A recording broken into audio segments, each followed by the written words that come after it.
Oh. All right, I'd like to welcome everyone to the meeting for the Corporation of Township of Puslinch on July 13th, 2022. I will start with roll call. Councillor Balmer. Here. Councillor Goida. Councillor Sapoulis. Here. And Councillor Bailey. Here. All right, now is our moment of reflection.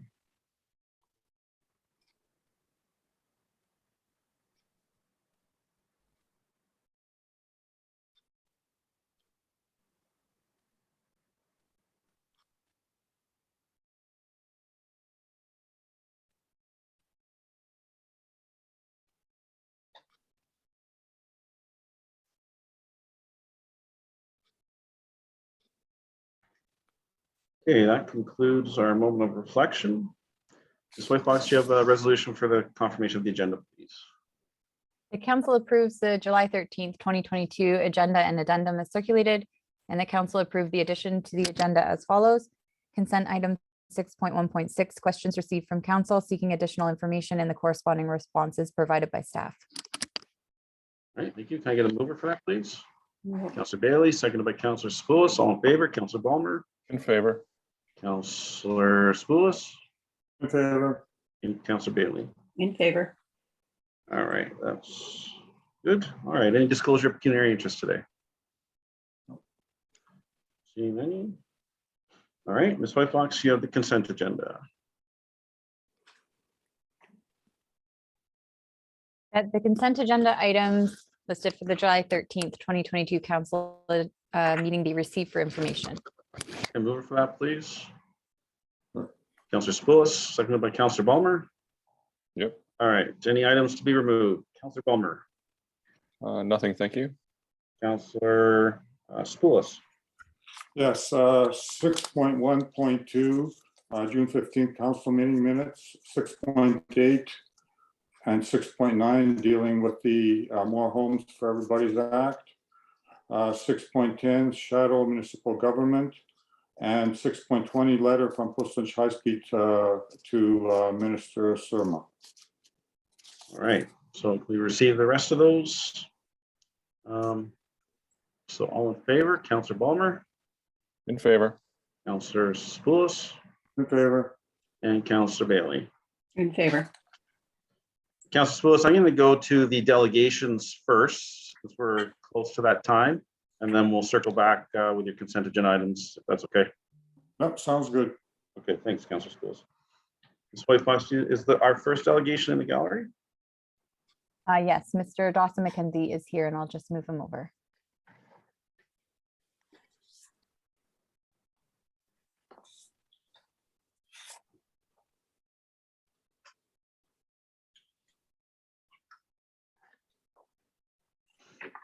Where'd he go?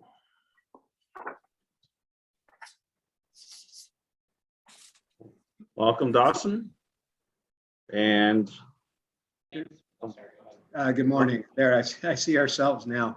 Good morning, Your Worship. My name is James Parkin. Obviously, with me here is Dawson McKenzie. We're filling in for Neil DeRuyter, who also works with us here at MHBC. And I'm going to do the initial presentation. Also, I hope on the line are David Hanratty and Stephen May from CBM. So I'm going to do a brief presentation, and we're certainly all available to answer any questions that you have about what we're saying. Thank you for the opportunity to delegate. We hope to provide a quick review of the application, and we support the recommendation from county staff for that the application move to the county official plan amendment stage of the review. There is a slide deck. I'm not seeing that on my screen. Is that available to put up? Ms. Whitefox could share it. You like? Okay. Oh, I can control that. I'm sorry. I didn't. We've got it here, right? Okay. Ms. Whitefox would either have to give you permission to share your screen, or she could share it. Yep, I can share it. And if you just wanted to let me know when you want me to switch to the next slide, that'd be great. Okay, that'll work best for me too. Thank you. So James, one thing I would just mention though is that we are familiar with the slide deck from the public information meeting, so we don't need to go through them all very in high detail, but Understood. you. So if we go to the next slide then. So as you're aware from reading the county report, there's the 3 applications, license area license, the zoning amendment, and the county official plan amendment. Next slide. As a reminder, this is proposed as a feeder pit. So Lancy is the existing pit operation, and the area in red to the south where it says load and haul operation is the extension that we're talking about here. So it's a continuation of an established operation, and it proposes to use the established crossing that's labeled on this drawing at the northeast corner of the Lancy pit.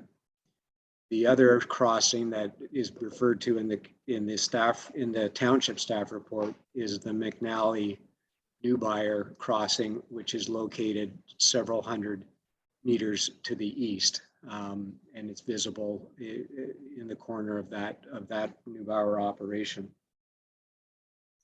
The next slide is the official plan amendment application. Proposes to add the mineral aggregate overlay, and then there's small adjustments to the boundary between the greenlands and the secondary agriculture to reflect the field work that's been done with respect to this site-specific operation.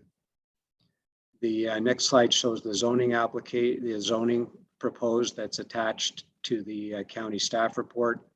And this was the subject of some discussion at the public meeting, and there's been adjustments made to this. The main things to point out are that the area outside what is proposed to be extraction has been zoned,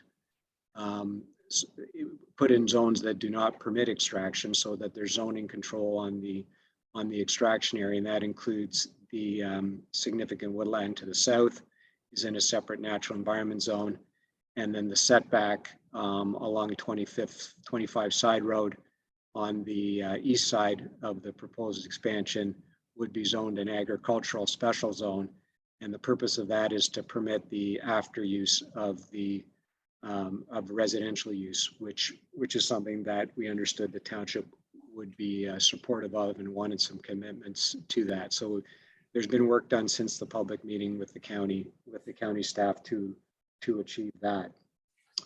The next slide. And that's what the after use, we showed this at the public meeting, that's what the after use would look like here. There are 3 separate lots and each would be eligible for residential use, and the zoning is in place now, or would be in place to permit that if the proposal proceeds. Next slide. So this application has been under review for a couple of years. There's been a lot of work done with all the reviewing agencies, the county, and the peer reviews that have been completed. We are not aware of any unresolved issues or outstanding concerns on reviews that have been completed on noise, hydrogeology, natural environment, and all commenting agencies that circulated have confirmed their comments have been addressed.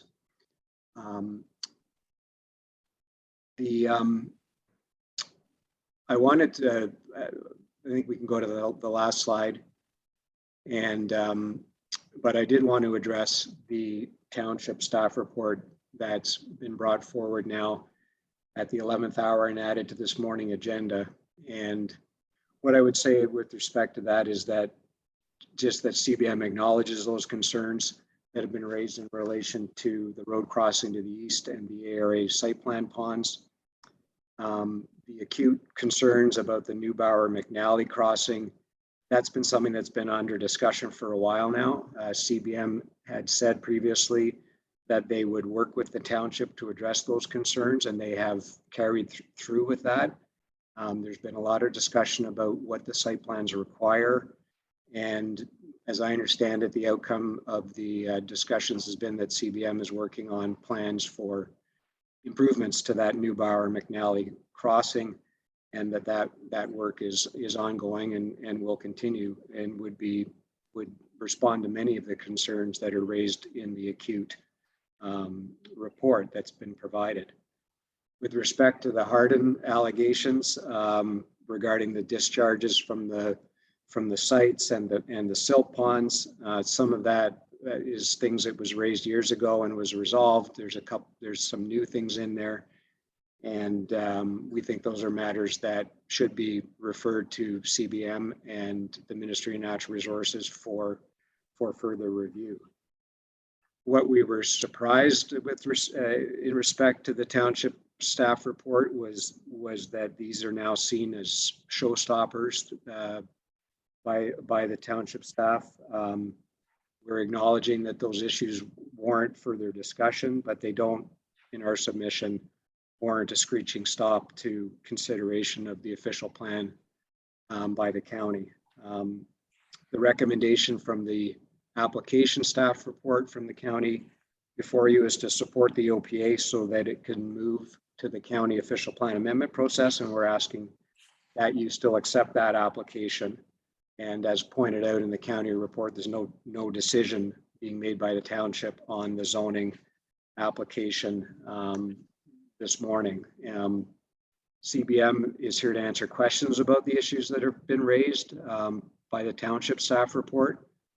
They'll continue to work with you on those matters, but the principle of the use has been established and is appropriate relative to the provincial policy statement and the official plan, and that official plan amendment application should be allowed to continue through the process. As I said, Your Worship, we're happy to answer any questions, but those are our submissions. Okay, thank you. Councillor Balmer. Thank you, Mr. Chair. One question, Mr. Chair. The delegation has connected the staff report regarding the issues raised by Hardin Environmental and Acute. Would you like to have those discussions now, or questions related to those now, or a separate discussion later? I would think separate would be a better time for that. I'd really just say, Okay. if you need any clarity on the presentation or have any questions around the slide deck, this would be a good opportunity. They can wait for us to deal with the staff reports. We've discussed it with staff internally. We're going to move them up with council's indulgence and do them immediately following the two delegations. So it'll just be a matter of minutes by the time we can discuss that. Thank you for that clarity. Thank you for your presentation today. I guess I'll limit my comments then, or questions, to the planning process at hand. I guess one of the things we've learned over the years is that, you know, the typical process for this is that the township maybe passes the zoning and then removes their objection with the ministry regarding the issuing of a license. And as we've seen in the past, sometimes an applicant will then submit a different set of site plans, or site plans with different conditions, to the ministry after the municipality has removed its objection. Now, I know that the ministry has recently made several changes to the Aggregate Resources Act, and I was wondering if maybe you could direct me to which section of the Act maybe has addressed that ability for an applicant to do a bait and switch on the site plans between municipal approval and the issuing of the license by the ministry. Have you seen them change anything that closes that loophole? The loophole is closed by policy changes, and the Act, to answer your question directly, the Act certainly does still allow an applicant to make amendments to the site plans. Those provisions haven't changed substantially. What has changed with the organization and the approach of the Ministry of Natural Resources is the weight that's given to municipal comments. And I can speak from my experience, which is extensive, and tell you that in a case where the zone you're putting in place, if this goes ahead, you're putting in place a zoning that doesn't permit extraction outside of what is proposed on the site plan.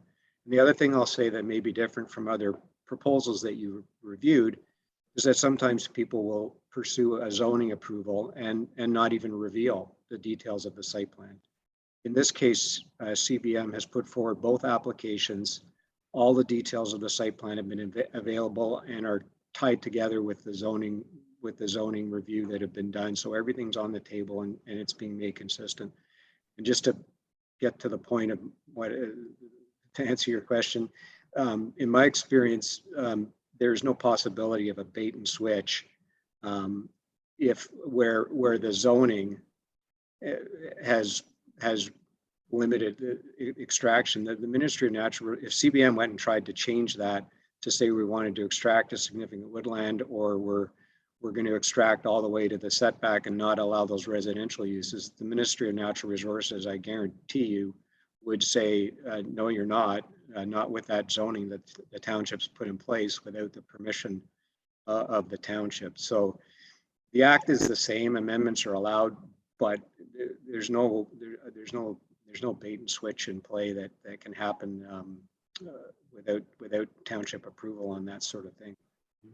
Thank you very much for that. I think, yes, you're correct in terms of where extraction can occur, but I seem to recall that many of the peer review comments relied on notes being added to the site plan, and I'm trying to figure out, we've seen notes not appear, something has changed between what we saw during the zoning process and what comes out in a license, even through an OMB process, what comes out as notes. So I'm just trying to figure out, has the ministry put any additional weight or acknowledgement of what I would consider municipally significant site plan conditions that were relied upon by the municipality for the zoning, that those are then required to be on the site plans for the ultimate license. And I'm not talking about amendments after the license is issued, just simply the fact I can't find anything in the act that requires any notes that the municipality relied on during the zoning process that the minister then must make sure those are on the site plans that are issued for the license. Maybe you can help me find that part of the act. Well, there's nothing specific in the legislation about that. What the county staff have recommended is that you see the final site plans before you pass the zoning, so that everything that has been, there's a lot of things that have been agreed to in response to the peer review comments, no doubt, and you will see that those are on the site plan before you approve the zoning. And if somebody came along, if somebody comes along and wants to change some of that, the ministry review would include looking back and saying, well, why was that there? And the record will show that it was there because of a township peer review, and it would be that would trigger them. That would trigger the ministry saying we need to go back to the township and make sure that we've got their input on why that should be changed. So there is a lot of weight given to how things were put on the plan, if there ever was an application to change that. Thank you for that. And I'd appreciate if you could show me, if you could provide the township with those. I know the ministry has policy documents. If you could provide us a copy of something that shows that, because our experience has been, we've seen that happen where things have changed between the township approving zoning, removing objections, the site plans that are then submitted to the ministry end up being different than the ones shown to the municipality. There's that time lag in between. We've also seen conditions that were put on by an OMB decision being changed between the time of the decision and the license being issued. So if you could provide us with some sort of indication of where there's a policy that requires the ministry to put that extra weight on those, it would certainly help my concerns when it comes time to consider the zoning application. Because I'll give you credit. I appreciate the work that has been done to address the area of extraction, but I still remain concerned that so many of the peer review comments rely on site plan notes that may not appear in the final site plans and or could be amended out quite easily after the fact. So if you could provide any internal policy documents from the ministry that demonstrates the weight you've suggested, that'd be very helpful for me. Thank you. We can do that. Councillor Spoulos? Yes, Mr. Mayor, I'm gonna go stop video. My internet crapped out 3 times during this discussion. Anyway, so I have some questions with respect to the site plans, and from what I take from your discussion with Councilor Bowmer is that that's left to pass them on to staff who would liaise with you. Is that the appropriate? Cut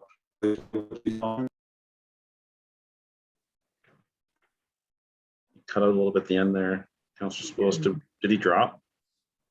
Yeah, No, I think, dropped. Oh, he's back. where's that? I'm back. I don't know if you heard my question. Just a Yeah. little very, I just,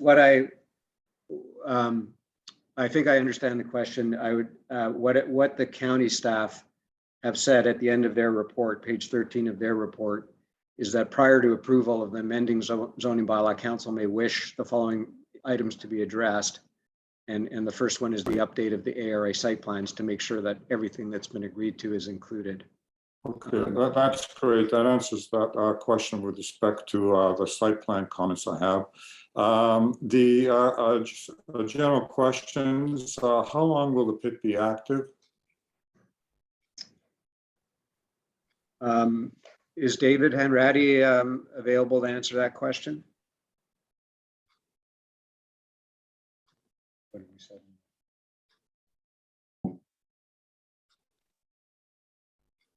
Mr. Chair, I do see Mr. Hanratty in the attendee section. I'm not sure sure. if you would like to bring him over. Yeah, that'd be fine. We're gonna probably see most of these questions in about 10 minutes when we get to reports, but that's fine.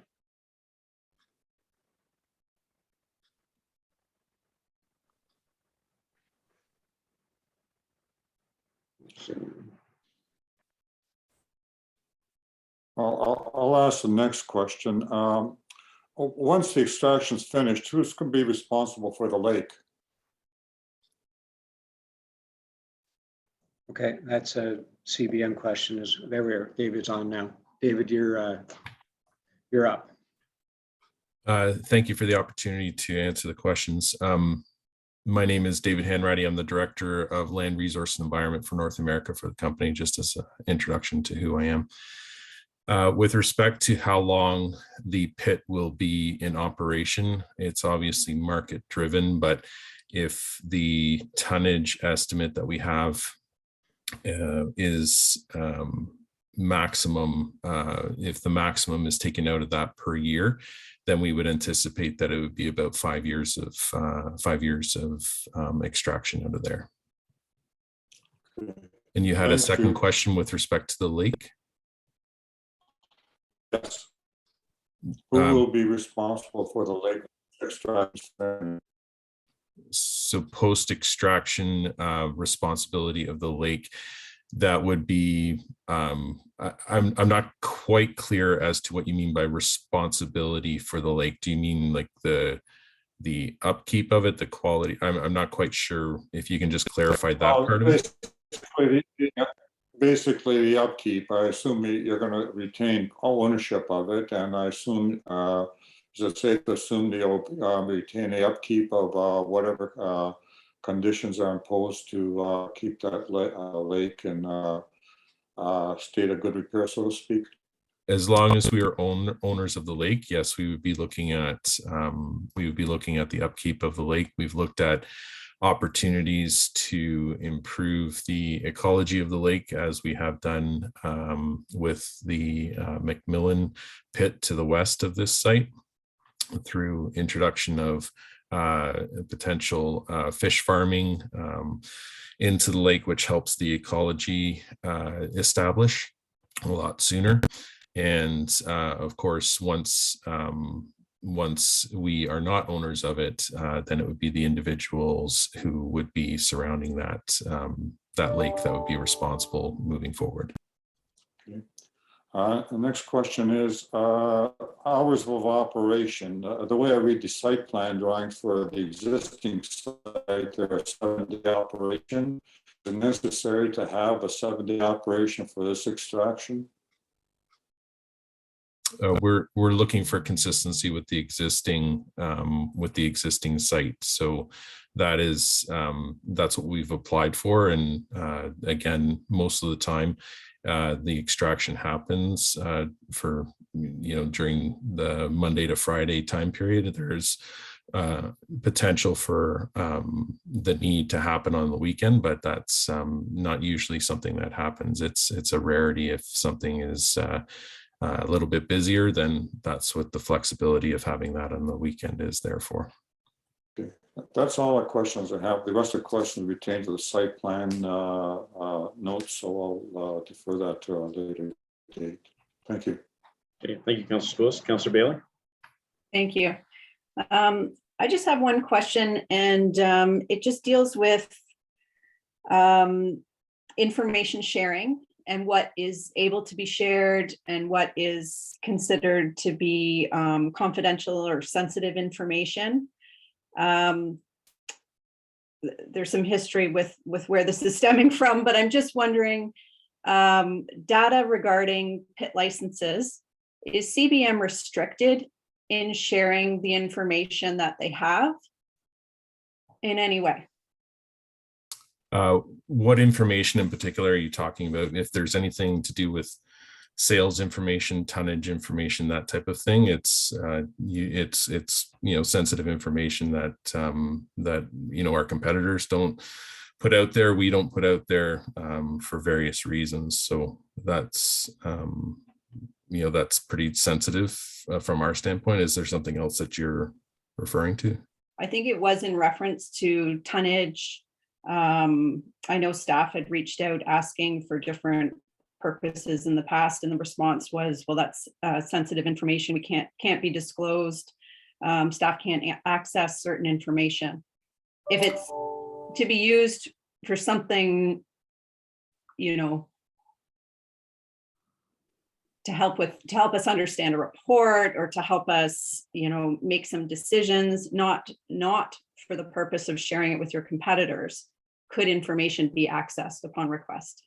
Well, I think if it's in relation to tonnage information, the publicly available information on tonnage is our permitted licensed extraction tonnage, right? So that's what, in our view, that is sufficient information to make decisions, that are out there. But specific tonnage information that's coming out of a site, once it's out of, the only other party that is allowed to have that information is Torque. And, there's a reason why the township doesn't get individual checks from companies. They get one check from Torque for all of the tonnage that's removed in the township. It's because it is sensitive information, competitive information. So we don't provide that comes out of each individual license. It's, there is available public information on our license conditions of maximum tonnage that can come out of the site. Okay, thanks. I think I'll leave the rest of my questions for when we see the county report. Okay, thank you. Ms. Hoyfox, the delegate mentioned that the staff report around the session 2 issues was added at the 11th hour on the Monday. Can you, just for clarification, let me know when that was actually put on the agenda, please? So our staff report was actually added on Thursday last week. It was circulated under separate cover from the agenda that was posted on Wednesday. So there was the 1-day delay to get it up on the agenda and on the website for the public, but that was Thursday last week. Right, so that's been available for 4 or 5 days at least, just for your information. So you also made a statement, James, that there was, in your opinion, there were no unresolved issues around noise, and there was maybe 2 or 3 items. I don't recall them specifically, but I'm not sure if that's necessarily accurate, because there's a vacant lot there that could have a house. And unless I've missed it, the proposal was to have the extraction limit right up to the boundary of that property. And I believe the intent is not to provide any noise protection unless there's a house built, but I feel that that would be complicated by extraction below the water table, and how would you protect it from noise if there's only water right up to the boundary? So, and also, I'm not sure within that list, you've heard and seen the report, there's other concerns. One question I would have is on your slide deck, don't know what page it is. I think it's page 4, page 3. It says that there will be materials hauled to existing processing plant. Sorry, maybe it's the wrong one. It says there will be no processing. Yeah, no on-site processing, washing or crushing at the. My question to you is, what is processing? Maybe that's for Yeah, CDM. so I'm just look, the site plan note says no processing on the site. And so that would include screening, crushing, washing. So processing is screening, crushing, and washing. Will there be blending on that site? David, is there some distinction that is being made with blending, not? No, and the reason why it's called a load and haul site is because it's literally being, the pit feed is being loaded onto the truck and brought to the processing plant. So There was some discussion at some point that there was subpar material, whether it was the neighboring pit or this pit, and so blending is different than processing, but neither of those things will happen at this expansion. Is that what I'm hearing? no, there's no processing or blending that's happening at this site. It's the only time you blend is when you have multiple sources coming into a site that is the hub, and that is the site that needs to blend different sources. So this is a site that is completely a load and haul operation, and all of that material is being moved to the processing plant on McNally. Right. So we wouldn't have, excuse me, we would only have to have concerns if the terminology processing was included in the notes or the site plan of this expansion, because that's specific to crushing, washing, all those types of things. So this Correct, is and it would be fully defined. It wouldn't just be a nebulous word like processing. It would be outlined on the site plan specifically that crushing would be crushing and washing, and all of that type of stuff would be more defined on the site plan. It wouldn't just be a nebulous term. right. And so the intent is for the processing to be happening at the McNally pit license, which escapes me right now, 5427 or whatever the number is, to the north. Okay. Another concern I have on your slide deck is it says utilizing existing permitted crossing on concession 2. And that's not the one we're having problems with. It's one further west, but I believe in the report, we believe it's not permitted. So you're making an assumption that that's permitted. So I think we have to figure out either through the regulating body, whether that is permitted or not, but on this particular application, you're saying it's the existing Lancy site is not permitted? I'm saying that we don't have, in my belief, we don't have any permitted crossings of our municipal roads. So, but that's something we're going to discuss later as well. Yeah, the application has been clear from day one that it was proposing to cross the road using an established crossing, and there's never been any direct concerns raised about that through the whole application review process. Well, we have major concerns with the crossing you're using for the Nybauer, whatever one it is. There's too many, you just have too many pits to confuse them. But you can see in the photos in our consultant with the liability concerns. So I thought we articulated our concerns with another crossing. We have right from the beginning, because there was concerns in our reports that we have another crossing within X amount of meters, and we already have concerns with the other one. And at a high level, with an expansion with CBM's 3 pits, whenever there's inclement weather, you guys should come take a drive down our roads, because the mud that gets tracked out on them and doesn't get addressed is not okay by me. And I don't know if you're aware, but the county of Wellington just passed a bylaw. It was the first step in holding operators accountable. And it's not just aggregate. It's if you have a consent, you're building a house, if you're tracking mud onto the road, there's going to be some tools in place, because it's become an issue down on concession 2. the mess that's left on the road. So along with the rock trucks, but that's pretty high level right now.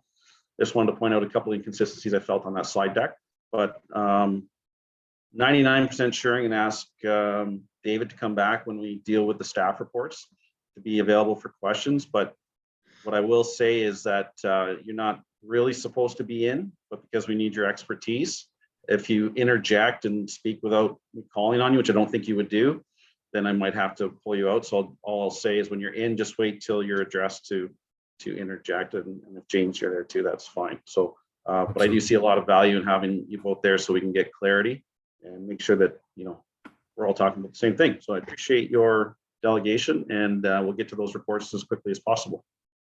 Thank you. Thank you, Your Worship. Okay. All right, we have a resolution for that, Ms. White Fox.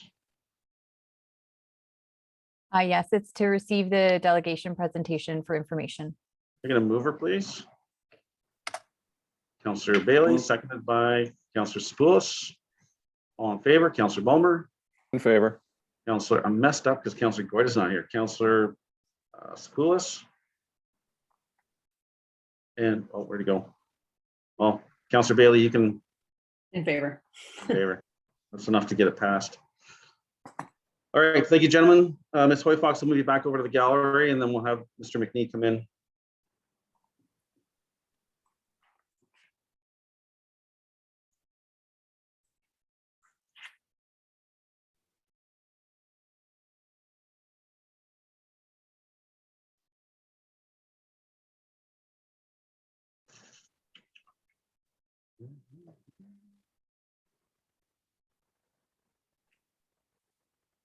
John, how's your internet?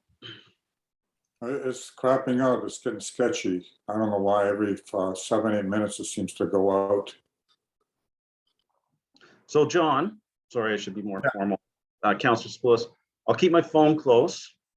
If you drop and I don't notice, just fire me a text. I'll try to pause the meeting, okay? Well, okay. Or Glenn, somebody, just so we catch it, but try to pay attention. All right, welcome, Mr. McNee. Good to see you again. Good morning, Mr. Mayor and councillors. Thank you for finding time for us. And like Councillor Sapoulis, I apologize in advance for any internet interruptions that might happen thanks to our rural location. The Mill Creek Stewards asked me to present today to council because we were concerned following the April public information hearing on this Lancy Pit proposal, actually expansion proposal, when it ended with the comment, let's be optimistic, let's hope for better results this time. Council's June meeting reassured us considerably when you folks recognized that optimism needs to be based on facts and asked for a review of CBM's compliance record. And certainly the initial compliance reviews from township staff and Hardin Environmental reassure us even more in that they suggest little ground for optimism at this time. They also reassure us that council has the situation well in hand. So since we'd already asked to present, we thought we'd just take a moment, given the previous delegation, to refresh you with respect to some of the points we made regarding this expansion proposal. For instance, in the proposal, CBM states this land is not prime agricultural area. Well, of course it's not, council. Puss Lynch, since Puss Lynch has shouldered its provincial responsibilities and supported the aggregate industry for well over a century now, the result is a Swiss cheese landscape with at least 12% of Puss Lynch, including old pits. That aggregate pitted landscape precludes most of Puss Lynch's prime agricultural area or prime farmland from being protected under the prime agricultural area designation. That's just straightforward. CBM's proposal further states destruction of natural habitat is small relative to what is currently available in the local landscape. You just might have been able to get away with that or to rationalize that decades ago when the University of Guelph first started or first had its site approved on this concession 2 area. The adjudicators at that time noted that this pit pond's negative effects would be mitigated by surrounding fields and forests. Unfortunately, in the decades since, those fields and forests have become pit ponds themselves, and the fields and forests around them have become pit ponds, and the fields and forests around them have become pit ponds. This rationalization is starting to wear a little thin, especially when we now have over 2,000 plus acres of Puss Lynch fields and forests that have been dug up around concession 2. CBM's proposal states there will be a 0-meter setback, providing for coordinated approach to resource management by not unnecessarily sterilizing significant aggregate resources. Mr. Mayor, councillors, this comment not only ignores all previous rehabilitation standards, but also puts at risk, as a result of pond congruity, the Mill Creek itself. The township's consultant GWS Limited 10 years ago noted, or predicted, I should say, this situation would result in a series of rectangular lakes separated by narrow, unattractive ribbons of land, unfavorable as habitat for either wildlife or humans. And that's exactly what's happened. And now we're looking at essentially joining those pits up with 0 setbacks. The proposal states the wider side road 25 setback would provide opportunities for future residential development. Your same township consultant, GWS Limited 10 years ago, noted, and I'm summarizing here, that these narrow setbacks, given the soils, the nature of the soil, and the nature and proximity of the adjacent pit ponds, what did he say? Would be unlikely to safely support any residences. We think CBM obviously concurs with this to some degree, because the longer setback associated with the main Lancy pit on Side Road 25 has never shown any indication that they want to prepare that for residential lots as well. And they've had a long time, and they've defined that as essentially rehabilitated in this proposal. And as a last example, we note CBM states no aggregate extraction is proposed within the adjacent woodlands. We were particularly concerned about this statement, Council, given these woodlands bordered the Crieff Hills Retreat, which has been a long time contributing Puss Lynch member. When we were talking to retreat staff, they indicated their previous challenges of aggregate promises and vague application terminology had exhausted them both emotionally and financially. On their behalf, one has to ask in this case, as the township staff does to some extent in their review, why would CBM have wasted dollars drilling in the protected area as they did to define aggregate resources, which they found, when they have no intention of going in there in the future? At the same time, and for the same reason, why have they requested so clearly, and they skated over this just a few moments ago, why have they requested this area be included in an extension to the sand and gravel overlay? We could go on. Water, species at risk, shoreline sloping. This Lancy pit expansion proposal, although carefully not non-compliant, because otherwise they wouldn't have proposed it, skirts compliance over and over and over again.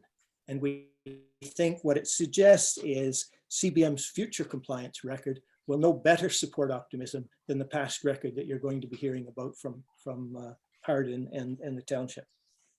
It's been suggested that compliance should not be a showstopper issue just a few moments ago. We think no more important issue than this 12.1 ARA J issue of history of compliance should be on the record than this. It should be the showstopper. As a sidebar on that subject and the road crossing, our group wondered if the acute traffic study was actually was suggesting the appropriate level of risk.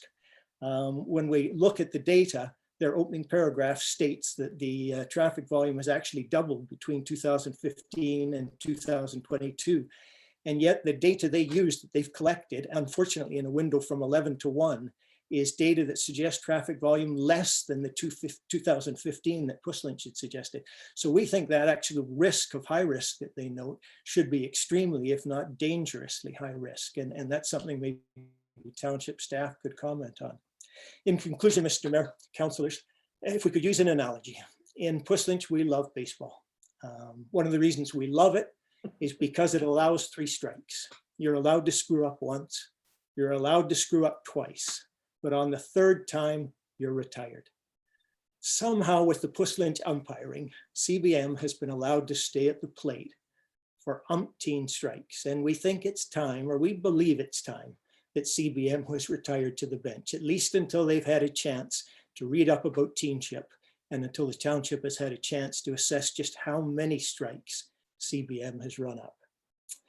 By the way, we're happy to help them with the Teamworth aspect by suggesting that they support fair property tax assessments, establish reliable water monitoring stations, build the promised concession to concession belt, provide a timely closure plan for the Aberfoyle pit, demonstrate homes can be safely and environmentally built on the existing Lancey pit setback, hire consultants to determine the effect of zero setbacks, especially on our Mill Creek, detail rehabilitation plans with respect to excess soil, and finally take their below water table lake pit proposal, their South Aberfoyle pit expansion proposal off the table. Many thanks for your time. Thank you, John. Great presentation. You spoke of the retreat staff are exhausted financially, mentally, physically, but we need more comments from the public down in your neck of the woods. You know, we have the Mill Creek stewards represented by you, but we need to know more about what the public are feeling down there. So if they're up to it, I'd like to hear from them about their challenges that they've encountered, whether it's positive, negative, whatever it may be. So if you could reach out to them, I'd appreciate that, and your neighbors. You bring a lot of valid points. I have concerns about the extraction limits. I mentioned it to CBM member earlier. There's that vacant lot. I feel that the noise mitigation should be in place, whether there's a house there or not, because once it's extracted, there won't be any mitigation. And I agree with you, you know, in the sense that having the boundaries right up to the municipal boundary, it doesn't lead well, because we have concerns that it'll just be extracted right up to the boundary, and that's not what we desire at this time.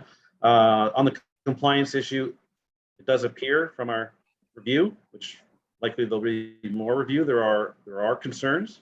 There are the concession 2 concern crossings, and I'm of the opinion that if they are found to not be in compliance, they absolutely need to be in compliance for this application to go forward. If they come into compliance with their site plans, with zoning, with all our concerns, then we'll support this. But you're right, that I feel that the days are gone where we just say, oh, it should be okay. Well, we're going to make sure it's okay this time. We're going to look at this with a microscope, and but ultimately it's a provincially regulated, as you know, industry. So we can say what we want, but hopefully the ministry will support us with our concerns if they're backed up through consultants and studies and all that good stuff. But I appreciate you bringing it to council's concern, or to coming here today. And I encourage you to stick around in the gallery for the discussion around the reports from staff. I'll see if there's any clarification needed from any member of council. Councilor Bulmer. Thank you, Mr. Chair, and thank you, Mr. McNee, for your presentation. Perhaps we often see eye to eye, but perhaps on one thing I maybe differ on is you use the Swiss cheese analogy. I sometimes think of it more as a waffle, but you know, tomato. Thank you so much for the things that you mentioned there. And you mentioned, I appreciate the optimism you have in our abilities. That's the confidence that you stated there. I appreciate that. And you did use the word optimism regarding the public meeting. And I want to just explain why I do have some optimism when working with CBM. It was back in the Teakle pit. Many of the same concerns I'm raising today, CBM appreciated how much easier the process would be if the site plans included a section where municipally significant site plan notes could be identified. And they actually supported including a section on the site plans where municipally significant issues could be addressed, and have those given extra weight, whereby the ministry could not remove them without municipal approval, since the zoning was dependent on those conditions being on the site plans. Unfortunately, the ministry did not support those being there. And in subsequent years, when we tried to have it built into the act, the ministry did not support, the province did not support having municipally significant conditions on site plans. So I do recognize, and I think it's only fair to recognize, that CBM has demonstrated an interest in making the process work better for both themselves, other members of the industry, and the public. But at the same time, I think you're absolutely right regarding Section 12 of the Area Resources Act and the idea of considering compliance, and that, you know, because these other things aren't there, all we have to go on in the process once we remove our objection and pass the zoning is trust. And trust is built on a record of positive action. And right now, I think there's some reason to be concerned about some of the action. As we heard from the delegation earlier, there's been a lot of conversation about the issues raised by the township on this and other sites. But it's time now to see action. And until we see action, I'm struggling with trust. So thank you so much for sharing your concerns regarding the importance of compliance history and your confidence in your council. I hope we can live up to your expectations. Thank you. Thank you, Councillor Balmer. Councillor Spoulos. Yes, thank you very much for your presentation, John. Just a quick question. You cite that Puslinch has got roughly 12% of its area used up by gravel pits that are active and inactive. Is that a reasonable assessment? I was trying to get a handle of those numbers from somewhere, and I couldn't get any such numbers. I was wondering where you got your source information. That is our calculation. Certainly, we're starting with the with the aggregate industry's own calculation of about 7.5 to 8% actually defined, and the rest of it, approximately 3%, is old pits that no longer come under their jurisdiction, and so we're going back many decades for that extra 3%. Councillor Spoulos. Okay, that's good. Thank you very much. As always, your information is very informative and very timely. Thank you very much for all the work on your Mill Creek stewards do. Thank you. Councillor Bailey. Yeah, thank you, Mr. McNee, for coming and presenting and submitting your notes as well. I really appreciate all the work that you've put into it. One question just came up with the neighboring comments. I think I read that there was supposed to have been a notice regarding this amendment in the local paper. Did you ever see that for this? And I'm just wondering how some of the local residents, you know, would know about this and be able to give us their input. I did not see the amendment because unfortunately, if you've read the Wellington Advertiser, those amendments are kind of tucked in among job positions and a lot of other things, so it's very easy to miss them. The actual signage on Side Road 25 is quite clear, but it's not a side road that we normally take a lot. So it was just word of mouth, and it just happened to filter back to the Mill Creek stewards. I'd add that thank you for the compliment on our work. I would just add that it is group work, not my work. As far as awareness goes, no, it was just word of mouth, Councillor Ben. Okay, which kind of concerns me that, you know, you're very active and engaged in this, and, you know, would be looking and noticing if other people might not be aware that this is going on. So it would be nice to have them, you know what's happening and get their comments. Thanks again for coming today. Thank you. If I could just address Mayor Seely's comment about having more neighbors comment, I certainly will reach out to them. They have certainly, among our Mill Creek group of 45, they have been counting on the group to represent them, but I will get them to send in personal comments. But specifically with regard to the Crieff Hills, one of the things they commented on was they are unfortunately restricted by the fact that they have to abide by the presbytery's direction. And that presbytery, unfortunately, is distant. And especially when it comes to finances, they have laid down the law that they do not want. further challenges. So that particular aspect is pretty restricted. Okay. Well, thanks again, John. It was nice seeing you. I appreciate the analogy for baseball. I don't know if you know I'm a baseball guy or not. It worked out well. All right, Ms. Hoyfox, do you have a resolution for that, please? Council receives a delegation by John McNee regarding the Lancy Pit expansion application for information. All right, can I get a mover for that, please? Councillor Balmer, seconded by Councillor Bailey. All in favor, Councillor Balmer, In favor. Councillor Spoulos, In favor. and Councillor Bailey. In favor. All right, that's carried. Are you having connectivity issues, Councillor Spoulos? Our clerk has suggested I call in, so I've called in, so I'm using the telephone to talk. So if I lose the visual on Zoom, I'm still live on the cell phone. Okay, perfect. Thank you.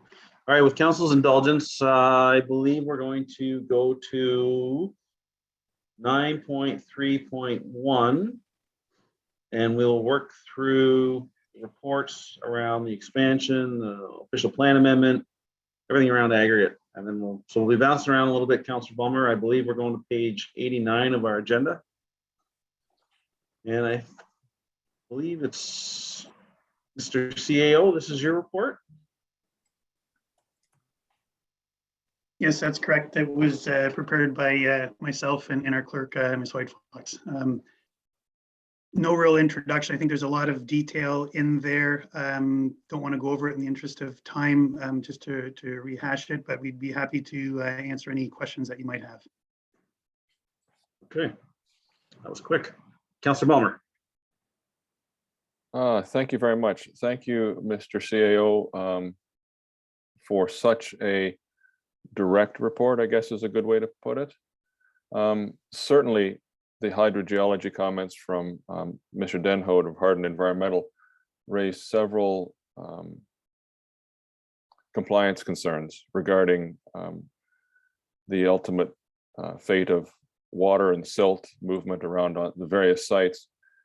What I found somewhat concerning in his review, or in the comments that were there, that perhaps the operator is taking some comfort from a letter from a ministry staff person in Guelph some 10 or 12 years ago or more that said they could use silt for rehabilitation purposes, moving it across boundaries, which is fine perhaps from an M&R perspective.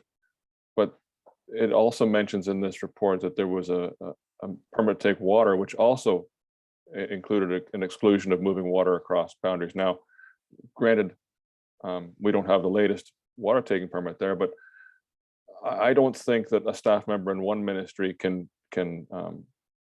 sign off for another ministry. So I think that's one point that needs to be looked into a little bit further. Regarding the overall site plan compliance issues that were raised by both Hardin and Acute, I was pleased to find out that this was done on the latest site plans, and that was confirmed with the ministry, because my concern was perhaps something had been changed. This has happened before, where amendments have been made without the township being notified, some significant, some minor, and we find out after the fact. So, and I'm glad that we've confirmed that the review was done on the latest versions with the latest conditions. Because I think the next step then would be I think we should maybe have staff or someone pull the annual compliance assessment reports. Because if we have issues of non-compliance that were not identified in those annual compliance assessment reports, I believe that too needs to be addressed, because that's clearly stated in the act as it's an offense to falsify or not disclose something properly in an annual self-compliance assessment report. But I guess my question, where I have some real deep concerns and questions, are around the issues raised by Accurate, the traffic studies. They identify several significant safety concerns along that road and compliance issues, but it's the safety concerns I really struggle with and might need some help with. because when I look at this, the benefiting party is creating a hazard for the public. And if we implement the changes right away, which I feel we need to, once I'm aware of these problems, I feel like I need to take action right away. But if I go ahead as the township and implement those recommended improvements, it's the people that are being put at risk. It's the township public. Those that are subject to the hazard will then be subject to pay for the solution. And I just can't, that just doesn't seem right. It should be the benefiting party that should pay, but we don't have any mechanism at hand to do that. We certainly have a significant demonstration of a willingness to talk. Conversation seems to be readily available with the operator. Actions seem to lag significantly behind conversations. So I'm at a loss, Mr. CAO, is now that we're aware of these issues, what can we do? And how long can we let them lapse? Or how long can we sit and do nothing or talk with the applicant or with the operator? So I guess that's my question is, what do we do now that we know? I'll let Mr. CAO answer that if he can. Sure. Thanks very much. I had that same conversation with Acute to say, okay, well, what do we do now? And I think what it comes down to right now is we don't want this to be a issue or with not responded to simply because of who's going to pay for the signs or whatever process we put in place. We need to do something in a very reasonable time, and as quickly as we possibly can to get these identified concerns addressed, to put up some interim signs, because we know that there's these concerns now. So let's put something there so that we can at least take some reasonable action to try and mitigate the risk that we've been made aware of, so that the traveling public can be made aware too. And at least, and that's why I say as an interim measure, until there's a permanent solution put in place by the operator, whether that be the conveyor or an auger system or traffic lights or whatever system is put in place. But we really should be doing something as soon as we possibly can as the road authority to put up some warning signs similar to what you'd see on construction projects along municipal roads, and just get that done. That's the priority. And then as a staff suggestion, what we would do is then approach the operator and try and recoup those costs from them. But I think right now the priority needs to be, as you mentioned, to do what we can to protect the public safety. Does that answer your question? Yeah, so we would put them in place with the hopes that they would come through with covering the costs in the end, because I feel the obligation to do so. Do you have any sense of a timeline as to how long that would take? Offhand, I can't say what we know what signs that we would require. We would need to check with our suppliers as to what type of time frame. Perhaps Mr. Fowler could comment on what the current turnaround time is on sign requests, or if we could put in an emergency request, or if we could rent some from a supplier at some point, or he might be able to speak to that better than I could. Currently, we're looking at a 2-week turnaround time for signs once ordered. So not terribly long, but it is a couple weeks. So there's a chance that in that interim, we could have CBM agree to cover any costs required to make this crossing safe and initiate the process to fix it on a permanent basis. Correct. Yeah, there's two aspects. There's safety in terms of the current crossing and damage to the infrastructure and having to repave, or there was some discussion about upgrading the crossing with some concrete or things like that. But I think the bigger discussion is that there shouldn't be a crossing. There should be a conveyor or auger. So right. Whatever we're doing now, it needs to be clear that this is an interim measure to protect the safety until they implement the permanent solution that the township is in agreement with. Right. If I can just interject real quick, Councillor Bulmer. Mr. CAO, so that's my concern is we do an interim measure signs and then interim becomes 15 years as we communicate, as it's been indicated in the report that CBM has been talking to us about the concerns about this crossing for quite a while.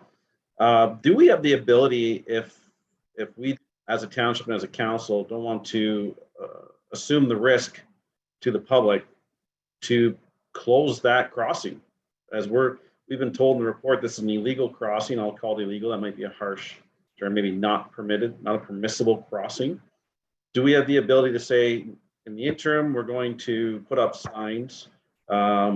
Maybe we even request CBM to have flagmen in place on their side to stop the rock trucks. I don't know. And then we give a hard deadline of a month. And if we don't receive plans for a conveyor or an auger system, with timelines of construction, and that we would be closing that road. Is that a possibility? Or not road, that crossing? That is a possibility. Yes, that's my understanding. That is a possibility that we could look into. Yes. So I'm very much so want to light a fire under this and get this resolved to the satisfaction of staff, because past history, I've been documenting the mud on the road. Crossing is not ideal because nobody removes the mud and creates potholes and hazards. So the only solution, in my opinion, is the conveyor as per stipulated on their site plan, which may need to be confirmed through a consultant. But I'll come back to you, Councillor Bulmer. I just wanted to throw that out there that the interim should be that, and if need be, we should maybe consider mitigating that crossing ourselves until we at least see plans for proper transport under the road. Councillor Bulmer. Thank you for that clarification. That gives me some comfort that there's a backstop to, because I don't want our liability or the public safety to go on unaddressed. And thank you for mentioning the mud on the road as well. I came down that road a couple of weeks ago, and I thought someone had torn up all the asphalt. It was so bad. It was so rough. So, but now one last question, I guess. Maybe this is an advocacy action, but I was so pleased to see the report talking about, the number of crossings that happen and the damage that is done to the road, and yet we only get the levy on the last load that goes out. And I think maybe there's some work here for the township to we should consider putting a motion together for the ministry in a future meeting, and maybe get TAPMO on top of this, that municipalities should get the levy for every ton that touches a municipal road, not just the last truck that goes out. But if we're looking here where it could cross the road from Lancy to McNally, then leave McNally to go over to this could cross municipal roads 3 times before the levy is applied once. And I think that's an issue that needs to be addressed to make the industry more accountable and make the municipalities less at risk for the financial burden. But I just put that in council's mind for maybe we can work with staff between now and the next meeting to come up with a motion to address that issue that was raised. But thank you. Okay. Councillor Spools. Yes, two things. So just following up on Council Bulmer's saying, and the fact that now we know there's an issue with the road, a serious safety concern. I would push to get something done quickly. I would even insist that we request that the pit operator put in flagmen there to regulate the traffic on an interim basis. This is a serious concern. Before we were speculating on what we saw and observed, but we have a consultant's report that's done a proper risk management matrix and identified serious concerns. I think we as you, Mr. Mayor, and Council Bulmer have alluded, we got to get something done fast and not just sort of wait for CBM to take the next step. The next question I have is with respect to hiring another consultant to look at reviewing the site plans to see if there are other non-compliance issues. we've got what we have from Hard Environmental. And my question was CAO, does it make sense to engage a consultant to look at the site plans and review and try to understand what other issues of non-compliance are there so that when we go forward with approving this expansion, we know that all the issues have been addressed and taken care of properly. Yes, we definitely could retain the services of another consultant with pit operational expertise. I think that would be a good idea. There is a firm I'm aware of that we could retain to do that. The costs, I know council would ask what the cost would be.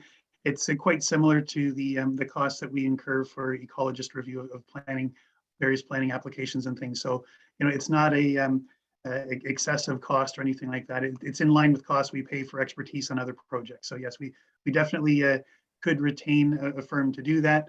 The caveat that I would attach with that is the limitation of what they can review and comment on is the information that they have access to.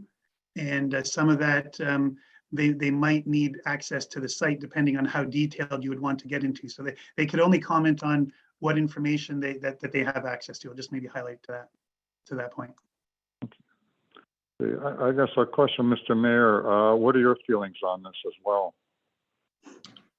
With the hardened environmental concerns, some site plan wording that I've read, I would support this 100%. I feel that between satellite imagery, viewing from the municipal road allowance, we will get confirmation that we are wrong, or confirmation that there is something more. And then once we have that report, I'd feel more comfortable going to the NDMNRF with a report from a consultant saying, hey, we found these items that are of concern, versus us just asking the MNRF to, I know I didn't say the MNRF. So I think it's a good idea. And especially to look at everything holistically. The hydrogeologists identified that the northern pit, north of the 401, does not have its silt pond. They sold it recently. So there's a few things going on there that we need somebody with some expertise to look at to give us some clear guidance. So I'm prepared to make a motion that staff be requested to hire a consultant to review the pits in question to ensure compliance with the appropriate site plans. And I'm prepared to support the staff's report as recommended. I'll do a friendly amendment because I heard it from Councillor Balmer, and that they compare the compliance on the site plans to their compliance reports submitted to the township and the MNRF. Does that make sense to you? That's fine. Yeah, that's fine. To me, it's understood, but that's fine. For clarity purposes, I'm fine with that. Okay. Thank you, Mr. Chair. Just to clarify your point there, it was the annual compliance assessment reports is what you're speaking of. Right. Yeah. Councilor Bulmer, those as indicated in the staff report, they're self-administered. In other words, they hire the consultant to do the checking. And from what I've seen on those assessment reports, they're very minor in nature. There's a bit of scrub here. There's a bit of a fence missing on that side, and it's very, very benign in nature, so to speak. So I'd be looking for something more in depth to look at the site plan wording of things like operations, noise levels, hours of operation, that sort of thing. If I could, Mr. Chair? You sure can. Yes, and you are correct, Councillor Spoulos, but they're also required to disclose on the annual compliance assessment reports any issues of non-compliance. And yes, any... and I have not seen it. I have not seen any in this almost 6 years I've been here. Exactly, and so that's what I want to confirm, that to compare the two, it's an offense to not disclose a non-compliance on those if one exists, and if the peer review finds something, I'll clarify. Okay, Rick. yeah, I understand where you're coming from, Council, but when that makes sense, yeah, they say something and we find it's contrary, well, we've got them red-handed, so to speak. Okay, gotcha. Thank you. Anything further, Councillor Spillis? I'm going to go to Councillor Bailey, and then I'm just going to ask for some clarification. Okay, that's all you I have your had. motion. I'll come back to your motion. Let me just let Councillor Bailey speak, and then I'll come back to you, okay? Sure, very good, thank you. Okay, Councillor Bailey? Thank you. Yeah, from this latest conversation, it sounds like it sounds like we're editing. Turn your It sounds video like off. we are going to pay.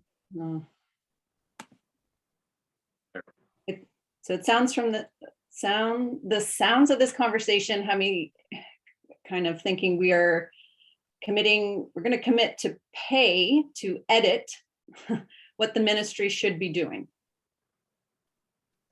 I'm going to jump in, Mr. CEO. We're going to pay somebody to either confirm our concerns or alleviate them, because we want to have some clout if we have concerns to go to the ministry with versus just a resolution of, 4 elected officials.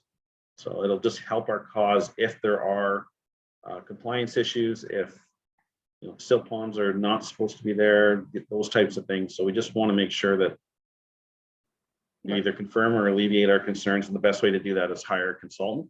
As for the road crossing, the signs, I'll maybe go to Mr. CAO. I had this question of him prior to the meeting. I said, should we ask CBM to pay for the signs? And he'll give you the answer I think he gave me, Mr. CAO. Sorry, we asked them to pay for them. Yeah, we're going to ask them to pay for them, but we're not going to just say, here, you guys should go put up some signs. The township's Right. the road authority, so we have the responsibility to do that. So we're aware of the concerns. So we should be doing it to make sure that they're the proper signs and installed the proper way in accordance with Highway Traffic Act and all that good stuff. And then we would then take the steps necessary to recoup the cost. But we should be the ones doing the installation. We shouldn't leave it to a third party within the municipal right of way. Sorry. So yeah, we're going to incur some costs initially and some time with staff, but Mr. CAO and staff feel it's more appropriate that they install them so that we're happy, not happy, that because ultimately there are signs, if somebody hits it, it has to be in the right spacing, all that good stuff. So I hope that helps. Councillor Bailey, anything further? Oh, yeah, I'm fine with that. In terms of the crossing, I really liked your thought about closing the crossing potential until it is mitigated to a temporary proper standard. I know in the past we've asked for extraction to cease until something is resolved. Perhaps there's room for that. Just pause all of the trucks crossing until we can have a good township standard temporary safety crossing. So we'll have that conversation after we deal with Councillor Spillis' motion. I'll maybe have you, can you re-say it, please, Councillor Spillis? Well, I'll ask our clerk if she's captured that. I have. So what I captured was that council directs staff to proceed with retaining a consultant to review the various aggregate site operational plans in question to ensure compliance with existing licenses, and that the review include a comparison between the license and the self-administered annual compliance assessment reports. So let's move by Councillor Spillis. I'll get a seconder of Councillor Bulmer, and I'll let him speak. Councillor Bulmer. In favor. Okay. Didn't expect that. Councillor Spillis. I'm in favor. All right. And Councillor Bailey. Any comments or? Question. So the information that, I forget the wording, sorry, Courtney, but we're going to be comparing it to. Yes, it's a comparison between the existing license and the self-administered annual compliance assessment reports. So do we have access to all of that information, or will the consultants have access to all the proper information that they will need to make these comparisons? We do have access to the license and the annual compliance assessment reports. just where I was going, my original comment was going to be in regards to this report was that there's a lot of language in it that clearly shows that, you know, operational plans or data is not available. There's a lot of may be non-compliant, may not be.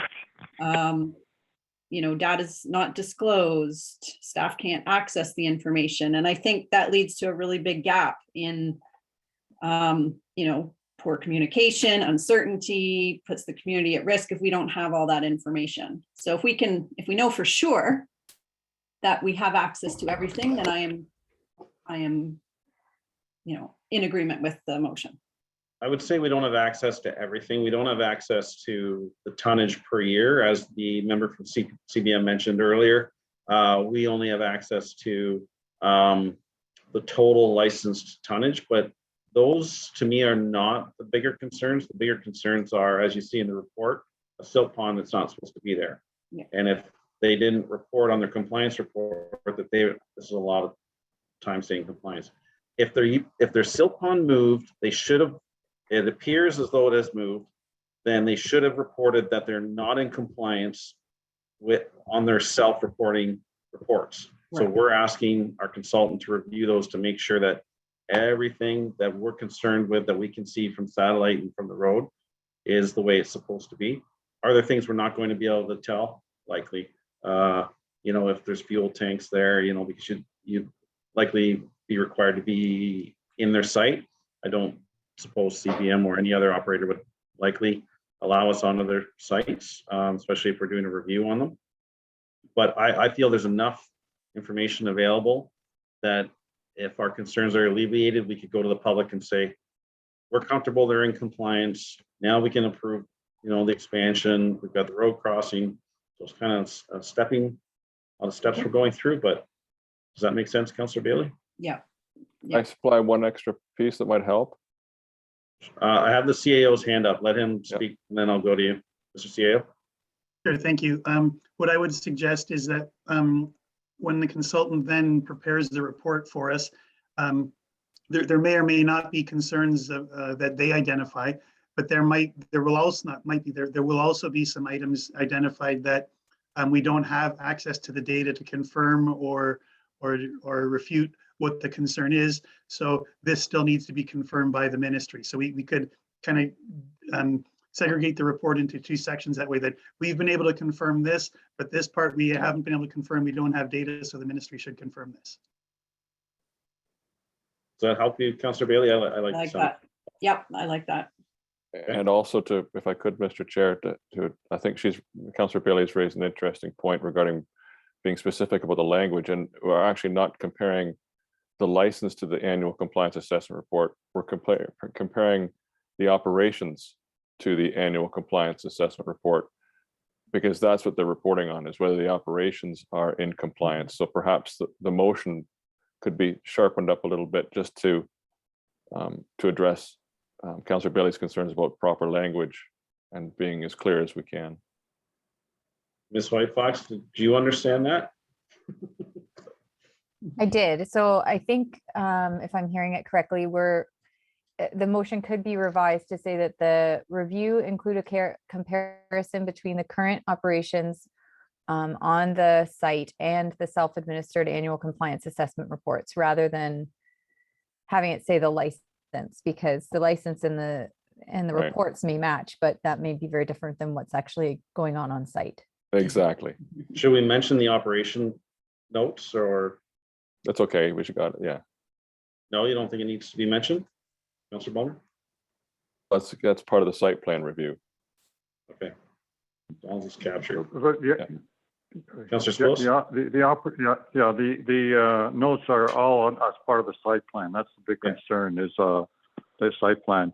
The other point where I don't know if we want to go one step further is the original site plan conditions and the modifications that have been made to those without our input. Do we want to go that far, or just we want to just say, okay, here's what the current site plans say, this is what we're doing about it?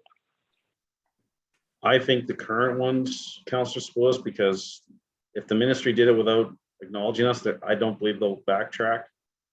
And Yeah, maybe, look, maybe take this in steps. We'll see what this brings us. And sure, that's probably the better bet, Mr. Mayor. Yes, you're absolutely right. Yeah, you're right. Yeah, take this one step at a time, yeah.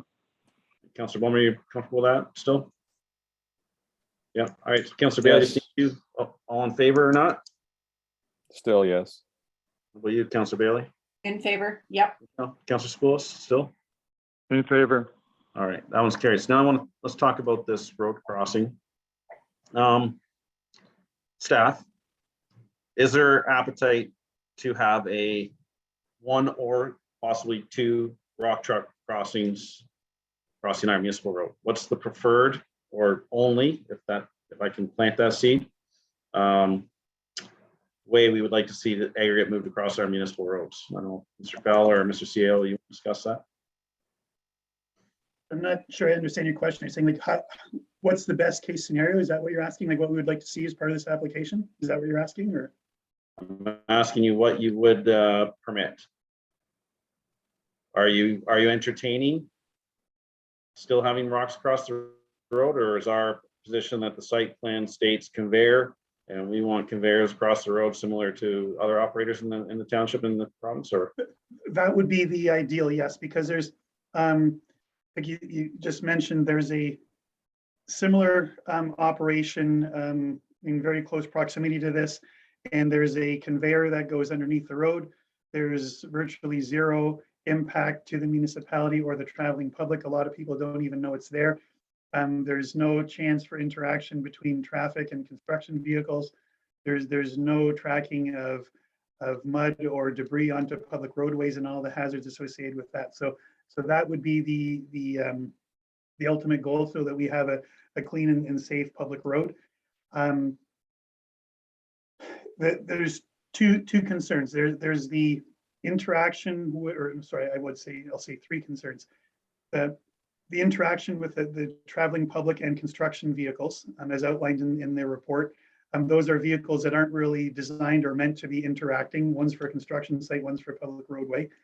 So to eliminate that, and for sure not have more than one. If there's one, two isn't just the same as one. It's creating a lot more of the problem. So there's that safety aspect. There's the safety aspect of the debris that's drawn onto the road, the mud and whatever. So if vehicles hit that, they could slide into each other, slide into the ditch and result in an accident, something like that.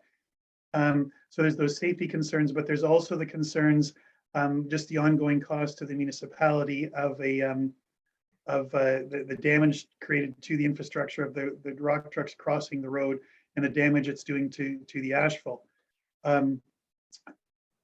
The proponent during the delegation indicated that they had met with us and it was being resolved and we had been in agreement with it.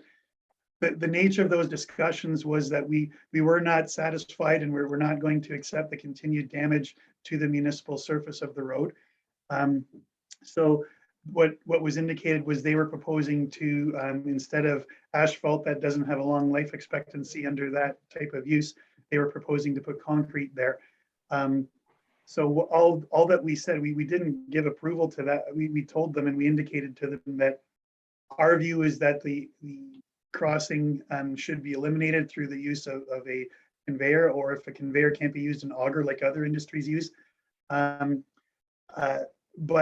if they want us to consider, putting concrete there, at least show us what you're planning so we can comment on it. Other than, because to this point, it's just, well, we'd be interested in putting concrete down so that it doesn't damage the asphalt. All we agreed to was, well, tell us what you're looking at. Give us something prepared by your engineer so we could take a look at it to see. But again, that would only address the concerns associated with the damage to the asphalt surface. That's not going to address the safety aspects of the vehicles interacting or necessarily the mud being tracked onto the road. There was some talk of extending the concrete out to create aprons on both sides to try and wear off the mud before they get into the traveled portion of the road, but not convinced that would be entirely a solution either, depending on how often that's cleaned and maintained. So I think the short answer is the preference would be in terms of public safety and liability to the municipality is to have no crossing of aggregate through rock trucks or any other vehicles across the road in either location, that it should be conveyors as used in others. And if for whatever reason that can't be achieved, then there should be at least traffic lights installed as outlined in the report. And there's examples of that elsewhere in the province where that's been implemented for a similar type of application. Okay, thank you, Mr. CAO. So, yeah, what we're hearing is that the flagman and, well, not the flagman, the upgrades to the road will mitigate the damage to the municipal property, but we're still going to have, the concerns laid out in the acute report of, the possibility of, interaction between large trucks. My preference would be to have a motion to ask CBM to institute flagmen at their cost immediately, to be confirmed by our staff, Public Works, and then have a time frame on that, and then possibly give staff the authority to close the crossing if these efforts are not put into place, and that CBM report back with a detailed plan, again, within a certain time frame. I don't know how long it takes to put together a quick plan or submission to staff for a conveyor system, so that we would have timelines, knowing when it would be put in place for this operation, and again, authorizing staff to deal with the crossing as they see fit. I don't know at what point we engage, Mr. CEO, maybe you can speak to this. Would it be part of this review through the consultant, engage the NDMNRF on those site notes that our staff have reviewed that say that the rock crossing is not on the site notes. So I'm not sure where that kind of falls into the whole scenario. Oh, you're muted, sir. Apologies. Yeah, I would agree that would be one of the tasks given to the consultant as well. Okay. All right, so I'll open that up, but I'll give you my 2 cents, and I'll see what council has to say. Councillor Bulmer. Thank you. No, I support the direction it's going here. I made most of my comments earlier on the truck crossing, so I think things are well in hand. Councillor Spoulos. No, I think we have to do a positive step. To me, flagman is immediately putting flagman out there is the first positive step. And I agree with a timeline for them to get back to us with an appropriate design that will encompass a auger or a conveyor belt. And if they can't do that, then they have to show us in black and white through a consultant bill they can't do that, and then agree to contribute to the cost of a proper light installation at both locations. What about the, so if we're going to now give them 2 options. They're going to go with the light option versus the one that reduces the risk to the township. I would prefer to leave the light option off the table for now. And my intent is not to give them an option. Say, you prove to us you can't use an auger or a conveyor belt. what are your thoughts on that, Mr. CAO? Yep, I agree. Okay. All right. Okay. Yeah, Mr. Mayor, I just want to give enough steps in the process so that staff aren't coming back to us and saying, well, here's where we are now. What do you guys want to do now? I want to say that, look, get flagmen in at their cost, get them a timeline to come up with a appropriate design for the auger or conveyor belt. And if not, prove to us why they can't be done through a qualified person, and then have the pay for the appropriate lighting. In other words, it's not either or. It's you got to prove to us you can't. Then you do that. Then you do the lighting. Yeah, and my other concern is I've been documenting all of their operation, all of the operators in the township on inclement weather. And there's some that are much worse than others on keeping the road clean. So this is the basis for me not supporting a crossing at all because of the mud. So that's going to be an ongoing concern. If they can demonstrate that a conveyor and auger would not work by some means, then do we have any mechanism, Mr. CAO, to then also request, not even request, demand that the road be kept, to a standard that doesn't put the traveling public at risk? So I don't know that I understand. Do we have a mechanism to ensure that they clean the road? Is that what you're asking? Yes. There are some tools under the Highway Traffic Act, but what would be simpler and hopefully quicker to resolve it, to put something in place similar to what the county did, to have some type of I forget that offhand the name of the bylaw they just recently put in place to clean up any mess you put on the road, basically within a certain time frame, or the municipality could do it and charge it back to them. But there's concerns with that approach too. But there might be some tools that way that we could use. For you to draft that, would you prefer to go through the work plan discussions in the fall, or is that something you could, I know we don't like to throw new stuff on to staff, but is that something that could be addressed relatively quickly, or? I think we could address that relatively quickly, yes. Okay, so Councillor Spillis, maybe part of this resolution too is that we ask staff to come back with a draft bylaw for, I don't know. Timely road, timely cleaning of the road, sure. So, kind of lost. So I think we're okay. Go to Councillor Bailey. Unless you have further comments, Councillor Spillis? You good? Sorry, Councillor Mr. Mayor, Bailey? you're asking. Do you have any further comments, Councillor Spillis, before I go to No, I Councillor? do not. No, I do not. No. Okay. Councillor Bailey? Yeah, I like where this is going. I don't know about including the part about explaining to us why they couldn't do it. I think there's probably a way to make the material go under the road. And I think we should just stick to that standard and not give an out about crossing the roads that we've just deemed to be very unsafe. So I'd like the proposal to just be put out your flagman in the interim. Here's a date and let us know how and when it's going to happen. That's where I was at too, Councillor Bailey. I'll ask maybe Mr. CAO. It's in the original site plan. They need to follow up with that. Yeah. What would, in your mind, would it be a consultant with some sort of specialty in the area of conveyors and aggregate? What would we see that would give us the ability to say, okay, we agree that it can't be transported on a conveyor?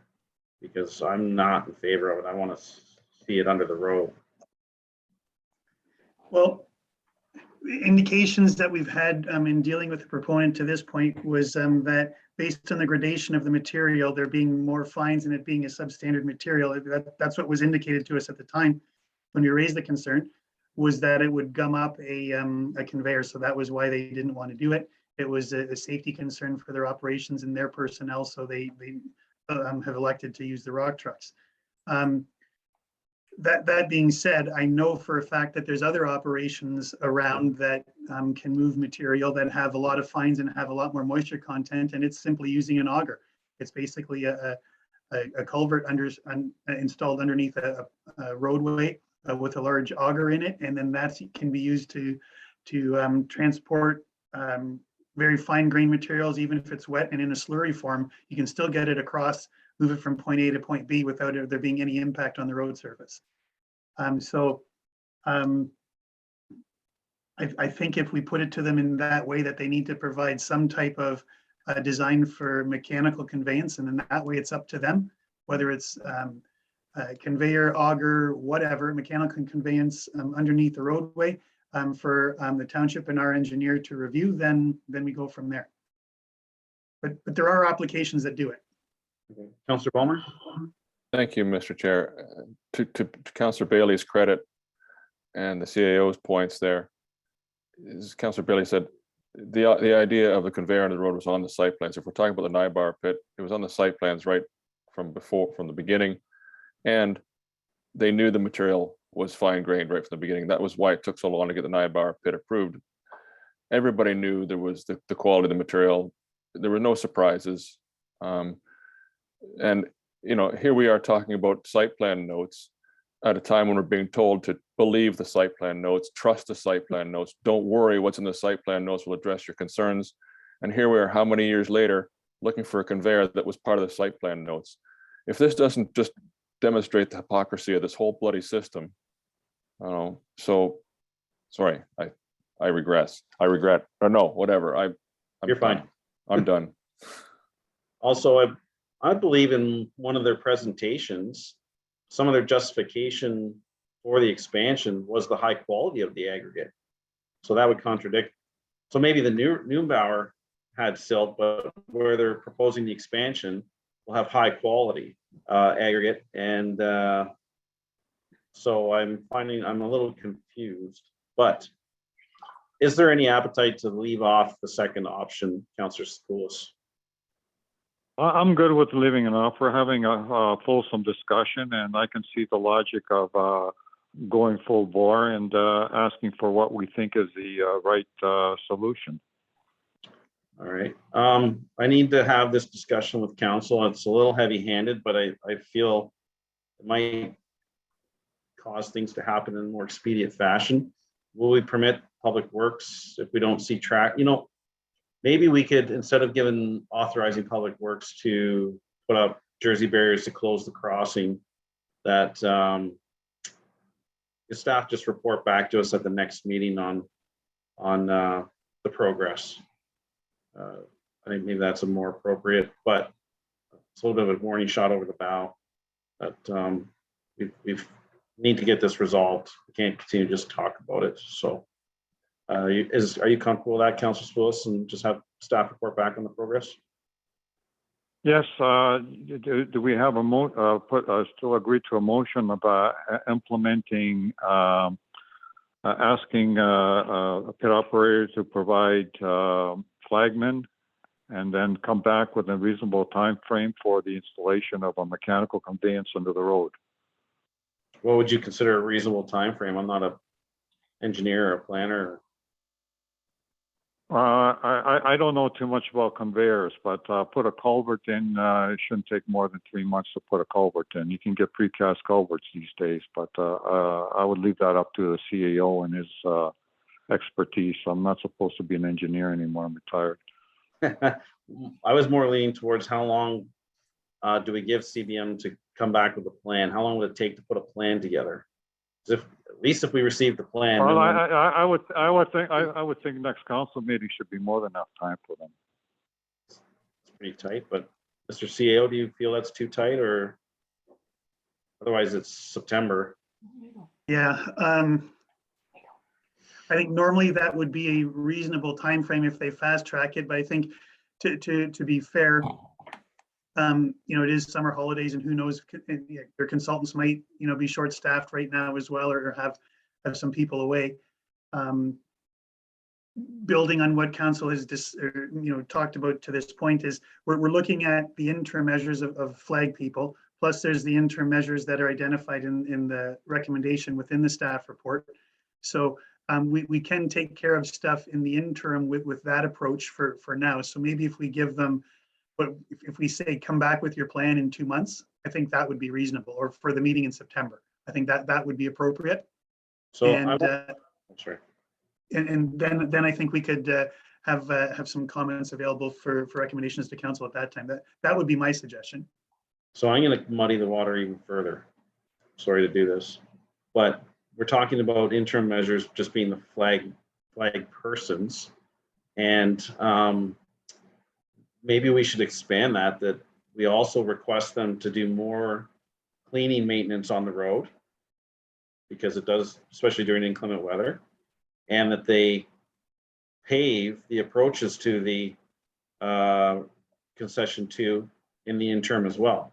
because we're looking at months to implement a conveyor, I would assume. So I don't know if Flagman would, because if the rock truck isn't coming, which is every minute and a half, if the timing works out, the car is going to cross over that crossing at 60, 70K and encounter mud on the road, potholes, all the things they're still encountering. So these interim measures should include a few other things. Does that make sense, Mr. CAO? Yes, you could request that. Yep. Okay, so to address road cleaning, Councillor Spoulos, and it doesn't necessarily have to be paved, but some sort of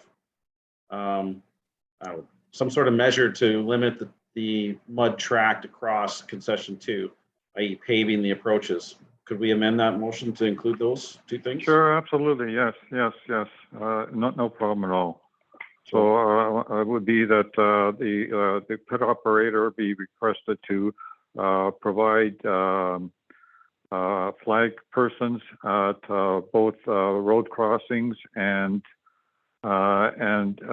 implement a more timely road cleaning measure, and also to provide measures at the approaches of both pit entrances to minimize tracking of mud onto the roadway. And that they report back at our next council meeting on these interim measures. Sure, and report back at the next council meeting. Then we can ask. That was understood, and also I understand from the CEO that he was willing to have a bylaw for our review next meeting with respect to this as well. So I'm not going to put that in the motion, but I think he agreed to do that. So I'm fine with that, leaving that as is. Okay, thank you, Councillor Spoulos. Can I get a seconder for that? And then I'll go around one more time. Councillor Bulmer. Okay, comments, Councillor Bulmer? Sounds good. That we could report back on it next month, and if we need to amend anything, that's good. And it gives it gives CBM an opportunity to demonstrate their commitment to making things right, and that they're a trustworthy operator here in the township. And I'm glad to give them that opportunity to shine. Okay, Councillor Bailey. Yeah, I would hope some plans for an under road measure might already be in existence, since that was going to be in the original plan. So I'm fine with that, and I like the amendments. Ms. White Fox. Sorry, I apologize. I'm not sure if there will be any further discussion on this matter, or if we could add to this a motion to receive the report as well, and to also potentially include the short-term safety measures, or if council was thinking of putting a third motion forward to incorporate those. Sorry, we have a motion on the table for the short-term or the interim safety measures, all that other good stuff, but do we need to receive the report for information first? Is that what you're saying? Well, would it be possible if I just share what I have captured, just to make sure I have what council's intending? Yes, and also speak up if we're missing anything of the recommendations in the original report. We've kind of got focused on a couple of things.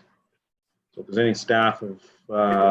I think it would be good if we could base it on the recommendation in the report, and then just add these additional things that council is talking about to that recommendation. That would be my suggestion.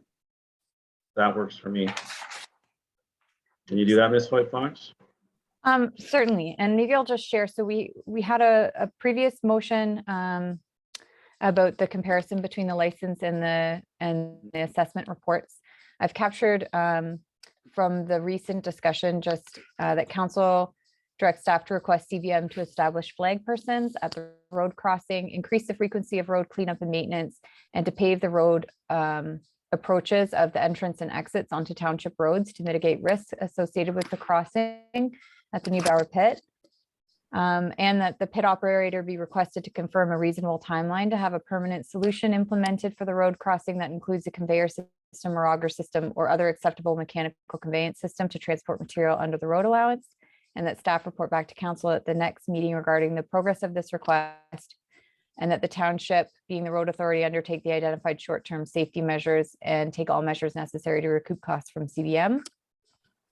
And then we could just review what was included in the original. Can you go staff back up? recommendation. Sorry, yes. It wasn't staff to report back, it was CBM and staff. It could be both, but CBM, so that then they could give us an update on, you know, how they're making out on their conveyor planning. But if they don't come back, then I guess we'll just hear from staff. One That's thing I what- would suggest, if I could, where second paragraph on the screen there right now, with regard to the flag persons.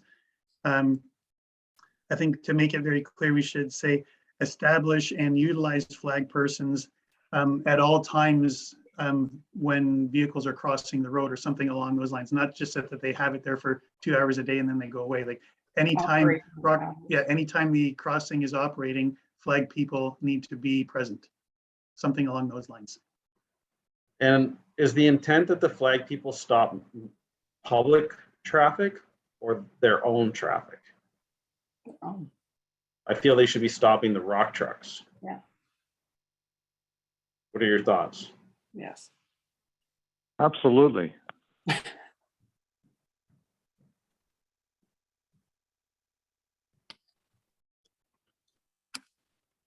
Hello?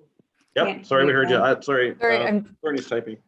They need to be visible to the public too, because right now the response that we had was, well, we have stop signs up. So the drivers of the rock trucks come up, stop at the stop sign, look that no one's coming, and then they proceed through. So if flag people are back there, they're just going to be replacing a stop sign. So I'm not sure that would address all of the concerns. If flag people stationed too far back might not see somebody coming 60, 70 kilometers down the road, right? Now, I'm gonna pull a Matthew and be a little nitpicky, but doesn't the Nybauer pit abut the Mass pit? So do we need to reference that they paved the approaches for both of those pits on the south side of concession 2? Do I have my pits correct, Matthew? Yes, but I think they call the mast pit the Puslinch pit. But yes, the Nybauer and the old former mast pit are right beside each other, and they're so are there. I think they've combined the entrances. So Yeah, they share an entrance. So I'll leave this to staff to. This is what staff need to get the wording on this one to their satisfaction. Because also, yeah, there's some wording in there in their site plans about material coming from the Nybauer pit shall not cross the road. I don't know. That's correct. The entrance from the Nybauer pit is only supposed to be used for just personal vehicles. There's not supposed to be any material using that entrance. It's supposed to go from one to the mass pit and then across. But that'll come up, I expect, in better understanding that will come up when we review the site plans. Mhm. Okay, sorry. So I think Mr. CO would like to see most of this resolution that you have on our screen right now. Ms. White Fox, is it already at the bottom of the other one, wherever the original resolution? I can move it down and we can look at them all together if that's helpful. That would be very helpful. Okay.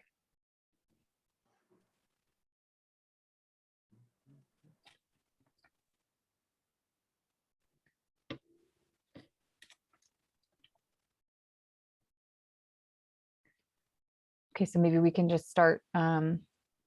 So it's to receive the report. And whereas CBM has not adequately demonstrated compliance with its existing aggregate licenses near Concession Road 2 as noted in this report. Therefore, all applications for new, expanded, or amended aggregate operations that affect existing licenses that are not in compliance with operational plans shall be deferred until compliance is adequately achieved. That the township, being the road authority, undertake the identified short-term safety measures and take all measures necessary to recoup costs from CBM. And that the township Hold on. indicate, sorry, yep. So that wouldn't cover the flagmen, would it? Because it says short term and we were using interim. Is there any concern there, Mr. CO, with that sentence? Yeah, I think that the differentiation there is we're gonna get the necessary signage put in place, recoup those costs. But I think you had some wording for CBM to put flag people there. We put Okay, that so I just, there. okay, I Just can wanna make move sure. that up just so it makes a little more sense. Yep. It's So it grouped flows a with bit better, that. yep. So then we have the section about CBM being requested to establish and utilize flag persons to regulate CBM vehicles and equipment at all times when the road crossing is operating, increase the frequency of road cleanup and maintenance, and to pave the road approaches of the entrance exits onto township roads to mitigate the risks associated with the road crossing at the Newbauer/Mass Pit. And that the township indicate that CBM should move forward with planning and assuming all costs associated with the interim and long-term recommendations provided and implemented to the satisfaction of the township. So I'm not sure if this should be maybe replaced with what council had drafted regarding the auger or conveyor system. Mr. CAO, I feel it could be. Yeah, I would agree. Okay. Unfortunately, Courtney, I might have to ask you to reread it once we're No all done problem. again. Sorry. So I'm just going to replace it with this. Is that all right? I think it says the same thing, just a little bit differently. Yes, That the municipality will not accept industrial crossings into the future. Actually, we should move these up as well. We can get rid of this.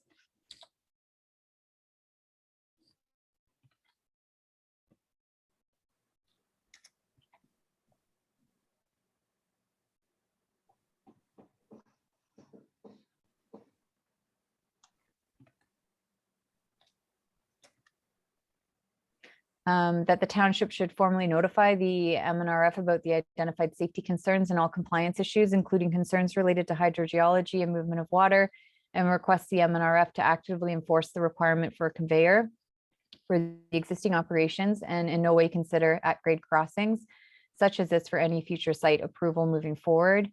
And further, whereas the MNRF is the approval and regulatory body for all aggregate licenses, that the MNRF be responsible for and accept all risks associated with the operations it approves, and that the township should not be forced to accept risk and liability for the province and a private for-profit corporation. One thing I would maybe add is that the MNR be asked to enforce all components of the site plans and then list the sites, land license numbers for McNally. Is it Aberfoyle? I didn't think it was Aberfoyle, the one north of 401. That was Cockburn. I had them all. Does that make sense? Because it's not just the conveyor issue. We're kind of asking. So I guess I'll ask Mr. CO. Is asking the NDMNRF to enforce the site plans before we see that report. It's probably putting the cart before the horse, isn't it? yes, I would agree. So should we just ask for that conveyor, or do we want confirmation from the review that, like, that we are correct in our assessment of requirement for a conveyor prior to going to NDMNRF?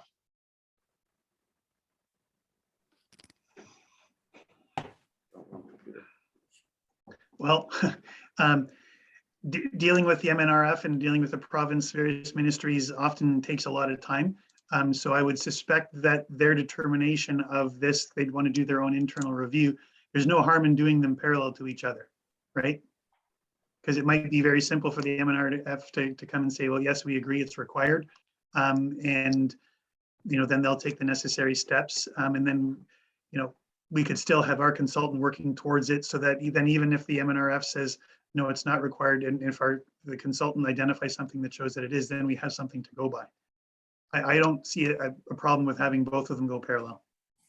So then on the same school of thought, can we include all site plan operations? When you mean all, what are you referring to all? Well, we want All pits within the township or? No. Because CBM is applying for the application and they mentioned all their operations, the three that are make use of the resource. So I have it as Coburn, license 5563. I feel it was referenced as Aberfoyle. But that one has the silt pond identified. That's a concern from our Hydro G guy. So that's in like in the notes on their site plan, but the silt pond's in the wrong place. So we could ask the ministry to address that. So that's kind of where I'm going is. That'll come up. That'll come up through the other review we're starting. Yeah, I'm just concerned if we specifically mention by name or number and we have one of them wrong, that we might not capture what we're looking for. I think if we just say, and all associated or connected pits, something along those lines. So all of them that are transferring materials back and forth or utilizing the processing in one site or whatever, if they're connected or operating together in some way, then it should be included in this. Okay.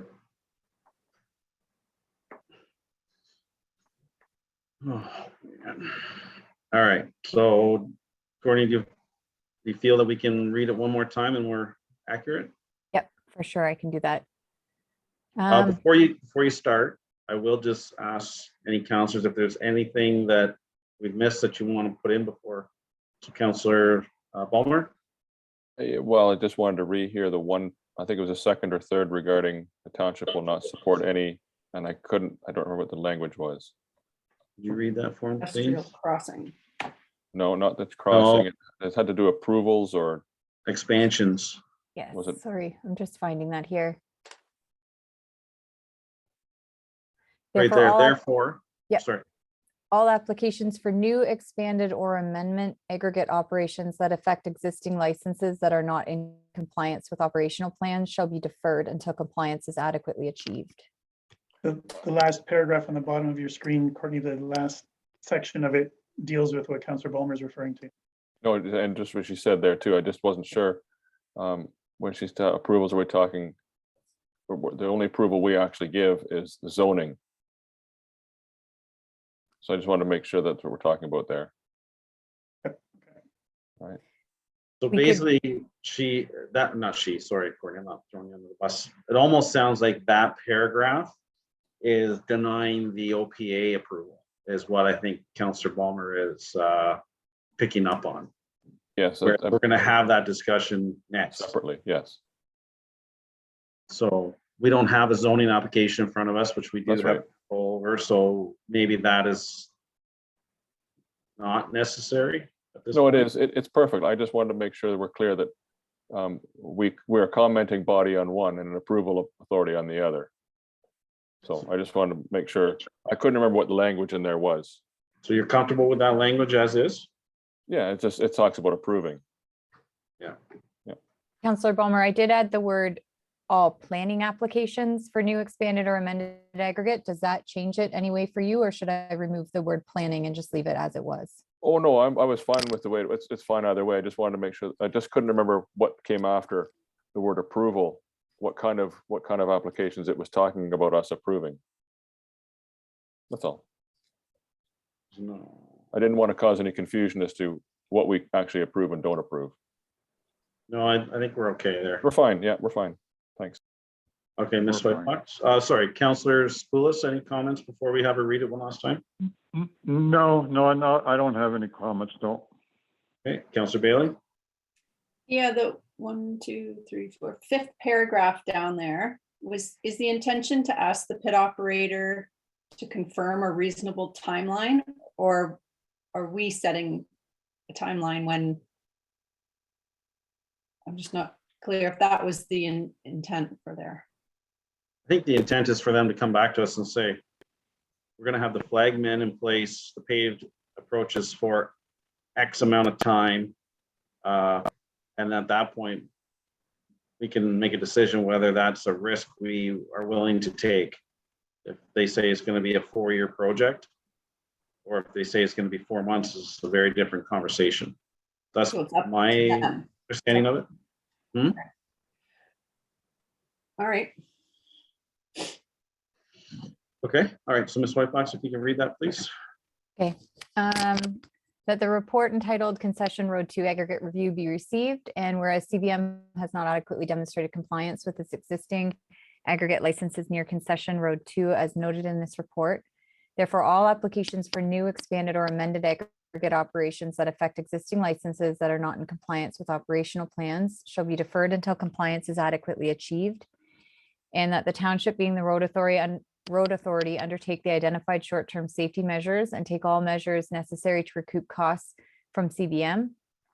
And that council direct staff to request CBM to establish and utilize flag persons to regulate CBM vehicles and equipment at all times when the road crossing is operating, increase the frequency of road cleanup and maintenance, and to pave the road approaches of the entrance exits onto township roads to mitigate the risks associated with road crossings at the Newbar Mast Pit. And that the operator be requested to confirm a reasonable timeline to have a permanent solution implemented for the road crossing that includes a conveyor or system or auger system or other acceptable mechanical conveyance system to transport material under the road allowance. And that staff requests CBM to report back to council at the next meeting regarding the progress of this request. And that the municipality will not accept industrial crossings into the future. And that the township should formally notify the MNRF about the identified safety concerns and all compliance issues, including concerns related to hydrogeology and movement of water, and request the MNRF to actively enforce the requirement for a conveyor for the existing operations and all other license requirements for associated pits, and in no way consider at-grade crossings such as this for any future site approval moving forward. And further, whereas the MNRF is the approval and regulatory body for aggregate licenses, that the MNRF be responsible for and accept all risks associated with the operations it approves, and that the township should not be forced to accept risk and liability for the province and a private for-profit corporation. You're muted. One comment, is it still ND MNRF or have they removed the Northern Development part? I believe it is, and I can fix that up in the motion here. Perfect, thank you. All right, can I get a mover for that, please? Move. Councillor Spillis, seconded by, screen is small. And Councillor Bailey. Sure. Yep. All right, any last comments before we call vote? Councillor Spillis?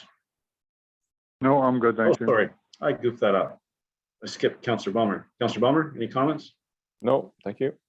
All right, Councillor Bailey, any last comments? Nope. All right, so all in favor, Councillor Bummer, In favor. Councillor Spillis, In favor. and Councillor Bailey. In favor. So that's carried. Ms. White Fox, my understanding that we have 3 reports for Wellington County staff. Next, We may have, I believe we have 4, including their Lancey Pit expansion application report. and Megan and others are going to be presenting. Shall we take a break now for lunch, 30 minutes, and then come back and do the Wellington County reports? Because I feel they're going to take a while. Councillor Bailey, you have a comment? I just had a comment. Councillor Ballmer had brought up an interesting point about maybe reaching out to Tatmo or talking about how the levy could change about, every ton that touches the road. And I thought that was maybe something to follow up on, as well as I wanted to ask if you thought there was any appetite for Tatmo to be pushing for the random spot checks.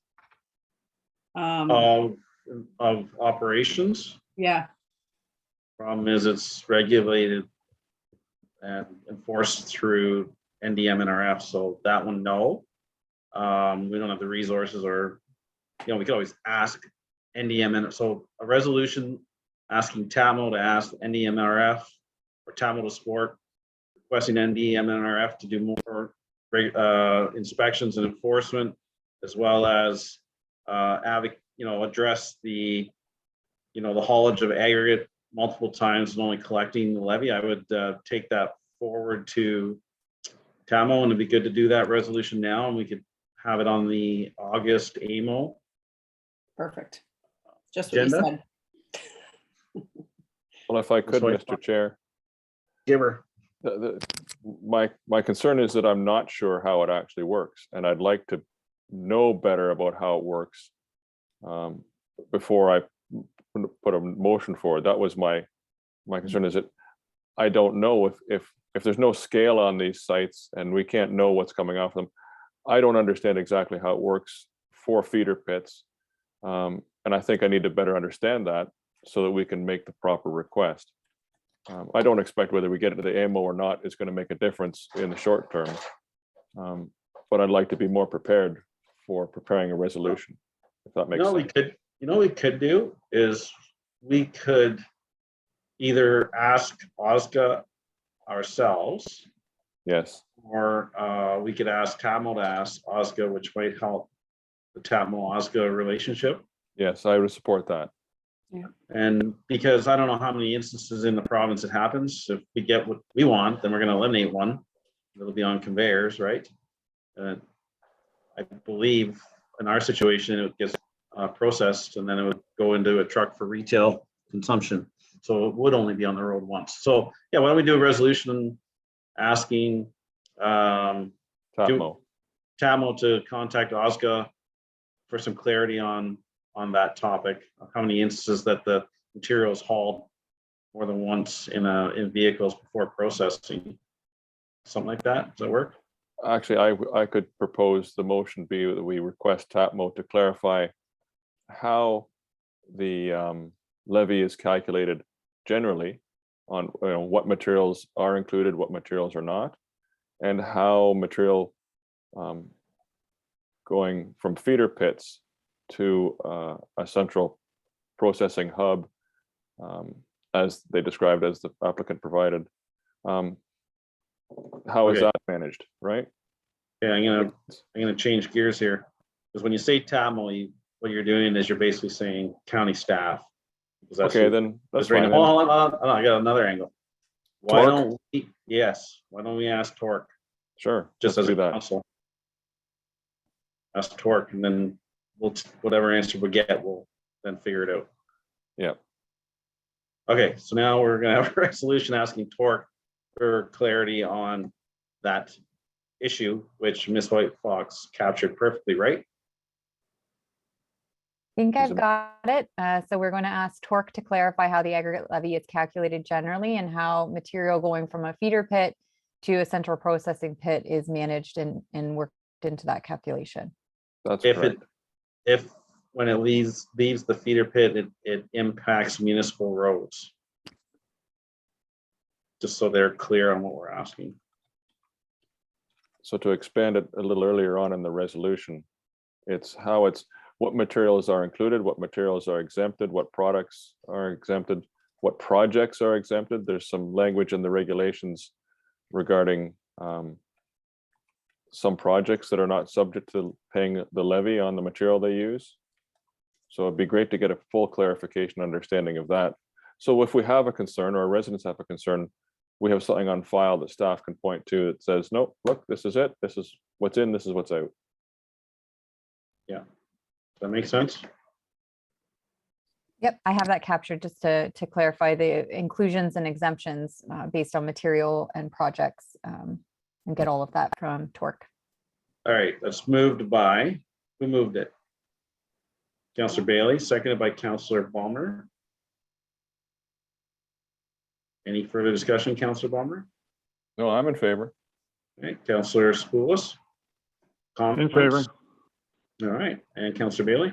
Yeah, I'm in favor. Thank you. All right, that's carried. Was there anything further that I missed, Councillor Spoulos? Yes, I'd like to have a quick discussion on long-term in general in Puslinch with these gravel pits. I'd like to consider as part of the next budget cycle that we consider hiring a consultant to develop a strategy to reduce a continual applications for gravel extraction, and by trying to minimize the community impacts of the community. Now, we had our deputant say that there's 12% of our ground is already taken up with existing and disused gravel pits. So I was wondering if there's a strategy that we can try to push on the province to say, look, this is very disruptive for our community. Can we not limit the size of a number of active gravel pits to a certain percentage of our township? Because otherwise, it's going to be a completely unfettered application after application with from these gravel operators.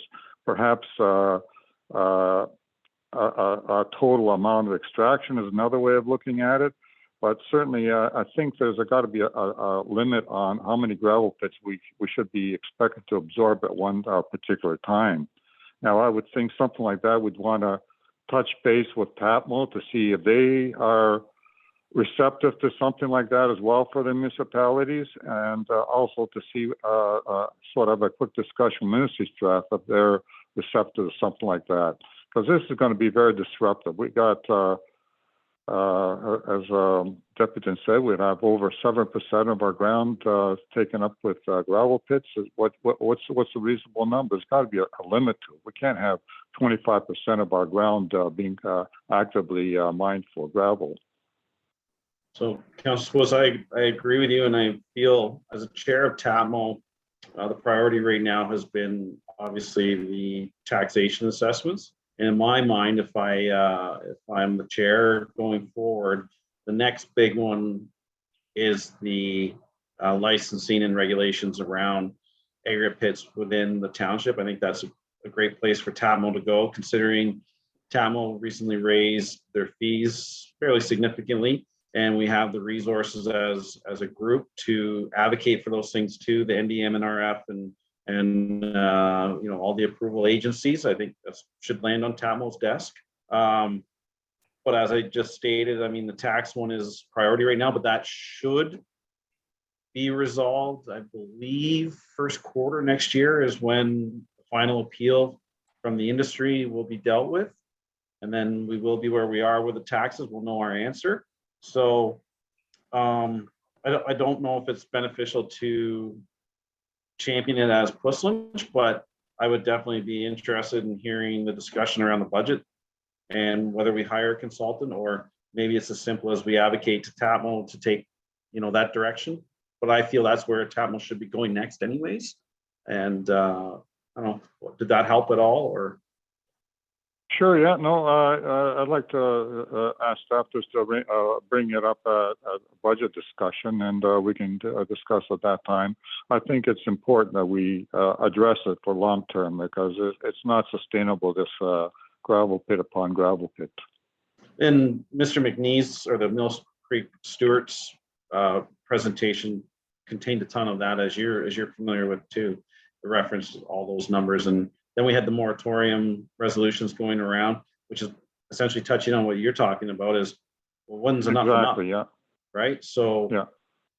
I'd entertain those discussions, but I definitely feel that we could, you know, give TAPMO a little nudge come post-August AMO meeting and post Wellington County Appeals coming to fruition. That'd be a great direction for TAPMO to go, and I'd be willing to take TAPMO there. So, Mr. Thank you CEO, very do you need a much. resolution to bring that back at budget time, or you guys can just take a note of that? You can just take a note of that. That's fine. Okay, perfect. All right, Ms. White Fox, are Megan and Zach, are they okay if we take a half-hour break? Does that interrupt their schedule too much? I can send them a quick message, but I see that they are all online, so I think it would be fine to take a quick break. All right, so we'll just come back in 30 minutes. Please, see everybody then. Ms. White Fox, when you're ready. All right, welcome back from our break. I'll just do a quick roll call. Councillor Bulmer. Here. Councillor Goyda. Councillor Spoulos. Here. Councillor Bailey. Here. All right, next up is 9.4.1, Lancey Pit expansion, correct? Ms. Ferris. Thank you, Mr. Mayor. So good afternoon, members of council. Thank you for having me here today. Before you is a planning recommendation report I've prepared related to county official plan amendment and a zoning bylaw amendment application for the aggregate application within the township. And this proposal is seeking to expand an existing aggregate operation referred to as the Lancey Pit. As you're fully aware, this property has direct frontage and existing access off of Side Road 25 South, and then is abutting the existing Lancey Pit property that is immediately north of it, which has direct frontage and existing access onto concession 2. So I've done a pretty detailed report, so I'll just do kind of a quick summary, kind of high level summary of a couple of items. And then I'll be available for questions. And I also am aware that CBM staff and their planners are available as well to answer any potential questions that might arise that may or may not be best suited for them. So through the detailed review as part of the Planning Act application circulation, and I've summarized in the planning report, this development applications have gone through a pretty rigorous technical review, both from external commenting agencies like the Grand River Conservation Authority or Source Water Protection staff, and then also internal consultants for the township. So the township's engineer, hydrogeologist, ecologist, and then also a consulting acoustic specialist. As part of the review that was taken place for this particular application, consideration of the comments received from the public were also given, and there was a public meeting that was held in April of this year. And these comments have been considered and are considered to be addressed through either the various technical assessments and recommendation, notes on the Aggregate Resource Act plans, which form part of the planning recommendation report that is in front of you today, and also through provisions through the proposed draft amending zoning bylaw, which is also an attachment of this report, although not specifically being sought for approval today.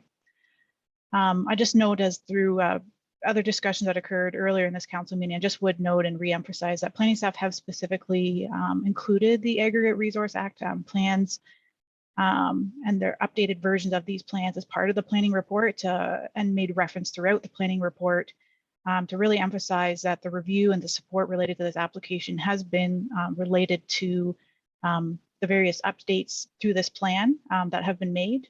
And CBM has been working with staff and all the various consultant agencies to update these site plans as the comments arose throughout the detailed review process that's been unfolding.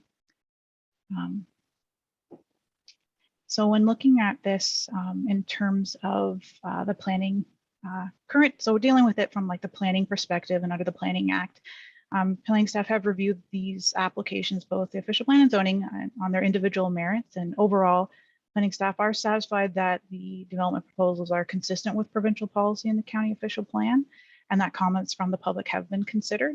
However, at this time, we're only seeking, because we are dealing with two different application types with two different approval authorities, we are only seeking specific endorsement and direction related to the county official plan amendment, so that could move forward within the review and consideration process to planning committee and county council at this time. So there's no decisions being requested to be made on the zoning bylaw amendment at this time. But overall, planning staff are generally satisfied that the use itself, the principle of use, is appropriate and the use is compatible. However, I do emphasize within the recommendation section of my report at the end of the report, I have pulled out several items that should be considered by Township Council and addressed prior to the zoning bylaw amendment application being formally considered and approved by Township Council. So some of these items I would just highlight is related to the recommendations of a safety audit, the types of mitigation measures that may be appropriate and specific to this particular property, and what should be addressed in terms of from the Aggregate Resources Act side of things, or what could be addressed or considered as part of the Planning Act process. I've also identified that I would suggest that a couple of items on the Aggregate Resource Act site plans be updated that have been flagged by staff, some of which are related to, including provisions related to dust management, dealing with alternative acoustic barriers, as I have noted that there some alternatives would be considered in terms of the standard earth noise barriers, and confirmation that both the future well survey and acoustic audit that is required to be completed in the future actually be supplied to the township for review. And then also that the consideration and approval of the MECP, so Ministry of Environment approval for specifically related to removal of habitat for the endangered species. And I have just noted that I've particularly flagged these items for consideration with respects to zoning, largely because the zoning mechanism, specifically under the Planning Act and the official plan, has a little bit more opportunity to put, I would say, mechanism with respect to, like, say, a holding provision to be utilized if certain items are deemed by a municipality to be unresolved. So that I've identified as maybe the best approach to deal with these couple of items that I've highlighted. And so just reiterating, I'm looking for endorsement of the county official plan amendment, and that's specifically related to establishing the mineral aggregate area on this property, adjust the locations of where the woodlands are in relation to field verification that's occurred, and further extending the sand and gravel resource overlay on the balance of the properties, but excluding the significant woodlands. So again, I'm here for any comments, questions, clarification items, and then again, just reiterating, CBM is also available, I believe, to answer any potential comments specific to them. Okay, thank you, Megan. Just for my clarification, if we have concerns about, proposed slopes of berms, setbacks, those types of things will be dealt with through the zoning application that will be seen at a later time. So through you, Mr. Mayor, if you have items specifically related to the actual Aggregate Resource Act site plans or like the rehabilitation plan and notes in respects to that, I would say you can definitely bring it up now to make the concerns noted.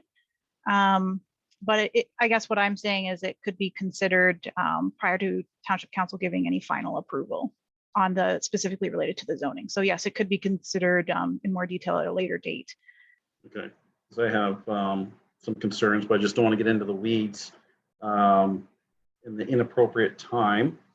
Okay, I will turn it over to Council. Councillor Bulmer.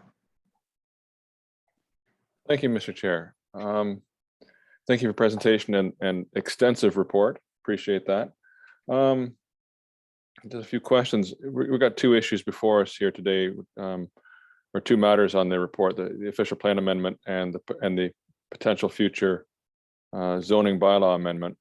And I just want to clarify a few things. If I look at the official plan amendment, much of what was relied on for that, I believe, was sort of site proofing, confirming details on the ground, sort of empirical reviews of the existing conditions, rather than relying on operational site plans. Is that correct? The OPA is mostly based on just site visits of existing conditions? So through the chair, with respects to the significant woodlands? Well, all the details, whether the aggregate overlay, the significant woodlands, all of the things that go with the official plan amendment, those are not dependent on site plans at all, are they? No, not necessarily, but I can confirm in terms of like on the ground works that have been done specifically with the significant woodlands. Both GWS and CBM's ecologists have been out on site, have went out and staked the woodlands. That's been reviewed by the township's ecologists, GWS. So those items have been done, and there has been so other items such as like groundwater monitoring that's been completed on site. So there are some, I would say, a lot of on the ground like truthing of information as part of this review process. Right, and that's so it's verifying existing conditions as opposed to the zoning bylaw, which seeks to regulate future operations. The official plan amendment is simply to acknowledge existing conditions. Would that be fair characterization? But that's a way to put it. It's kind of twofold. The one aspect of it is to essentially provide, identify that this portion of land will be part of a mineral aggregate area where extraction can occur, and then recognizing that there is primary and secondary resources on site, and just to have the mapping be further extended to recognize that that's on the entire of the property. Right. And then ground truthing, I would say more specifically as well, related to where the woodland boundaries would be. Right. But we wouldn't be expanding the aggregate overlay if the aggregate wasn't there. Through the chair, I don't think we would necessarily see this application unless it was requested. Right. So anyhow, that's just, to me, that gives me some comfort that I see this significant difference between the official plan amendment, the request for us to support the official plan amendment, because it's essentially asking us to confirm existing conditions that have been site truthed, as you said. So I have less concerns with the official plan amendment than I do with the zoning bylaw. So if we talk about the potential future zoning bylaw amendment, when I looked at the report, I was very pleased to see that several of the concerns that were addressed at the public meeting have been addressed through amending the zoning. I mean, I think that one of if we look at the former Reed's Heritage Pit north of 401, that was a jigsaw puzzle of zoning to achieve a number of different objectives. And I think it's good we've moved somewhere towards that here in terms of pulling back extraction to only where extraction is going to occur, those things. But I still have significant concerns regarding the number of issues raised by the peer review team that rely on a set of site plans and site plan notes that may or may not be the ultimate set that is approved by the ministry. I mean, it's nice that we're seeing the most current ones, but as you heard earlier, I'm still waiting to see where, you know, we know there's nothing in legislation in the Aggregate Resources Act that requires the last set that they show us to be the same set that they show the ministry to get the license. And we know from in the past, there's no guarantee that something that shows up as a requirement on the site plan will ever be done. So I'm always nervous when I see significant issues proposing to be addressed based on relying on site plan notes or site plans that aren't identified as municipally significant on those site plans. So if I'm struggling to know where the county planning department gets its comfort, because they must have the same understanding that there is no guarantee that these conditions or these site plans will be the ones ultimately approved.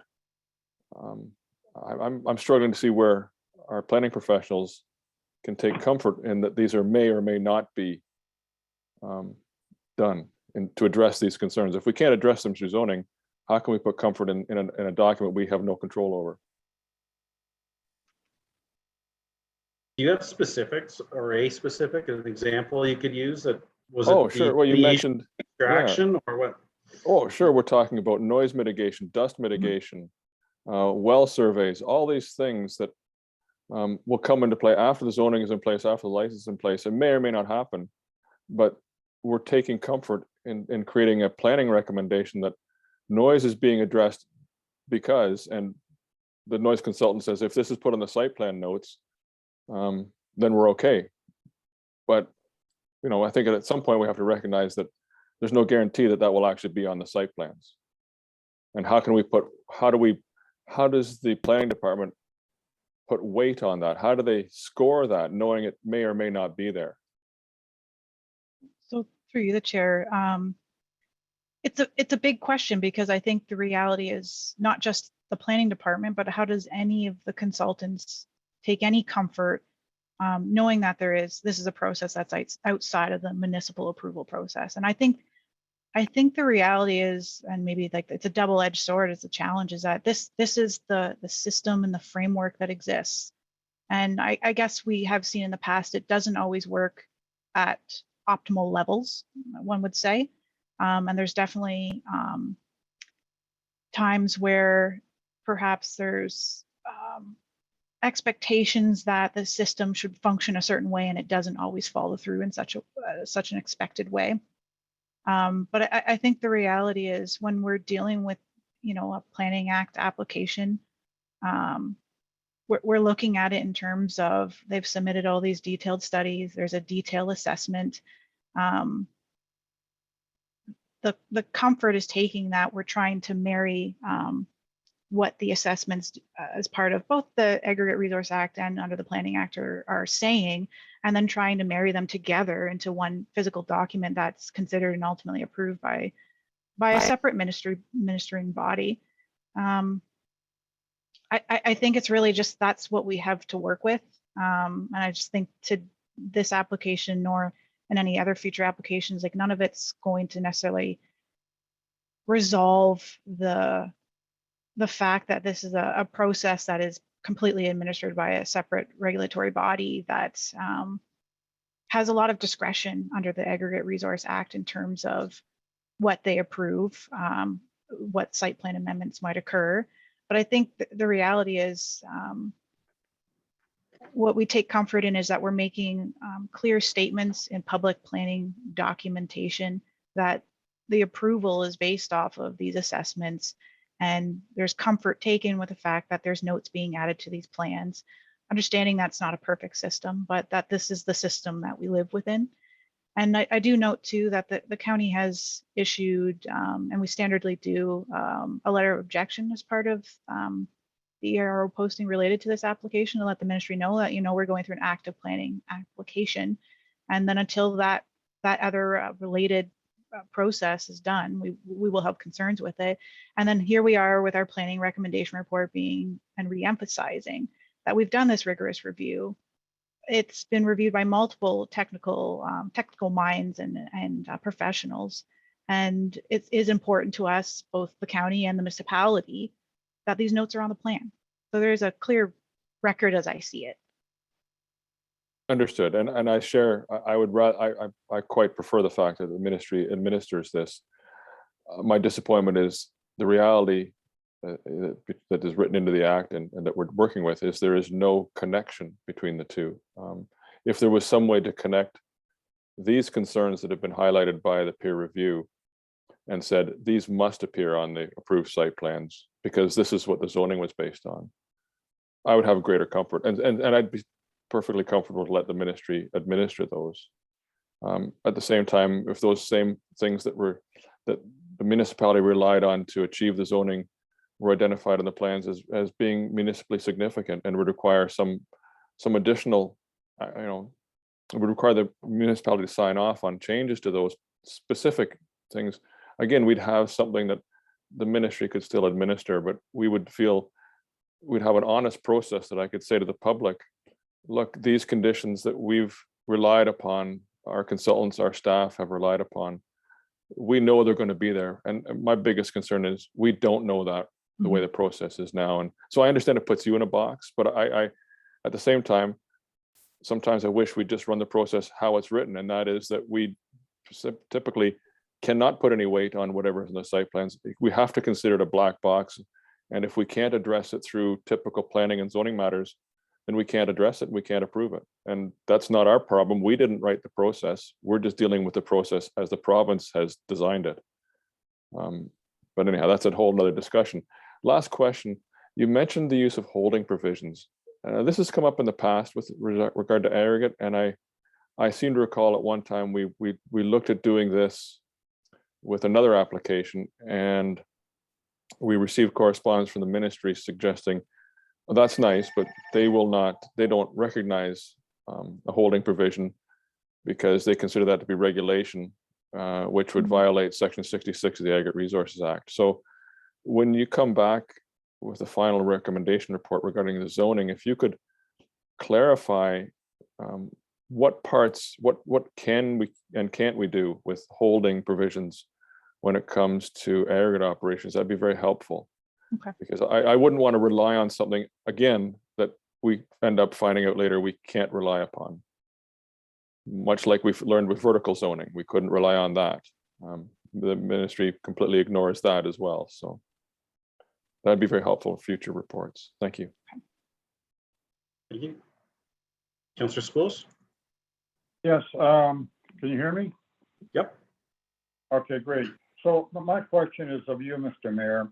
We just finished passing a motion that says, in effect, one of the clauses says that all applications for new, expanded, or amended aggregate operations that affect existing licenses that are not in compliance with operational plans shall be deferred until compliance is adequately achieved.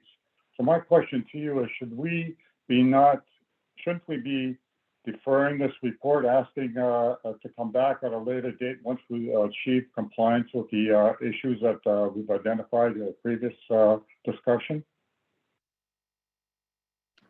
So that's the challenge, and I've been pondering that in my mind. So essentially we have an OPA that shouldn't be hinged to a site plan because studies have been shown that there's aggregate there and we should adjust the OPA.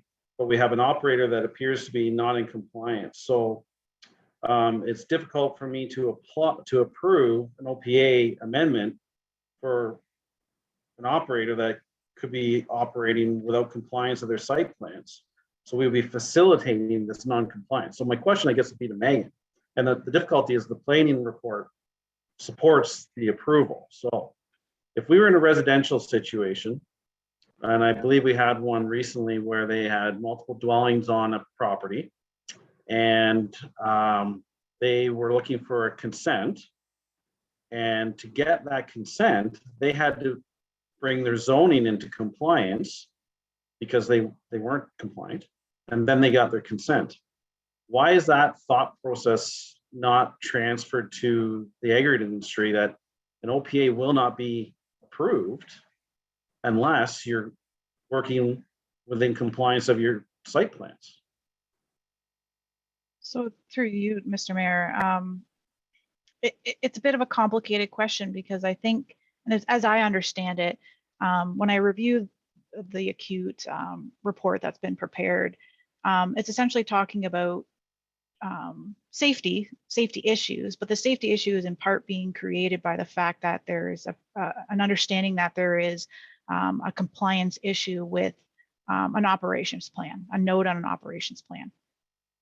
I think where I take it's a bit of a different process is that is a separate, like it is an expansion, but it's an existing operation. It has an existing license on it. It's an existing entrance. And so what this is, it's definitely related in the sense that they are sharing, they are next to it. It's a physical expansion of it. They are sharing an access and a haul route internally through it. But part of it is, you know, it's the age-old question in my mind, is this a compliance issue under the Aggregate Resources Act that needs to be addressed by the ministry and needs to be brought to the ministry's attention? And is it also something that needs to be considered under the Planning Act, bigger picture in terms of what is the public health and safety? The way I look at this study, it does say there's a concern. And so the way I have kind of looked at it is that this concern has ways to be mitigated. I think I've heard earlier from the township is that the mitigation preference is to comply with the operations plan and the notes on the plan regarding a conveyor versus using this existing entrance on concession 2 as a consistent route for rock trucks or any type of material haulage. But the other part of that operations plan is I think it does talk about there being an assessment of whether that conveyor would be appropriate prior to actually installing it. So I then have questions wondering with respect to the operations plan that's in existence. Has that study ever been done? Why was that note on the plan? Like those questions come to mind. But I guess the way I had looked at it is there's ways to mitigate this. I do understand the preference from the township is that there's a conveyor system. And so I think it's just a matter of, because I think at this point in time, we haven't heard a lot of detail from CBM about how they're going to address this, but looking at it being addressed at the on the grounds like side of the 2-tier planning process, which is like dealing with it through the zoning side of it versus the overall use. That's the way I have looked at it. But you've also heard the concerns about dealing with it within the zoning component of the application because of the bait and switch, because of there's already non-compliance with the zoning and they're not being held accountable. So I guess my next question to you would be, what are the implications of approving this on condition of confirmation of compliance of the operation plans from the NDM and RF? Just a point of order, if I could, Mr. Chair. Sure. I would prefer that we stop using the word approval. We are not the approval body for an OPA. Make sure we're very clear when we're talking about these two different things, that we have our conversations, that we are a commenting body with regard to the official plan amendment and we are the approval authority for the zoning bylaw. So not to be too nitpicky, well, not to be more nitpicky than usual. Thank you. No problem. So so there is really no implication for us giving our blessing to the regulatory authority approving this OPA. But our comments, I would prefer to see that approval, it has a caveat attached to it that the operator becomes compliant with their operation plans. Does that make you feel better, Councillor Bulmer?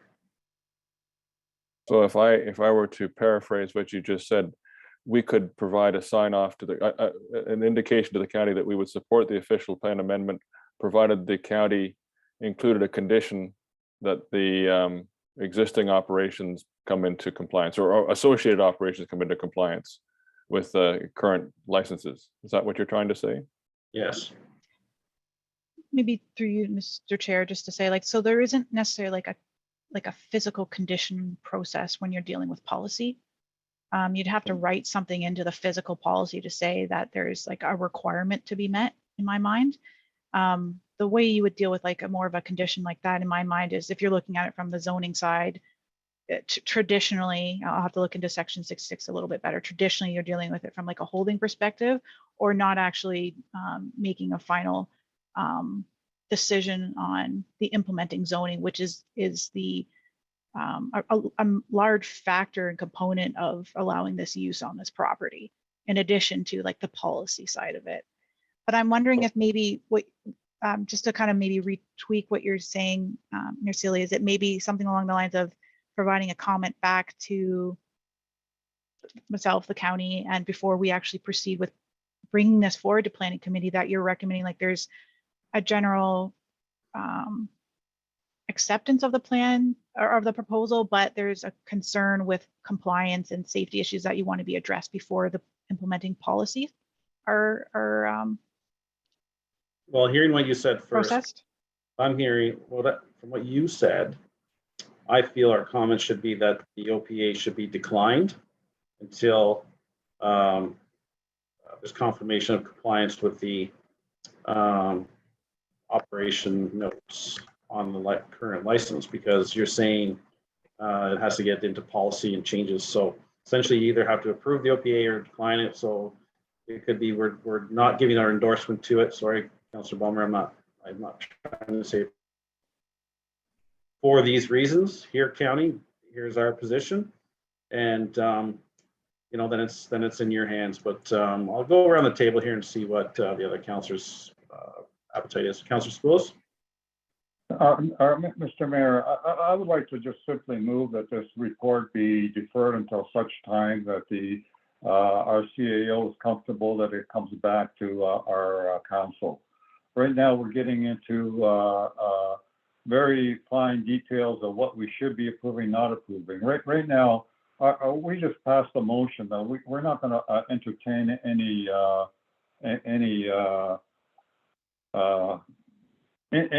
applications until such time that the compliance issues are resolved. And for us to not act on that, it makes us seem like a paper tiger. We forcefully say something and then we sort of back off and say, well, okay, maybe we can do this and this.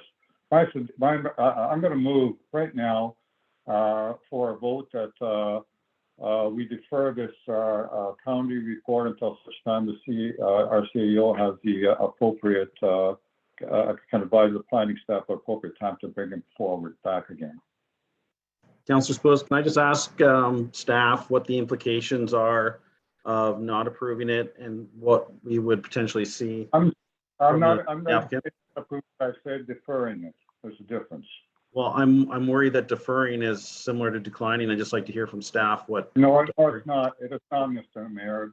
Deferring is that you're going to address the report at a later date. I know, but Megan, is there a timeline that you have to follow after receiving an application like this?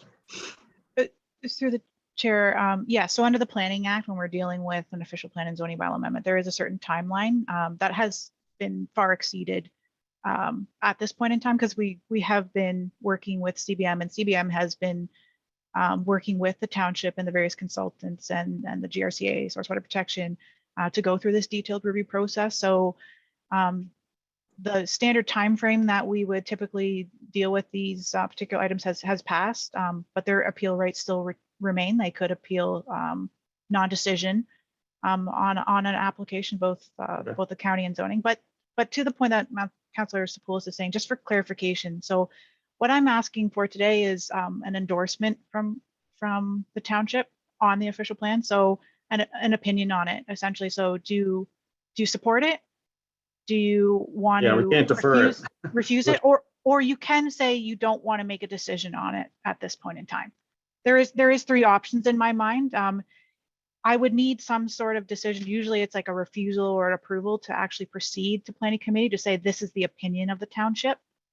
Here's all the facts. Now you can make your decision on the official plan amendment. But if you decide not to make any decision, I think effectively I'd be in a standstill position until it's brought back and I have a specific clarity from the township about your specific opinion on the official plan amendment. Okay, so Councillor Spillis move that. Can I get a seconder so we can discuss it? Councillor Bailey or Councillor Bomer? Councillor Bailey seconded it. All right, Councillor Bomer, comments. Thank you very much.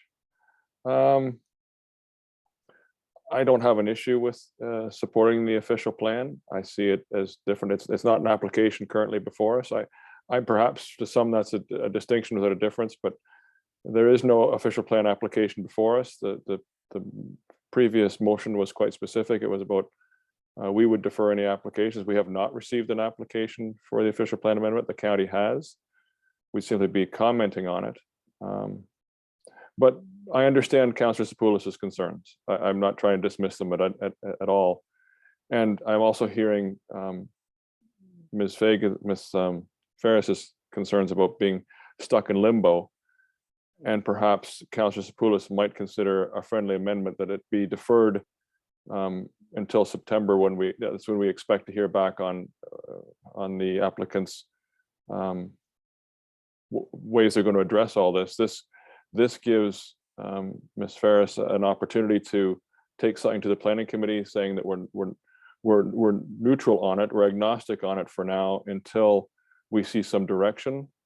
But otherwise, I certainly, I'd also support a motion just to go ahead with the OPA now because I see them as significantly different.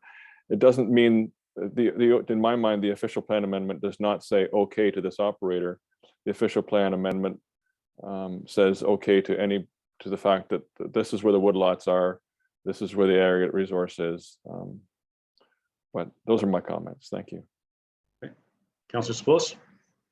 I would go along with the friendly amendment to defer this report until September. At that time, as Councillor Bomer indicated, given the pit operator opportunity to respond to the issues that we've identified, and we'll have some more issues as well at that time, and perhaps we can move forward at that time.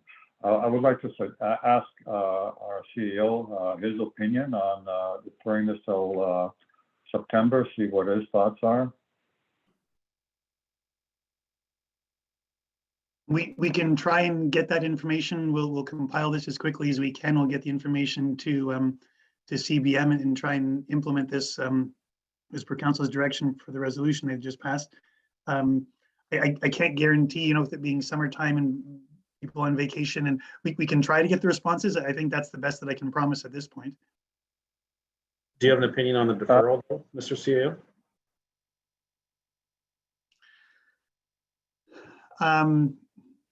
My recommendation would be, if given the 3 options that Megan talked about, support, don't support, or no decision. I would suggest no decision until you can get comfort with the other level. That would be my recommendation. Yeah. Okay. Councillor Spillis. Yes, it supports my thoughts. The no decision option at this time until.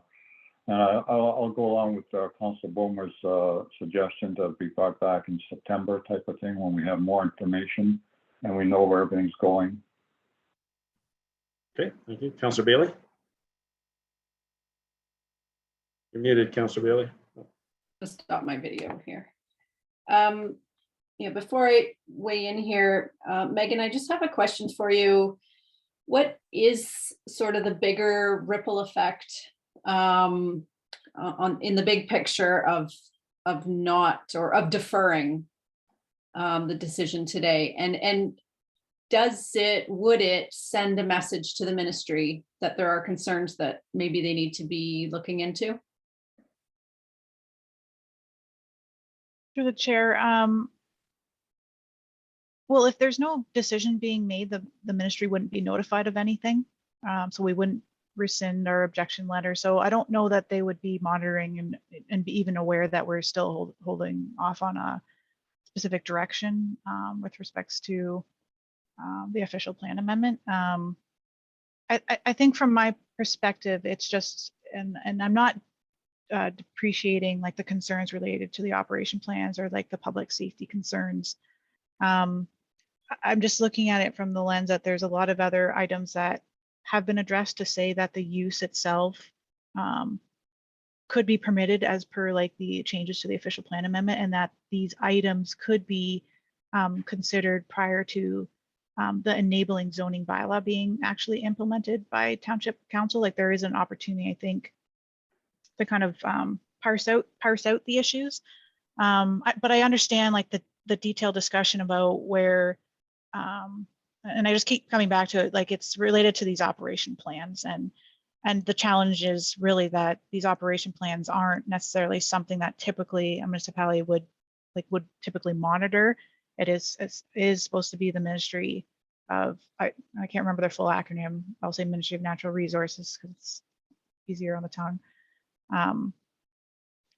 But yeah, I guess really like the big picture ripple effect is there just would be no decision, and then it's just a matter of where CBM would essentially go with that in terms of what their next steps are under the Planning Act. So essentially an inconvenience of a delay in order for us to gather a little more information. Through the chair, I don't know that I would like how I'd specifically characterize it or how CBM would feel these issues could be resolved, because I think there's a couple of ways that it needs to be looked at. But again, I'm not certain what CBM's thinking in the back of their mind in terms of like how they would address this specific concern about the existing entrance and the fact that it's intended to be used for this expansion portion of the property. Okay. So, Mr. Chair, in terms of the motion here, I would be in support. Okay, thank you.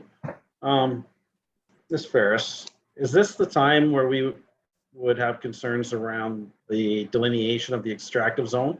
Is that through the OPA or is that through the zoning when that comes to us?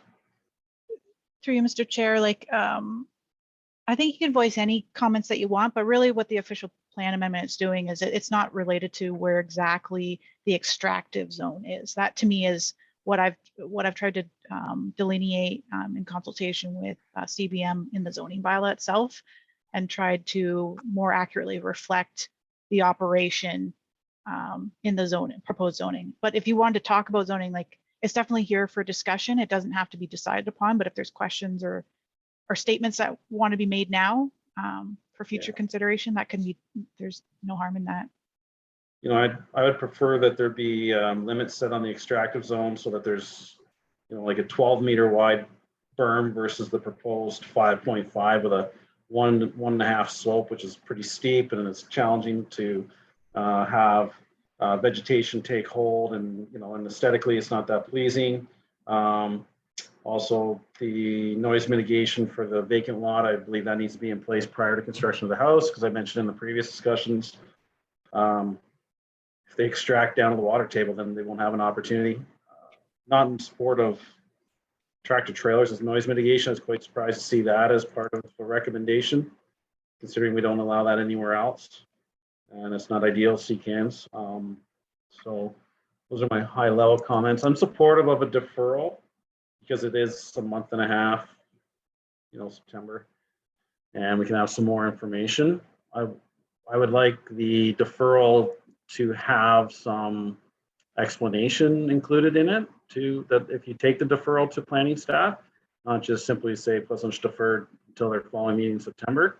I'd like our staff to put together some bullets or some points that are where our concerns lie, just so that planning at the county level recognize it, and it's still work in progress. I also recognize that CBM has options available to them.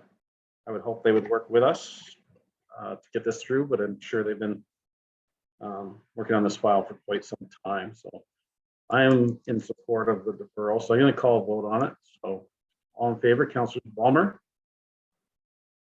In favor. Councillor Spoulis, In favor. and Councillor Bailey. In favor. Ms. White Fox, do we need a resolution to receive the report? We should, yes. Can I get a mover to receive that report, please? That we just deferred? Councillor Bailey, seconded by Councillor Spoulis. All in favor, Councillor Balmer, In favor. Councillor Spoulis, In favor. and Councillor Bailey. In favor. I believe we're on to 9.4.2. Is this Zach? Hey, Zach, how you doing? Pretty good, thanks. All right, floor is yours. Great. Thank you, Mr. Mayor, and great to see everyone today. I just have a brief presentation here regarding zoning bylaw application D14/SLA. This is for the Slater application at 711 Arkle Road.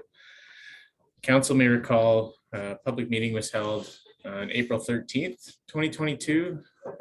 With this file, there was no members of the public that voiced concerns. Essentially, this proposed bylaw is to recognize 2 existing residential units on the property that are in addition to the primary dwelling unit. So currently there's 3 units on the property. The bylaw itself looks to formally recognize one of the units that isn't in compliance. If council has had a chance to look at the report, through staff's review, it has been identified that one of the dwelling units is in fact legal non-conforming. So the bylaw is basically looking to recognize the other unit that is not legal non-conforming. So we're talking about 3 units, but really 2 of them are already permitted as of right. So it's really just the 3rd unit that is not conforming. This is in relation to a severance application that the applicant has applied for and has been conditionally approved, subject to the zoning being addressed. The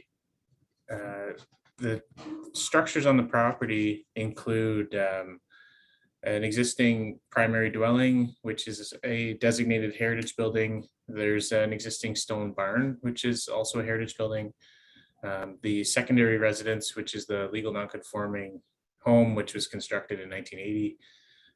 And then the last one is the 3rd dwelling, which is a former stable, which again is a heritage structure. So pretty unique property out there.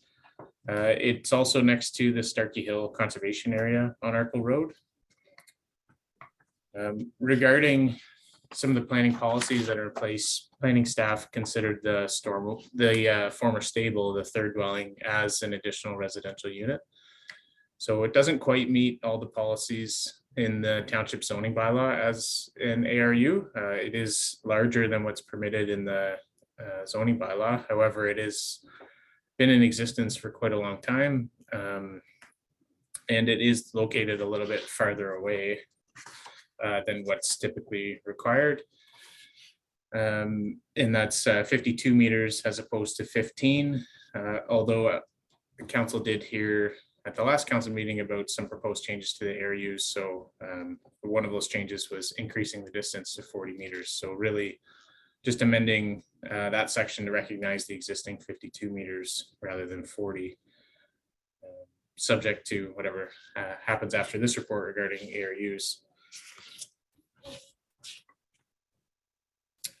And just to talk maybe a little bit about the existing building permits that have been approved on the property as well too. So regarding the secondary dwelling at the front, which is considered legal non-conforming, that did receive a building permit in the 1980, to exist as a dwelling unit. Regarding the stable, there was a conversion in 1982, and that applicant has provided copies of those building permits, which has been very helpful. But that building permit was as a farm office, which is a little bit different than the farm dwelling. So that's why that one wasn't able to meet the legal non-conforming requirements in the bylaw. And that's why we're recognizing it now as an additional dwelling unit. Just regarding servicing is the last item. There are 2 wells located on the site. Two of the dwellings share a well. And then the third dwelling has its own well and separate services. So happy to answer any questions that the committee may have. I also may be able to share my screen if there's any questions about kind of the building locations and stuff like that as well too. Thanks, Zach. Councillor Ballmer? Thank you, Mr. Chair. Thank you, Zach. I appreciate the report. Yeah, it's and I don't know if the family was present at the public meeting, but I hope somebody gets the message back to them that how grateful that the Heritage Committee is regarding the care they've taken to maintain these structures in the state they are. They're fairly well maintained. And although they're not designated under the Heritage Act, they are listed on the registry with great pride, because it is, if you've been to the property, the barn in particular is quite stunning. So thank you for reporting, and thank you for all the time county staff have put into this application. I'm sure the family will appreciate it. So that's my comments. Councillor Ballmer. Councillor Spoulos? I'm good with the report, and thanks to planning staff for the report. Councillor Bailey? Thank you. Sorry, Zach, did you mention this was in regards to a severance?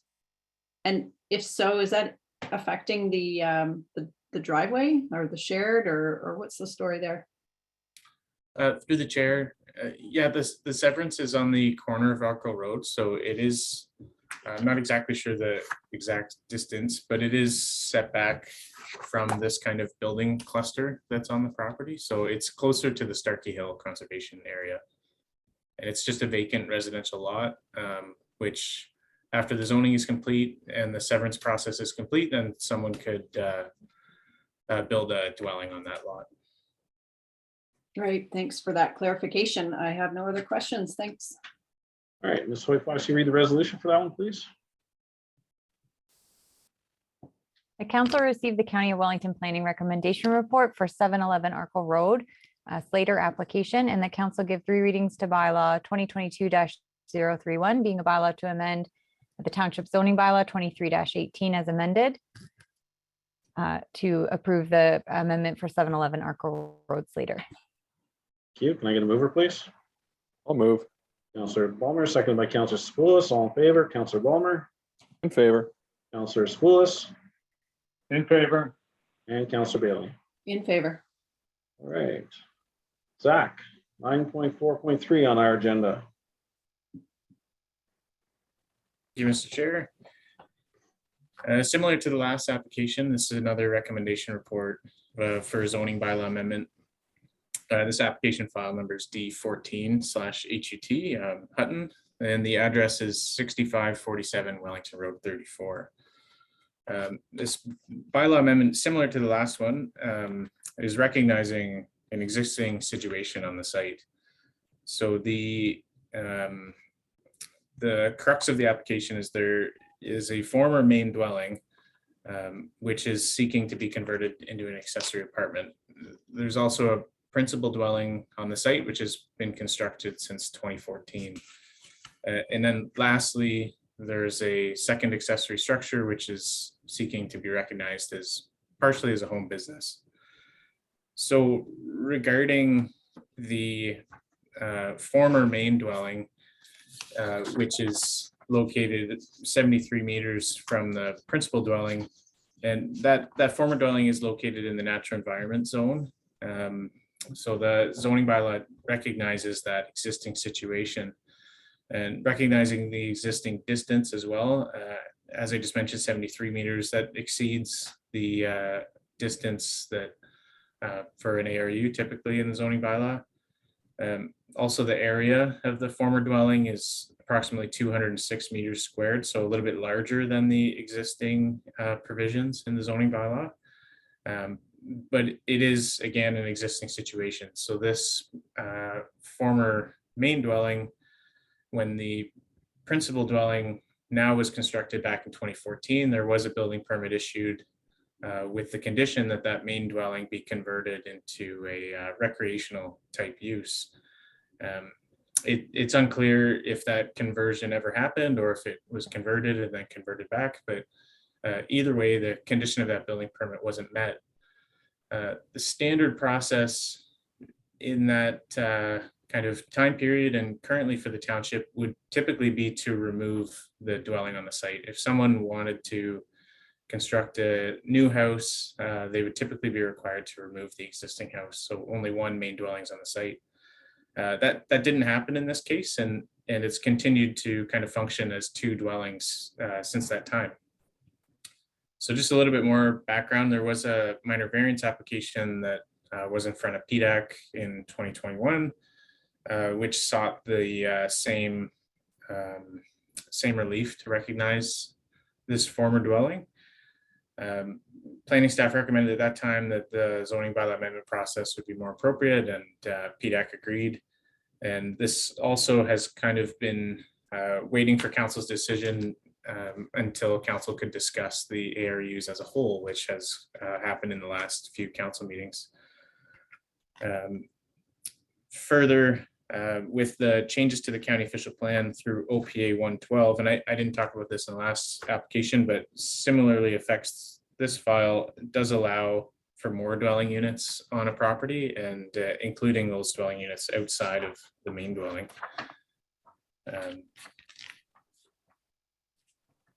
At the public meeting, no one spoke in favor or against the application. However, just before the public meeting, after the report was issued, there was a letter that was received by the former owner indicating kind of the prior use of that building, that former main dwelling, whether it was converted or not converted at the time,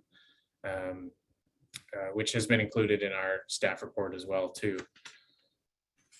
So just to reiterate, the changes that we're proposing in the site-specific zone recognize the accessory dwelling unit within the natural environment zone, also recognizes the increased distance that's typically required for an ARU and the increased area. And then finally, the last item regarding the home business on the property would recognize a larger home business that is typically permitted. The bylaw does permit a home business outside of the main dwelling in an accessory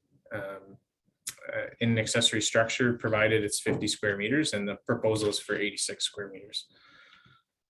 The applicant has provided a floor layout of what that office looks like as well too, and that's included in the file. And the last item on the proposed zoning is there's an existing kennel permission on the property located separately from the building cluster, but it's identified as SP1. Staff are proposing to remove that permission because a kennel has never been constructed on the property. It was carried over from the old bylaw, and speaking to the owner, there's no intent to construct a kennel in the near future. With the revisions to the kennel bylaw in 2021 that the township made, planning staff feel that it's appropriate to remove that site-specific zone. And just the final comment just on the servicing. So each dwelling is serviced by its own well and septic system. The proposed home office does share the same well and septic as the main dwelling. So happy to answer any questions. And again, I do have some drawings available if there's some questions about locations, that sort of thing. Okay, thank you, Zach. Councillor Bulmer? No questions. Thank you for the presentation. Councillor Spillis? I just want to be reassured that this will not set a precedent for other ARUs and others, or the size and the distance from the cluster. Yeah, through the chair, each application is assessed on its own merits, so there is no precedent setting for zoning bylaw amendments.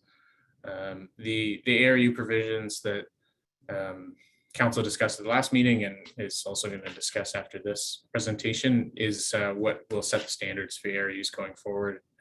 This report recognizes kind of the unique situation, the unique history that's happened on this site as well too. Great, thank you very much. Councillor Bailey? Thank you. Just a general question. We've seen a few now examples of where we have existing dwellings and a secondary dwelling, and it's in existence now. We want to just bring it into conformity. Do we know how many are within the township, or do we sort of wait for them to come forward because of a severance, because of some other issue, or is there a way to deal with these kind of all in one blanket method? Through the chair, there's different ways of dealing with it. The ones that are legally there's the whole legal non-conforming section. So the ones that were in existence that were legal are recognized in the bylaw. So we're only dealing ones that don't actually meet the zoning bylaw. And those are kind of come up in different ways. As you mentioned, through other planning applications, that's one way for the township and the county to identify.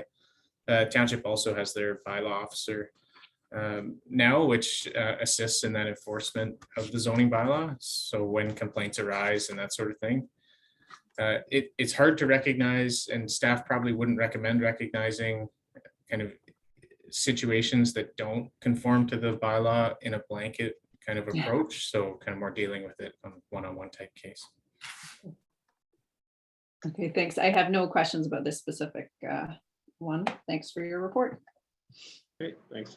Maybe a question for finance, but with these coming online to conformity, is the tax roll updated and is MPAC notified? Because now these are considered residential units?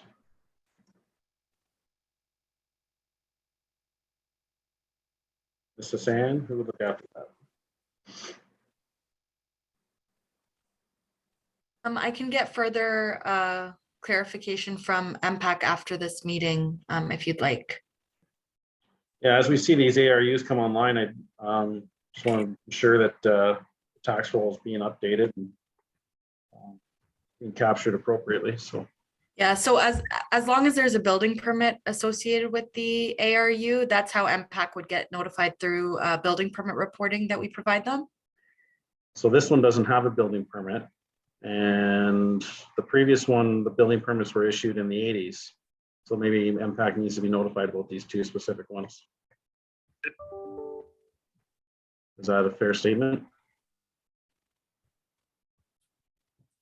Yeah, if I can get those specific details, we can notify MPAC on that. Okay. Thank you. Can I get Ms. Whitebox, you read that resolution, please? The council received the County of Wellington Planning Recommendation Report for 6547 Wellington Road 34 Hutton application, and that council give 3 readings to bylaw 2022-032, being the bylaw to amend the township zoning bylaw 2318 as amended. I get a mover for that, please. So moved. Thank you. Seconder, Councillor Bailey, all in favor. Councillor Balmer, In favor. Councillor Spillis, In favor. Councillor Bailey. In favor. All right, now we're on to 9.44. I believe it's Megan. Oh no, Joanna. Thank you, Mr. Mayor. But also, what I will suggest is my staff have started doing this. If a report is prepared by somebody and then presented by another, just have a little line at the top, presented by, so I know who's presenting. So I look a little smarter. I appreciate it. Sure, thank you, Mr. Mayor. We can do that in the reports moving forward. All right, go ahead. All right, so we are pleased to bring forward today the revised bylaw for additional residential units. As Zach had mentioned, on June 15th, planning staff brought forward a planning recommendation report regarding additional residential units, which included a draft bylaw for council's consideration. Additional feedback was provided by council at this meeting, and a request to further adjust the bylaw was made. A final copy of the bylaw amendment to reflect the changes recommended by council has been attached to this report for council's consideration. Within the meeting, there were 3 items that council had flagged to bring back for further information. And the first item was the floor area calculation for additional residential units and the principal dwelling in regards to basements. So looking for further review for clarity in this aspect. In discussion with township staff, it is understood that the calculation of floor area currently includes all stories, which includes basement and attics. This being said, basements and attics are typically only included within the floor area calculations if they've been finished through the installation of drywall. Planning staff have adjusted the wording of the bylaw and the definition of a habitable room to include any finished room in a dwelling unit to align with how staff are currently reviewing and calculating the floor area for additional residential units as well as their principal dwellings.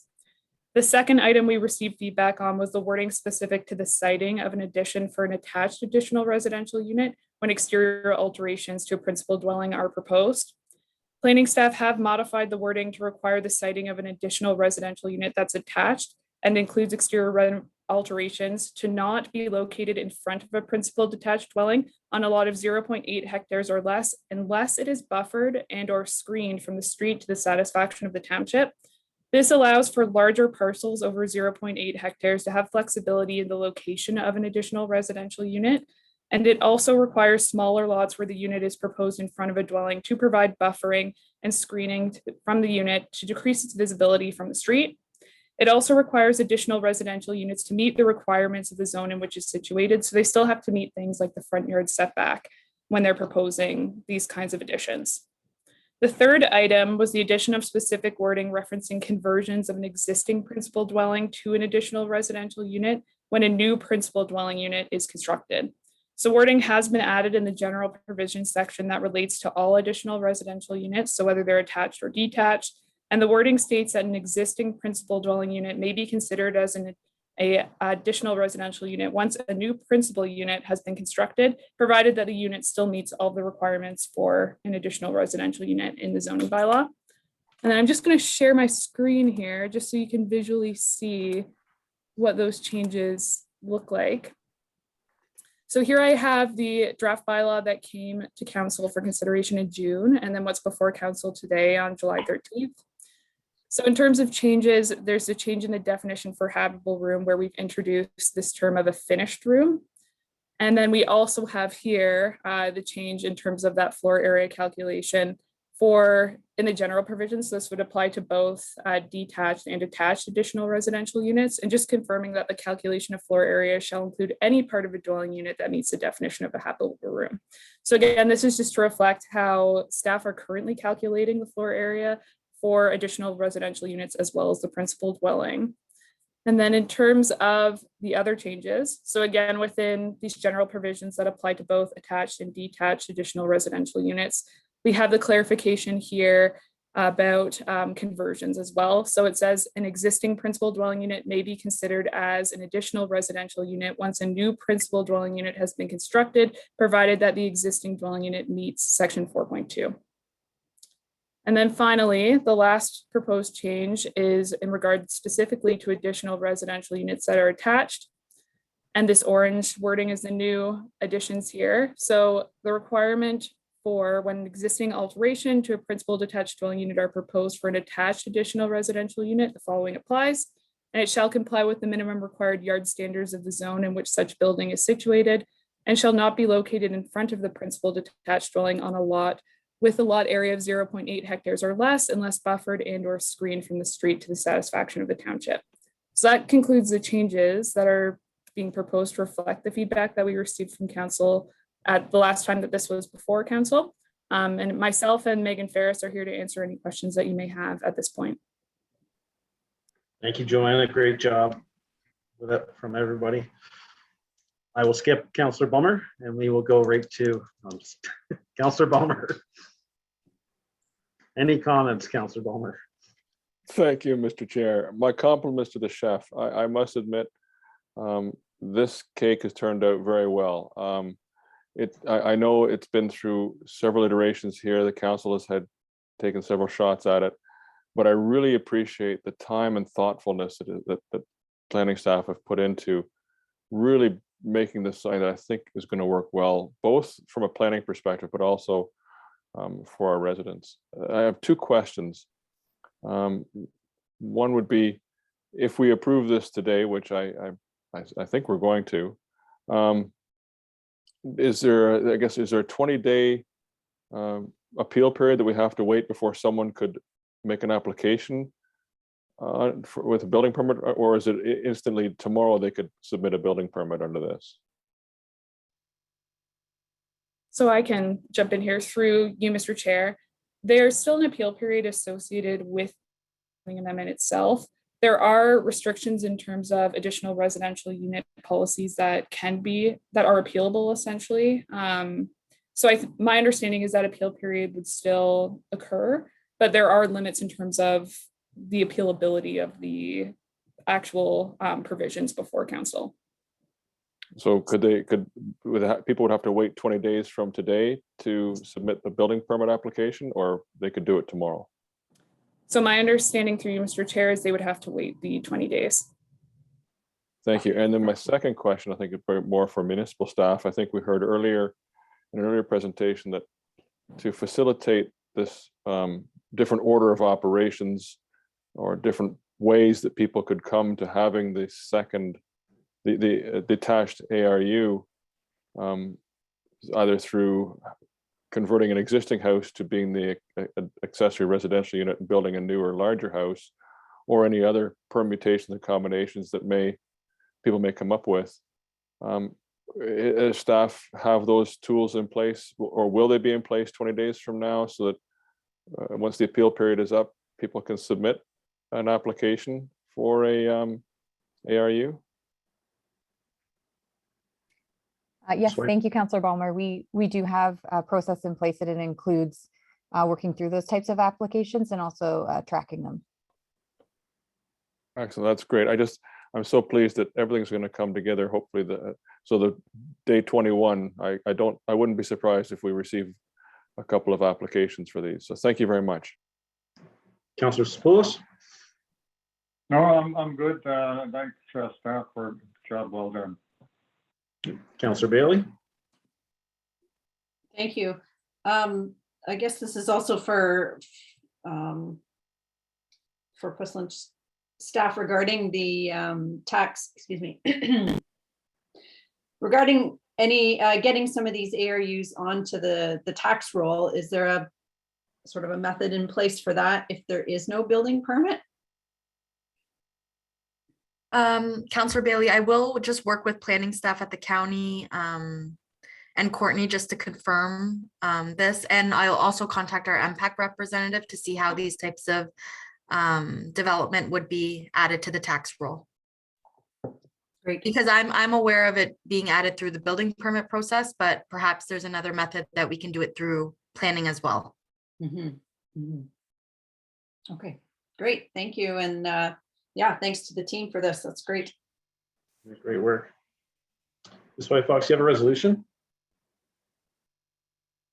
Council received the County of Wellington Planning Recommendation Report for the internal zoning bylaw amendment for additional residential units ARUs, and the council give 3 readings to bylaw 2022-033, being a bylaw to amend the township zoning bylaw 23-18 as amended. Thank you. Can I get a mover for that, please? Councillor Spoulos, seconded by Councillor Balmer. Sure. All in favor? Councillor Balmer. In favor. Councillor Spoulos. In favor. Councillor Bailey. In favor. Ms. Hoy Fox, can you have fireworks go off behind me to celebrate? You know, that'd be fantastic. That was great. Well, all right. I believe we can cut the county staff loose. Right? Thank you. Enjoy the rest of your day. Thank you very much for having us. Thank you. Councillor Bailey, do you have a comment? Just curious, how is this news going to be presented to the public? Ms. Hoy Fox? Subject to the appeal period, within 20 days, we can make this available on the township website. We can also do some sharing with our social media as well. Okay. Make sure you're staffed 20 days from now. All right, so we are back to consent agenda items, and I believe Councillor Spoulos had wrote down 5, so 6.1.2. Yes, Mr. Mayor, this relates to item 10.1 of the previous council minutes, Dufferin Aggregates Aberfoyle Pit. At that time, we raised a concern that our hydrogeologist should be able to visit the site to look at a particular issue with respect to water levels. And I was wondering if the mayor had a chance to make that happen. So Councillor Spoulos, I reached out to Mr. Mitchell at Dufferin. He assured me that he would work with Mr. Denho to have an on-site visit. along with their own professionals. And then I followed up with Mr. CEO to make sure that he received the email, but then I left it there. From my understanding, Mr. Denho had a lot going on with the review of those CBM pits, but I believe they're working towards getting the site visit. Maybe Mr. CEO, you could chime in a little bit. That's my understanding as well. Yes, I saw that information passed along and they were coordinating that amongst themselves. And I don't know if they've had that meeting or not yet. So I guess that's the best we can give you at this particular moment. Long as it's happening, that's great. Thank you. All right, so Councillor Spoulis, I have to apologize. We do have a consultant waiting to speak to the rec reports. So I'm gonna put you on pause for a moment. We'll do 9.7.1 and 9.7.2. Ms. White Fox, what am I doing wrong now? Give us a report, so Sure. close it off. All right, can I get Ms. White Fox to read that resolution to receive that? Yes, so it's just to receive the consent agenda item 6.1.2 for information. Can I get a mover for that, please?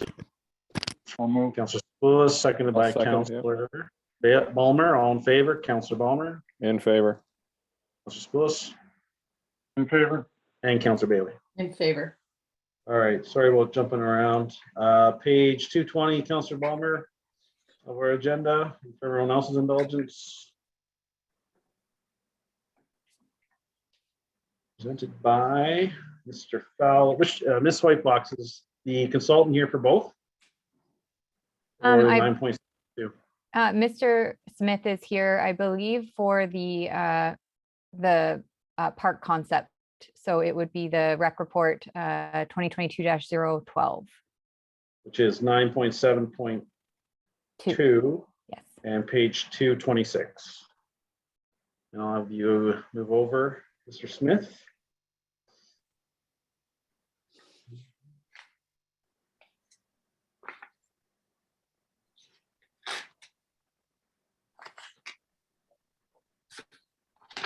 Is he in here and I'm not seeing him? Mr. Chair, he's in our attendee section and I've tried a couple times to move him over, so I'll just keep trying. I'm not sure if it's a glitch on our end or if it's something on his end.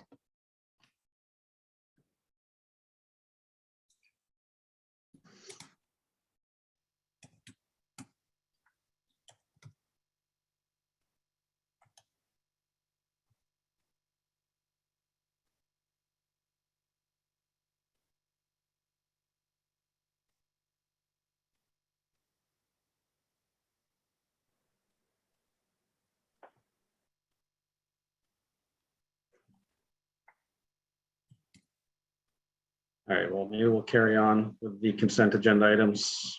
You try to contact him, Ms. White Fox, and For sure, we can try giving him a call. I see him there, so I'm not sure what's going on, but I will, I'll let you know, Mr. Chair, once we hear from him. why don't I wait? I'll wait for you, just give him a quick call because I'd hate for us to be pending resolutions and you're slightly distracted.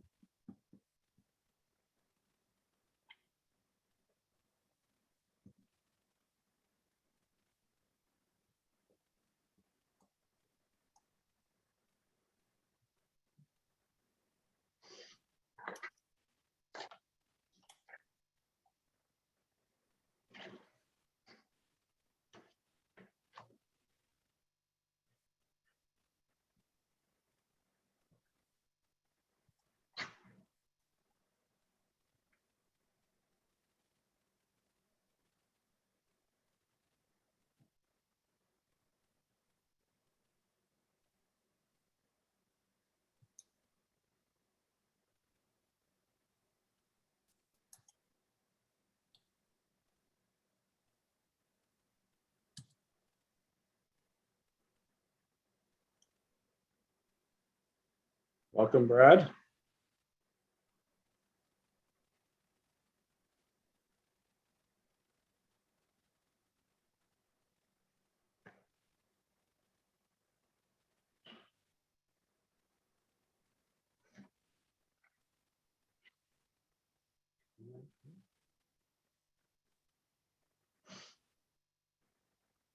Unmute. There we go. Hi, everyone. Sorry about that. No problem. Let's see, you have your camera on. It's on, right? Yeah. Yep. Right, great. Brad, do you know what the first rule of presenting to Puslinch Council is? What's that? Don't make the mayor wait. Ah, sorry. And the second rule is you have to get a Bible, put your one hand on it and swear to tell the truth the whole, no, I'm just kidding. That's funny. Yeah, sorry about that. I was yeah, just in a meeting there. I kind of had it on our boardroom screen here all day and I'm just kind of waiting for the green light. So No problem. sorry about that. I didn't mean to make you wait or anyone of council. So Ms. White Fox, are we sharing a screen or is Mr. Smith going to share a screen or just speak to us? Whatever, you guys figure it out.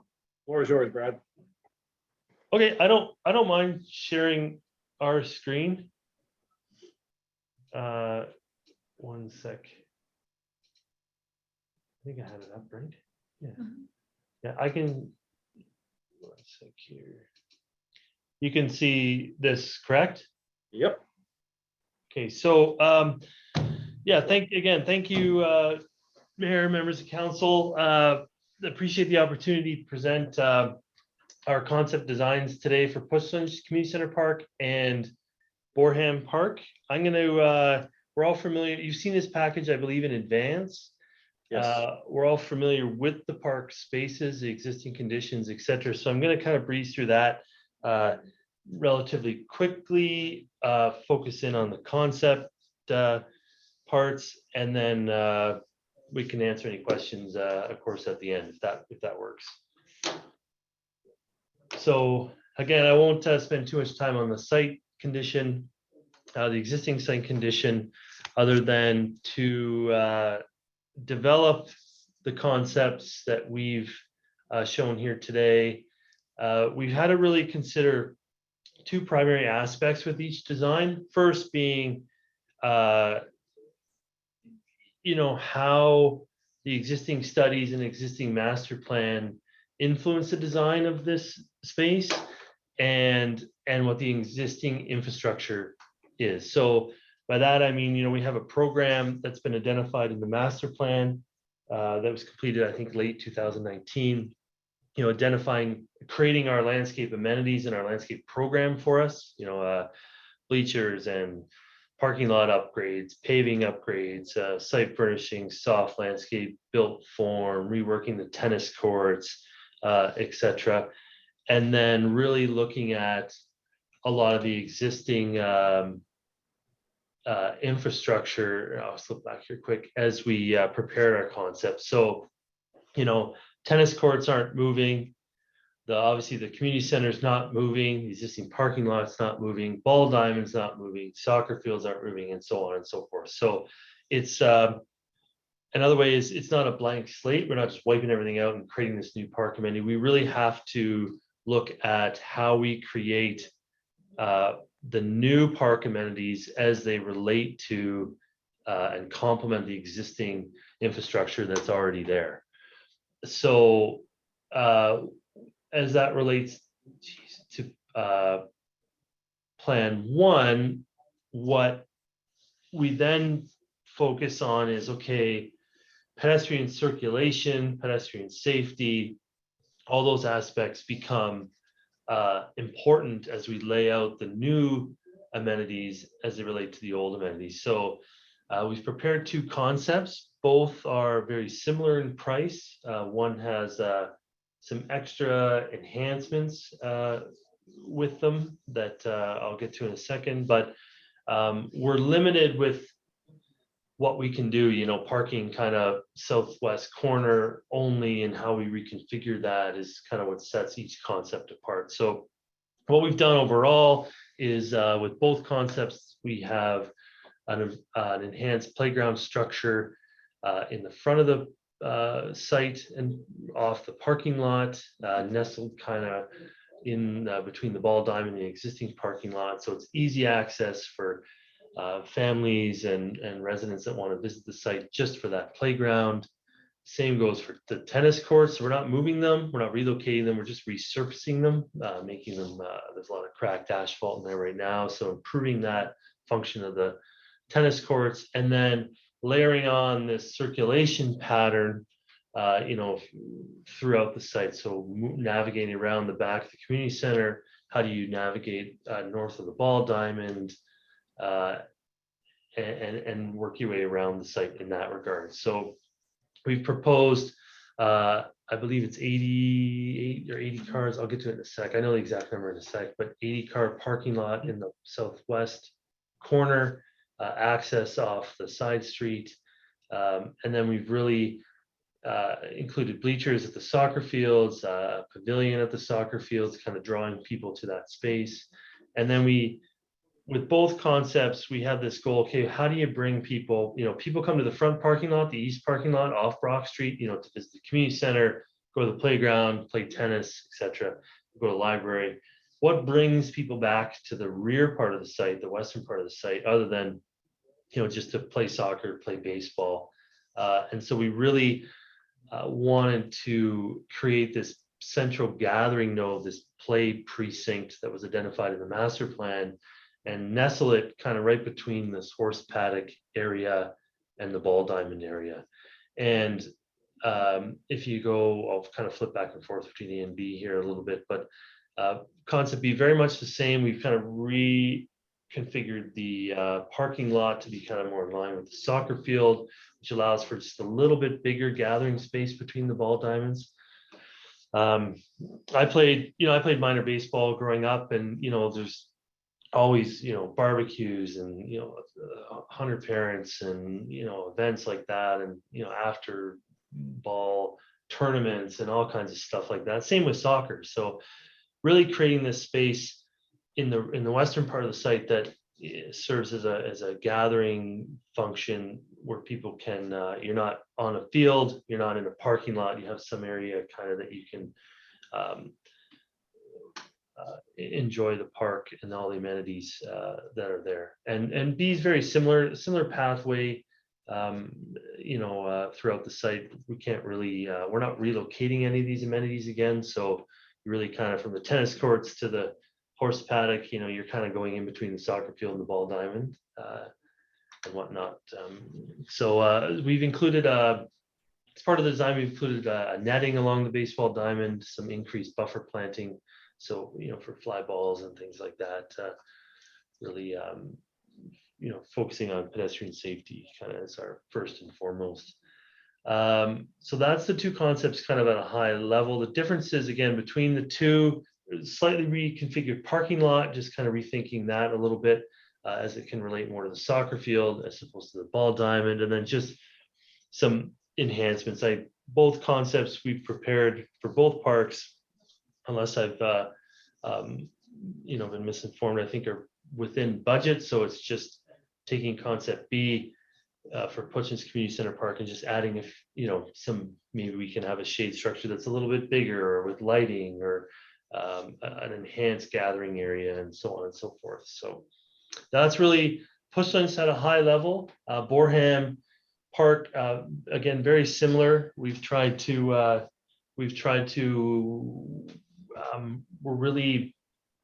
not impacting the drainage ditch that goes around the park. Really, it's a very flat park, as you know. So really focusing on, concept A, we can get kind of a circular pattern, circular arrangement to the park. Again, not touching the ditch on the outside, so not really heavy grading involved, creating more of a gateway and entry feature as you enter the park. And then concept B is just a little bit bigger. So if concept A can get us a swing set and a play structure, if we spent a little more money, say, or made the space a little bit bigger, perhaps it's a better way to phrase it, could we get, swing set, a little bit larger play structure, make it a little bit more of a destination park, a little bit larger shade structure, again, more seating, etc., and so forth. So the concepts are very similar in terms of the programming, the placement of shade structure, and playground, in that grass here. We're not impacting the field and stuff to the north. And then again, this is kind of just more of an in-depth analysis and review of our parking. So both lots are the same amount of parking stalls, 88 stalls with 2 accessible, just in a slightly different configuration. Concept A is very functional. We're planning for both concepts to have some LID, stormwater LID technology, LID features, I should say, rather than technology, draining everything to bioswales, less curbs, kind of moving water through the site. We don't need to curb it. We don't need to drop a lot of heavy infrastructure in there. And then concept B, for Puslinch, just creating more of a pedestrian walkway throughout the parking lot. As you get out of your car, you have more, perhaps, this nice pedestrian walkway that leads you to soccer field. So again, just some extra enhancements with concept B for that. And then again, just a high level, from stone dust trails to asphalt trails, unit paving, some decorative concrete. We can start to add these enhancements to the park that really draw people from the eastern part of the site into why do you want to get back to the western part of the site, in addition to just playing soccer and baseball and stuff like that. So also working through the design, we have the existing horse paddock fencing that's in the area. It's our understanding that 0 to 1 horses maybe a year would go in this, if any. Like, it's not really used in its traditional sense. So but it's also used for little league, I think little league soccer, or just kind of informally kicking a ball around. So if we could enhance that a little bit by if we flooded it in the winter, which is I think more of a long-term operating cost, but I suppose a design cost up front. But if we flooded it in the winter, could it be a destination for outdoor winter use? How does this park get used in the winter? We obviously, in Canada, we don't play soccer and baseball too often in the winter. We do and we don't. But so how do we, during this off-season months, winter cold months, how does the western part of the site get used? And this is just one idea we had, to maybe incorporate some type of skating feature or something like that. Playground options, again, we started out with for Puslinch Park, the playground is in the same spot there for both concepts. We started out with a little bit of design in terms of size, differences in size. But once we start to really kind of get into the more the detailed design, or starting to push those, laying out the drawing, we really, between the ball diamond and the garbage access and the parking lot and the existing infrastructure to the south, you're really sort of landlocked in this little piece. And why wouldn't we maximize the amount of play value in that part? So the concepts for the playground and Puslinch are very similar in terms of size and shape. We can just get a little bit more creative with some of the playground infrastructure that's going in them. We'll plan to reach out to several vendors in conjunction with the township to design the actual play equipment that's going in those playgrounds. And also there's one structure that we'll retain. I understand it has some commemorative value to it, so we'll retain that structure and work with it in the new design. But just kind of high level what we're thinking in terms of some of the playground design.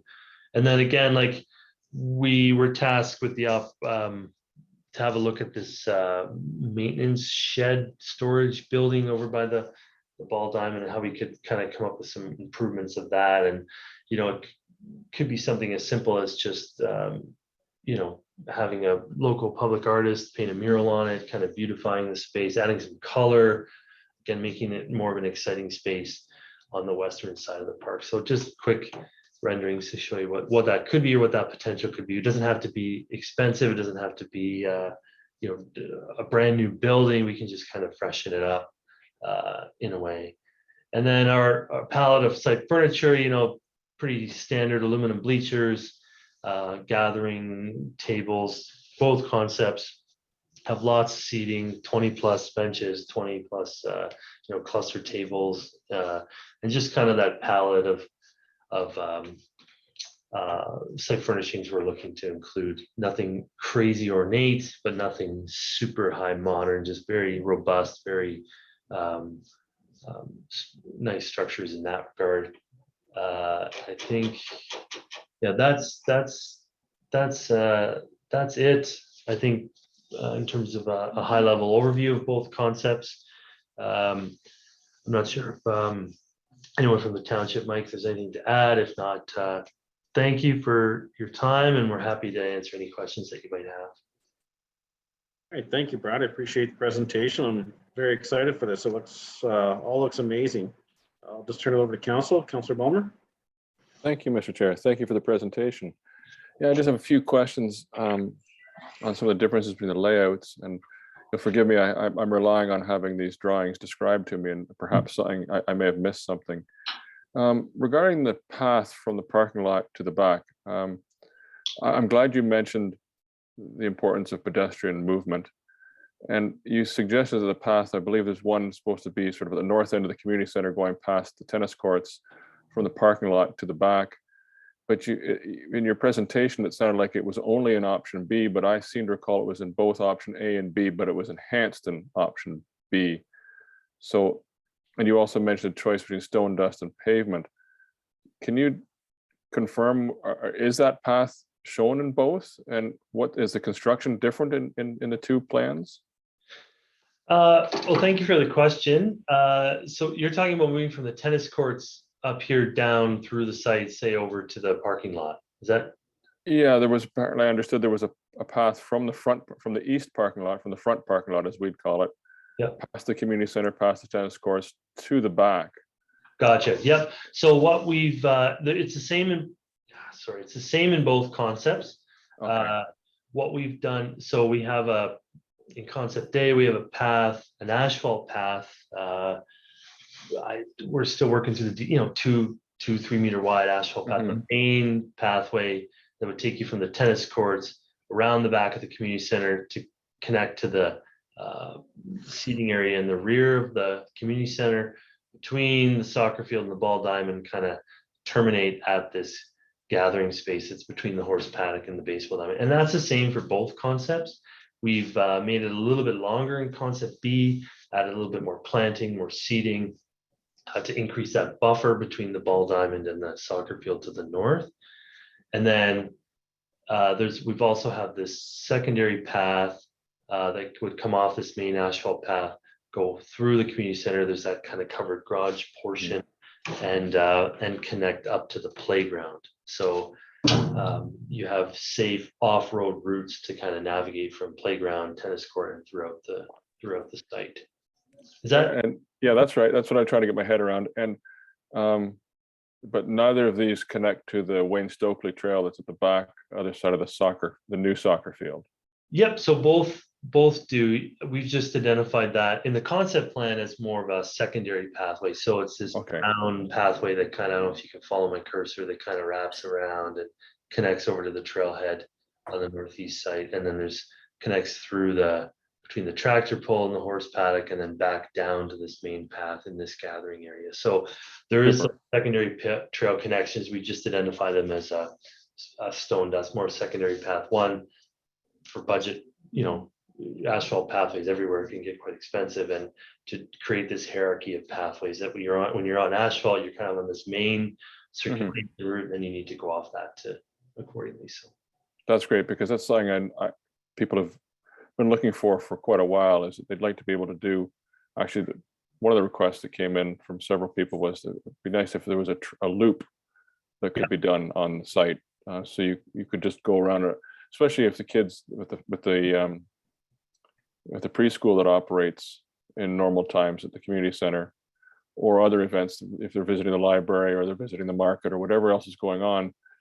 If one child is busy with one thing, the family can take another child and go, or the rest of the family can go for a walk on a loop trail, which would be nice. Right, exactly. And so with both of them, if you can follow my cursor here, you go up kind of tennis courts around, back down between, around the horse paddock, across, back, you do start to see this loop around. Brad, if I may interject. Yeah. Councillor Bulmer is blind, so it's okay. Oh, my apologies. I had no. Oh God, that's embarrassing. This is recording too. My sincere apologies. It's okay. You didn't cause it. It's okay. I didn't tell you. But Yeah, Thank so you, Mr. if Chair. you One other, describe the location in proximity to other already existing Yes, structure, then the my wizard, will follow your you. apologies. Yeah, there's Councillor Ballmer, there's tons of trails throughout the site. We really tried to formalize how pedestrians can move throughout the sites in a safe and efficient manner instead of just kind of walking all over the grass as they kind of do now. So thank you. again, The my other, apologies. it's all right. Other question, as I understood, the area that what I would call the new lands or additional lands or annex lands that were purchased to add on to the community center grounds where the new soccer field is located. On the drawings, it shows that entire area is labeled as soccer field, but I can't imagine that the soccer field must be a distinct portion of those additional lands. Can you give me a sense of what proportion the soccer field takes up of those lands back there? If you know what I'm talking about, where the additional lands, what I'm talking about? I'm not 100% sure the additional lands. I know on the western part of the site, once you start to get west of the tractor pull area, that I Yes. think that whole portion is soccer field development in almost its entirety. Is it really? The soccer field takes up the entire I area, believe perhaps? there's a little buffer between the soccer field and of course the adjacent woodlot, right? It's not right up against the woodlot, but Okay. Maybe Mr. Fowler could talk about, the repurposing of, potential to repurpose the existing playset in the front to that area as well. So what Councillor Ballmer is getting at is on this diagram, it's a very, it's delineated, but not in the shape of a soccer field. So there's slopes lead up to the soccer field. So I believe Councillor Ballmer is trying to get at, is there opportunity for either other uses? And I know Mr. Fowler had spoke about repurposing that playset back towards the soccer field. Maybe Mike, you could chime in a little bit. Yeah, so basically with the outline that's been provided, that also encompasses the actual playing turf and the outline of where the electrical structures are going to be for the new lighting. So when you look at that blob, that is the area where underground conduit, light poles and bleachers will be. I would say it's about 65% of that hayfield, Matthew, consists of the adult pitch with the outlying areas as buffer zones, and then the rear cedar forest at the back to the creek, which has the naturalized trail within it. Okay, thank you, Mr. Fowler. That's very helpful. Because I was also concerned about, I appreciate the extra 88 parking spaces, and I realize we're trying to accommodate one weekend a year event being the fall fair. I'm just trying to get a sense of what space does exist around that soccer field that may be looked at as potential parking for other events. And I'm just trying to get my head on, what we're going to hear from the public when it's built. Did we consider every opportunity to allow some parking on grassed areas that is not the soccer field? Those sorts of anticipated questions when this thing is built out. That's what I'm looking at as well. Yeah, so within discussions we've had with the Fall Fair and the Ag Society, there are grassy areas that can provide temporary parking for whether it be tractor unloading, trailers, horse trailers type of things. Just another comment is that the area that's identified as the existing horseshoe pits will be removed to accommodate some new parking also. Right. That's right. Excellent. Thank you, Mr. Fowler. And just one last little piece of information for our Mr. Smith. Yeah, the horse paddock is used one weekend a year for the fall fair, but it hopefully can be used more in the future as it was in the past. It used to also host the Ontario Championships. The Ontario Pony Club used to come there and have their main annual event there. And so I think there are opportunities to utilize the horse paddock again in the future, considering the size of the horse community here in Puss Lynch. So I'm hoping it will be more utilized when the place is redeveloped. So thank you. Thank you for sharing that. Just before I move on to another counselor, in proposal number 2, which I'm leaning towards, I like the walking path through the parking space, but we don't see the remainder of the property. is there a natural connection from the end of the Wayne Stokely Trail on the south, southwest-ish side to that stone dust path that leads to the soccer field? Or would you just kind of walk the, I don't know if it's a drainage ditch, but it's kind of a slanted area to that trail to finish our loop, I guess is what I'm trying to get at. Maybe Mike, I don't know, Mike would have an idea on that. Yeah, sure. At this time, we haven't identified the other end of the naturalized trail with stone dust. It kind of just ends at the buffer between the soccer pitch and the property line. That is something we can consider, but in keeping with the natural swale that's currently there, we would have to either install several culverts or some kind of small bridge to have the path go through the drainage swale. So for now, they'd be able to make their way across, but it wouldn't meet by any means the definition of accessible trail. But there is an opportunity. They wouldn't have to walk across the soccer pitch to connect back up to the parking lot? No, there would be ample room along the buffer zones for pedestrians to walk, even while a soccer game was commencing. And it wouldn't be an accessible trail because the trail through the woods is only wood chip, and that is not classified as being accessible. Okay, awesome.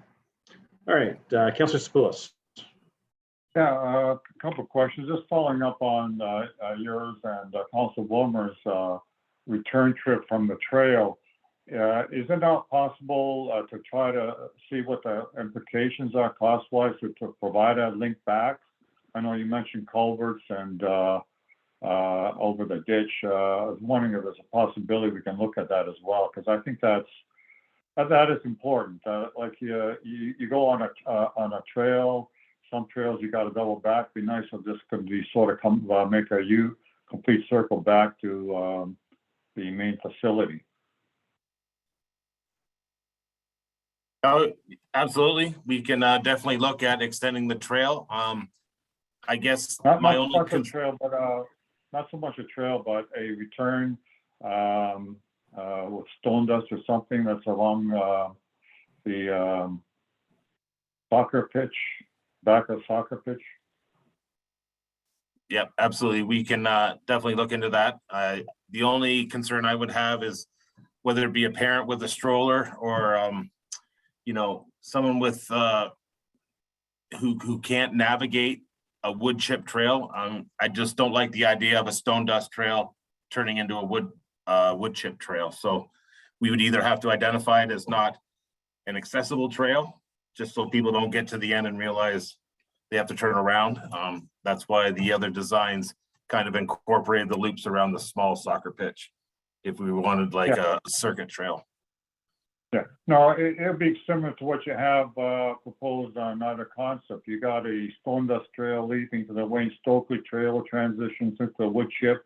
So I'm saying do the reverse at the other end, go from a wood chip to a stone dust. Yeah, that's definitely something we can consider. I'm sure it wouldn't be much for Brad to incorporate. No, not at all. We can definitely look into that. The only thing I would caution is I don't want to jeopardize what you have proposed here from the main park. I think this design is amazing. To me, that's a separate exercise, Mr. Mayor. I just want to see what the implications are. Yeah, and my biggest concern when I was questioned was there room? And it sounds like there is room, Mr. Fowler, but some challenges, which is fine. It's cool. Like I would just see a rudimentary sketch provided saying this is what it is, this is what it costs, what do you got, what does council want? Simple as that. And not deter from the main entity. With respect to the main elements, has there any thought been given to providing permeable pavement in the parking lot and the gathering area? Absolutely. In the parking lot, we propose it right now as asphalt, but I don't see, we can look at incorporating permeable pavement as well. Maybe it's some of the stalls, especially up closer to the horse paddock could be permeable. So we'll work through that with respect to the parking lot, but in this concept, that main pedestrian pathway the islands in the parking lot, and especially that main gathering space. We absolutely were looking into permeable paving in some fashion. Yep. Okay, that's great. Yeah, I'm not asking you to change your design, but if you got it incorporated, that's great. You know, we are rely on groundwater, so the more you can put in here, the more it gets into the ground. So, yeah, the other questions I had were related to concepts A and B, and they've been answered. And I'm like the mayor, I like concept B for both of them. Thank you. Thank you, Councillor Bailey. Thank you. Thank you. Yeah, I'm pretty excited to see this coming in front of us. So I have a whole bunch of questions. I'm just going to pick a few of them out, and then maybe I can send some other ones just through email a different way. But to the trail discussion, I would love to put that seriously at the top of my list, to be able to see a continuation of the trail around the soccer field, maybe connecting back toward the shade shelter there in front of the soccer pitch. I think trying to get around the property is a really important thing for the community. I did have a question about the playground surfacing, and in the pictures you provided us, it looked like there was like a mulch type thing, but then I'm not sure if it's rubber matting. Is that something we'll just talk about later down the road? Yeah, that's something we can revisit when we get through more into detailed design. Rubber's about, I don't know, 4 times, 5 times the cost of mulch. So rubber can get very expensive. So our plan was in Boreham to use mulch, both concepts. In Pusson's, we were looking at exploring rubberized surface because it's a lot smaller in that area. So seeing how budget kind of plays out as we start to, again, work through the detailed design. But we were going to start at rubber, I think, and then kind of see where we land. Because I think it's, it can be quite nice. You can get some interesting shapes in the ground and some patterning in the ground that complement the shade structure. It can be less maintenance, filling up mulch every year, and et cetera, et cetera. So I'm not sure if I'm answering your question or not, but we were kind of looking at rubber for Pusson's and mulch for Boreham, at least to start.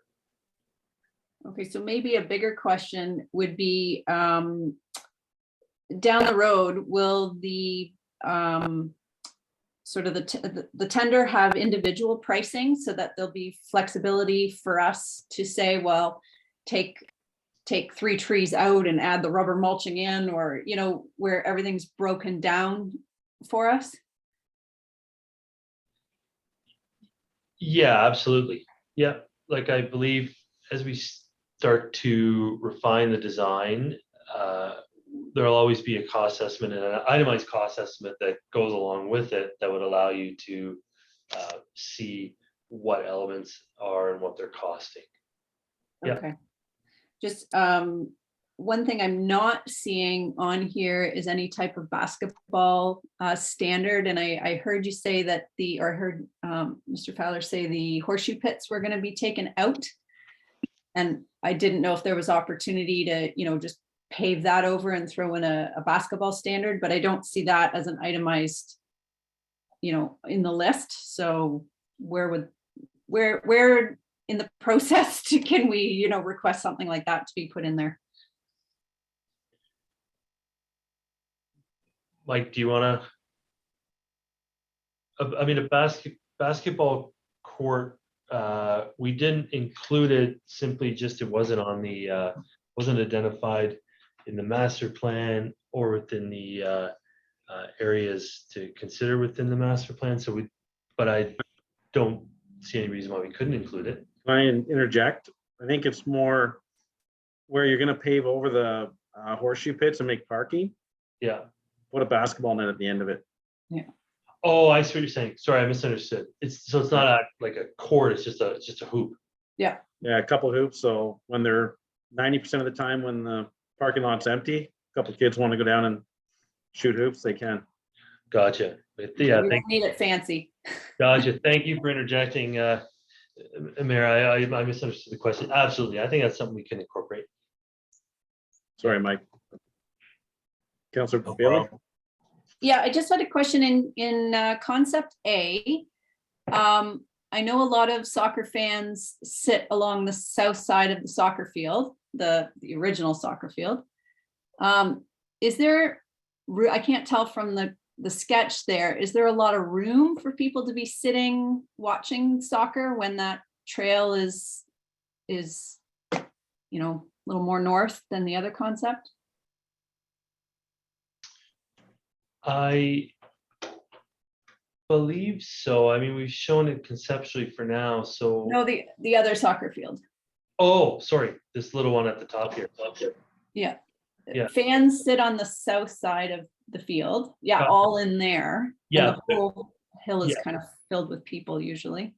Yeah, so definitely we would consider that. I mean, we've shown, as we start to, again, progress the detail design, we'll make sure, you know, this path can kind of maybe pull back a bit to allow people to sit and hear more. Yeah.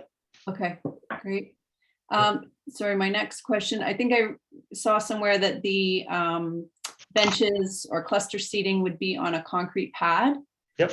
Is that like a wheelchair accessible or elevated, or how does that work? Or what are They're placed on a concrete pad, yeah, to allow accessibility. Yeah, wheelchair accessibility. Yep, so we, again, when we start to look at costs, there might be maybe it makes sense to have a few, you know, picnic tables, just, you know, ideally we want to keep them all on concrete pads to keep them all accessible. Yeah. That's a better answer. But they're all on a concrete pad against an accessible trail, so they're fully accessible. Does that Okay. answer your question? Yep, that's great. My other question, the bleachers, are they facing one direction? I'm looking at the ones by the tractor pull and the horse paddock. Yeah. And then the ones by the soccer field and the tractor pull. Can people sit facing both directions somehow, or is that just facing one direction? How does that work? So the bleachers would face one direction. They face, so the soccer fields are facing the soccer fields, and then the tractor pull, where number 5 is there, they're facing the tractor pull area. Okay. Or the horse paddock. Okay. Face one direction. And then my other, on the Boreham Park, the bigger shade shelter, how many people would fit under there potentially? I just can't tell from the two what the cost, you know, that one costs a lot more because it's bigger, but what does that mean for people? So, no, that's a good question. So the difference with concept B there, we'd have, you know, two cluster seats, you know, 2 picnic tables underneath the structure versus the one that could probably fit under concept A. Right, so you're Versus doubling.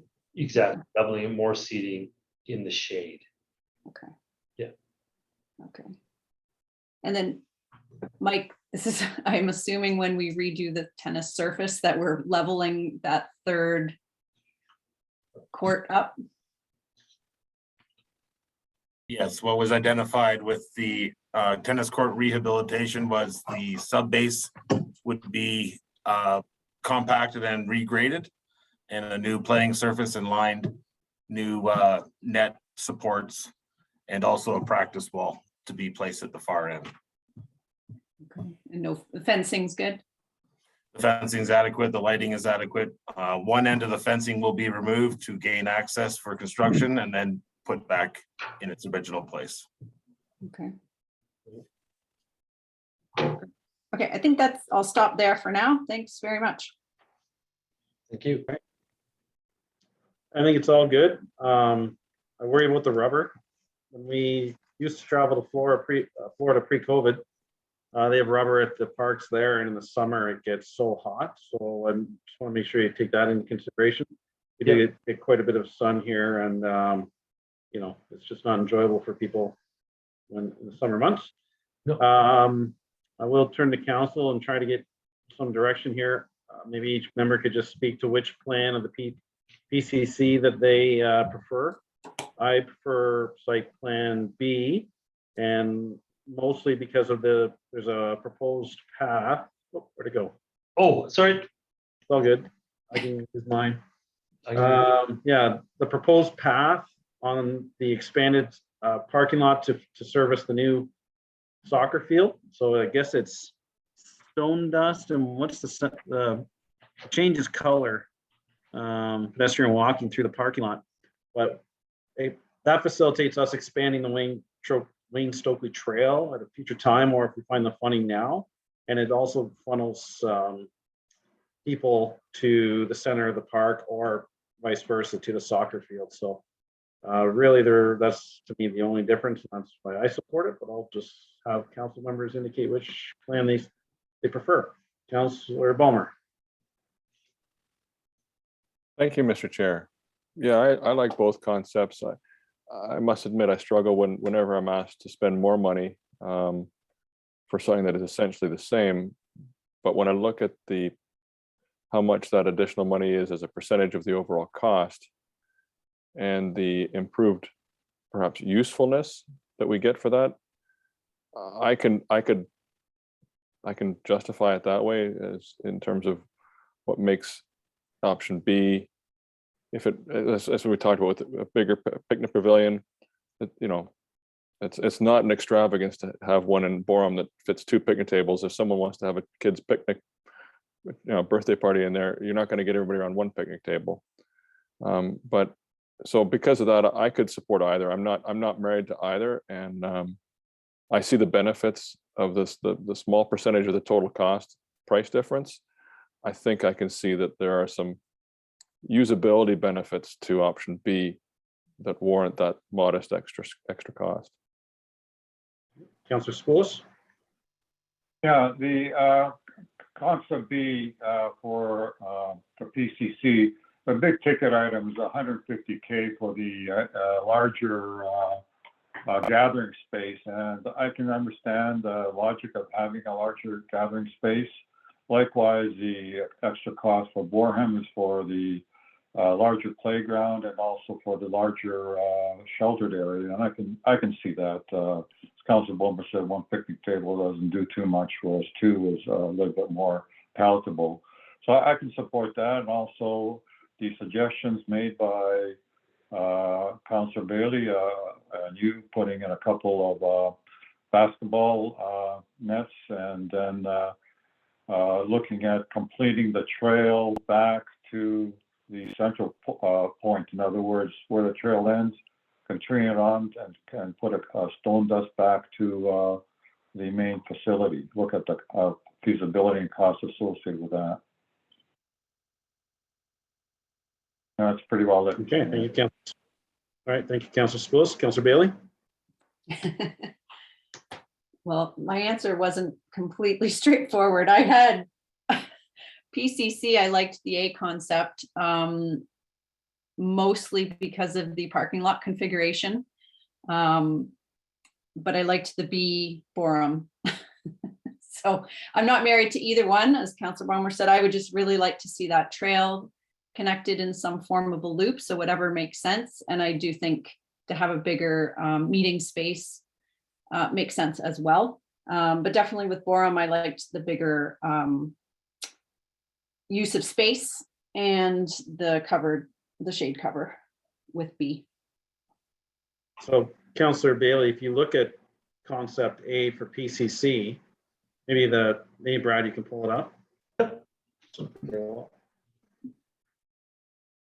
See it over by the new soccer field. There's a little pavilion on the left of the screen.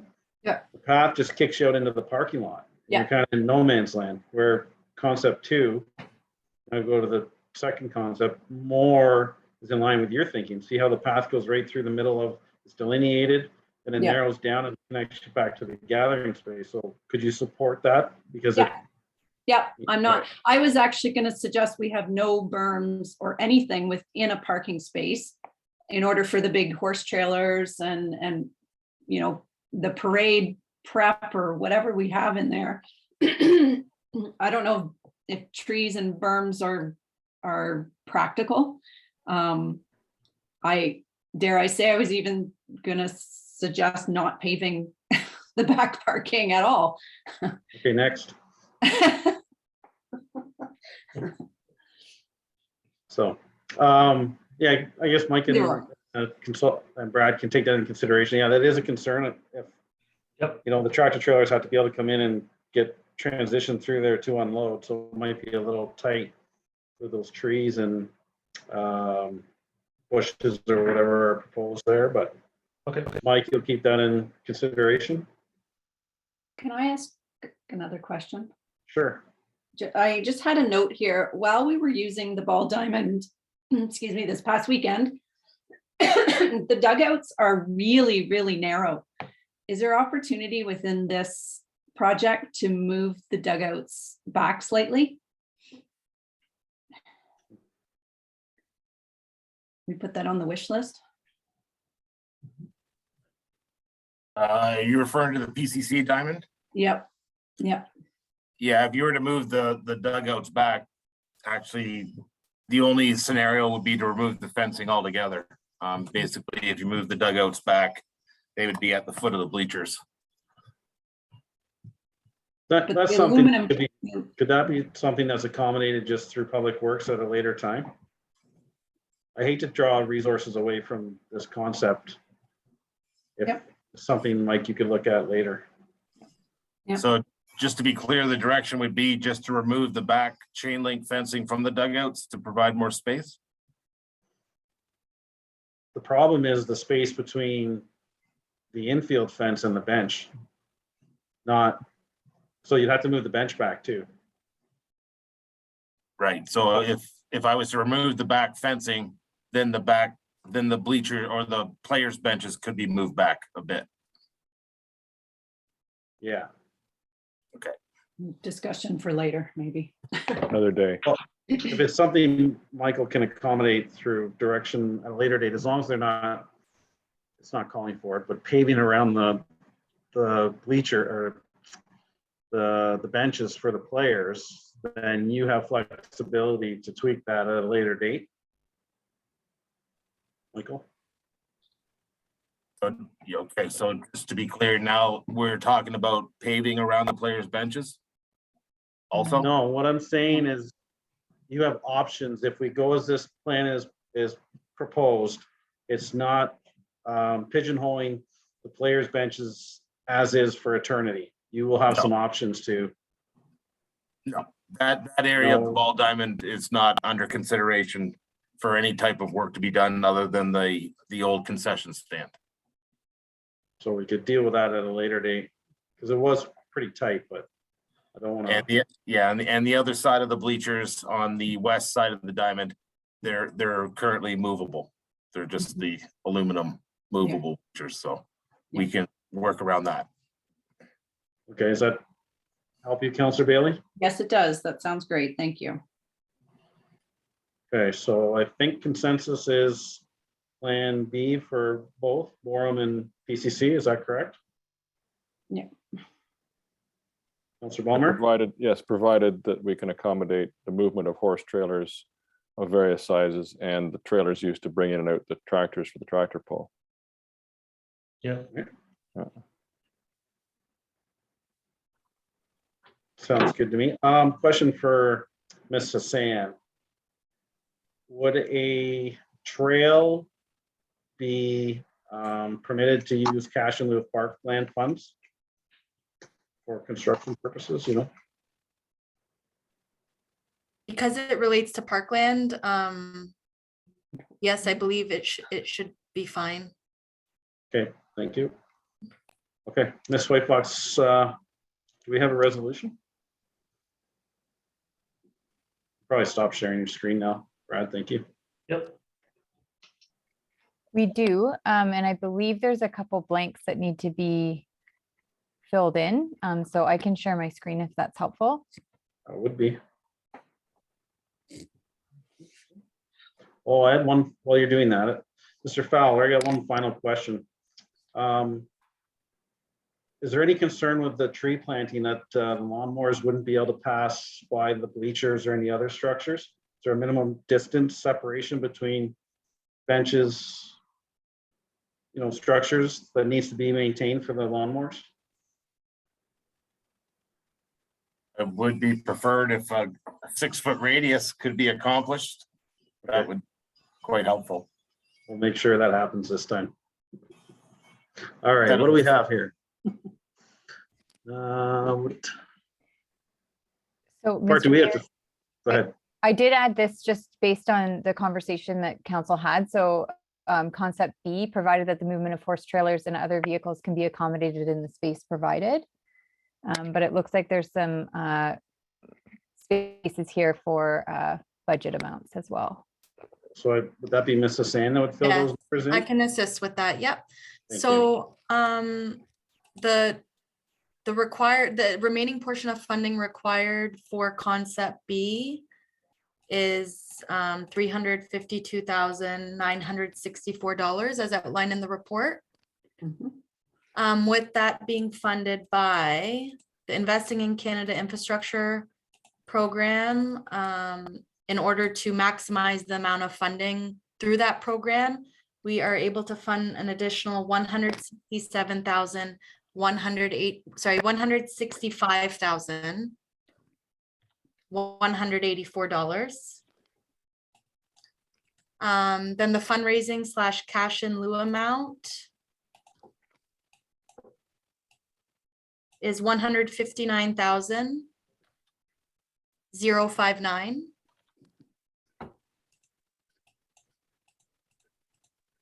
And then the development, so the Parks and Recreation Services development charges amount under concept B is $28,721. And I'm just going to quickly double check to make sure that all adds up to $352,964.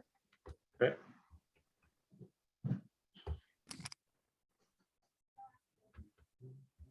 I'm excited.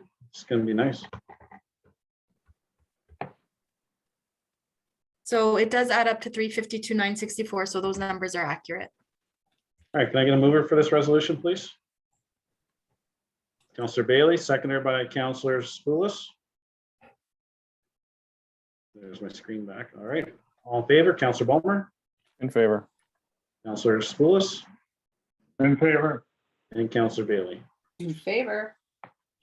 Fireworks. All right, that's awesome. I believe we can let Brad and company depart, right? Ms. Whitebox? Yeah. Thank Thank you you so very much. much, everyone. Yeah, thank you very much. We appreciate it. We're excited. Yeah, that was a good job on the concepts.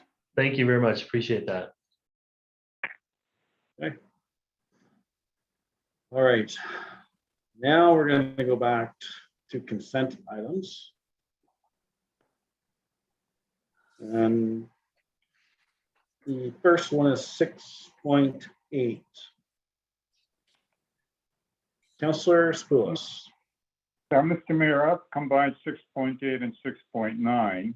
Okay. And my motion is, whereas the Township of Puslich is in receipt of correspondence from the town of East Gwillimbury dated June 15, 2022, and from West Lincoln Township Council dated June 28, 2022, requesting the Government of Ontario to revisit the provisions of Bill 109 and work with all stakeholders, including municipalities represented by the Association of Municipalities of Ontario, to deliver legislation that allows municipalities to plan, grow, and deliver communities that adhere to local, provincially approved official plans rather than strict statutory timelines.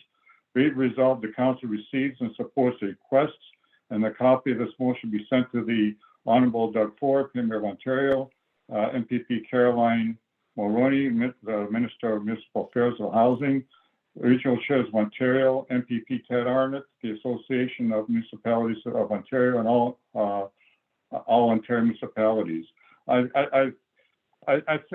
We had a report at the last council meeting, and I think we have to put a stand on this issue. I think the fact of the province is imposing strict guidelines and not allowing deviation from that really disenfranchises all the municipalities, including ourselves, and we can be stuck with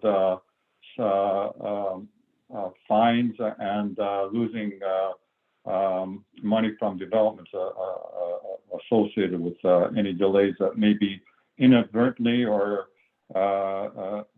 caused by our staff. So I'm putting forward that as a motion to receive and support. Sorry. The one thing I want to say is, I don't know if we need to recognize Minister Mulrooney as Minister Mulrooney instead of just MPP Mulrooney. Sure, that's fine. I'm fine with the wordsmithing to make it appropriate. I'm not the protocols and say the Minister of Municipal Affairs and Housing or I don't know, MPP Caroline Mulrooney, what her role is. Maybe she's the one Transport. of the, yeah, she's perhaps one of the MPPs for one of these two townships. So maybe that's how that came through. But that's fine. So I'm fine with putting the proper titles, staff to wordsmith that appropriately.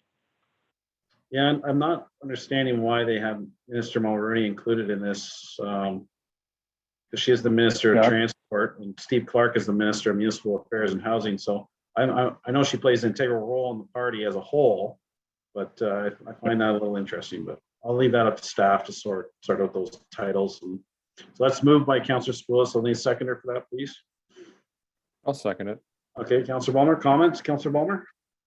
Oh, I support it. I mean, it certainly undermines the whole concept of growth paying for growth, some of the things that are in this legislation. It as Councillor Spoulis points out, it puts a significant burden on municipalities and penalizes municipalities for the actions that potentially delays caused by others. And that's not fair. So I think it's a good to put our foot down and say we don't like it. Since I believe this was passed, it got royal assent halfway through the comment period as well. So it didn't even get a full comment period. So yeah, I agree. I support. Councillor Bailey? I support it as well. All right, all in favor, Councillor Balmer?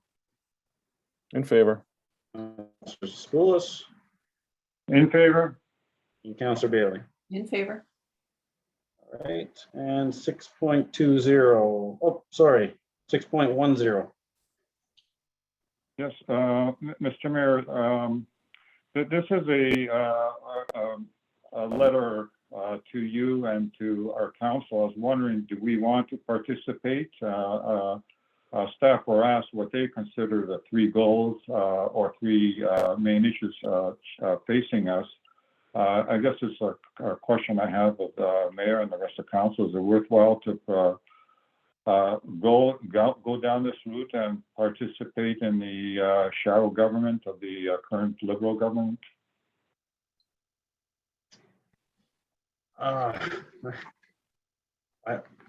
I'll defer right now to Councillor Balmer, but I don't know if aligning with the shadow government is in our best interest. But we'll see what the rest of council opts for. Councillor Balmer.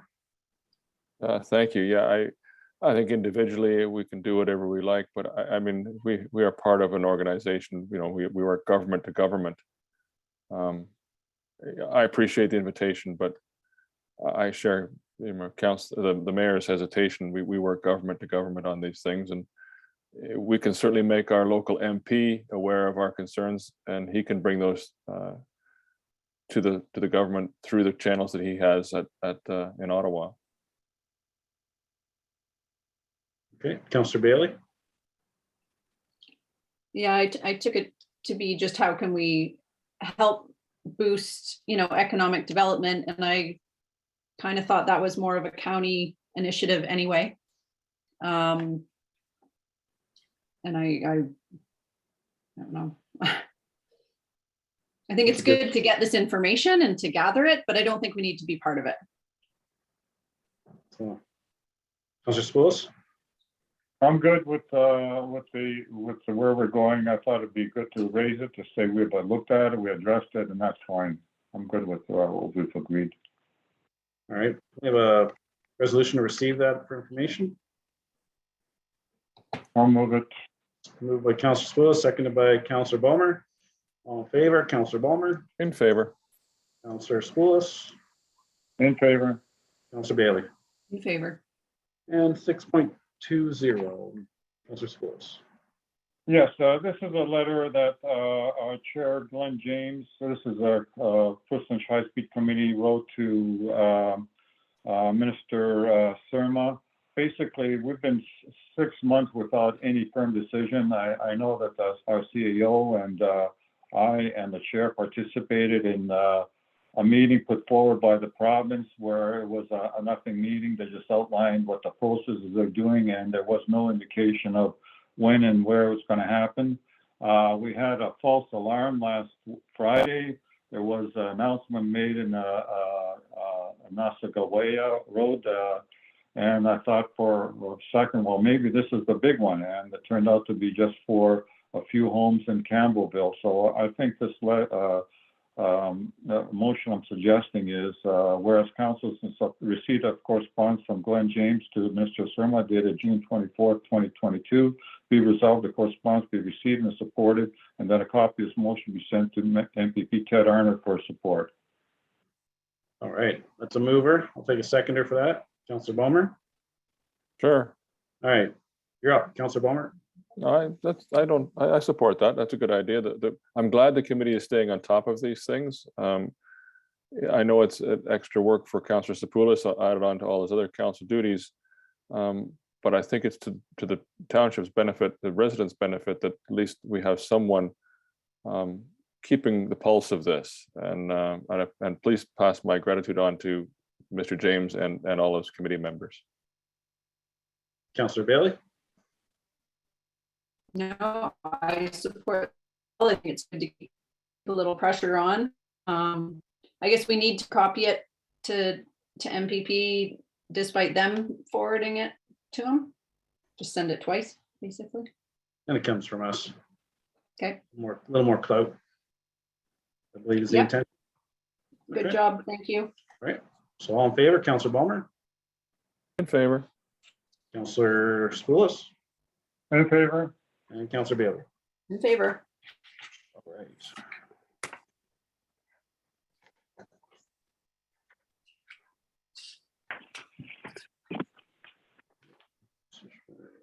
I believe we're on to 9.2. Ms. Hassan has been waiting there patiently through lots of aggregate talk. All right, Ms. Hassan.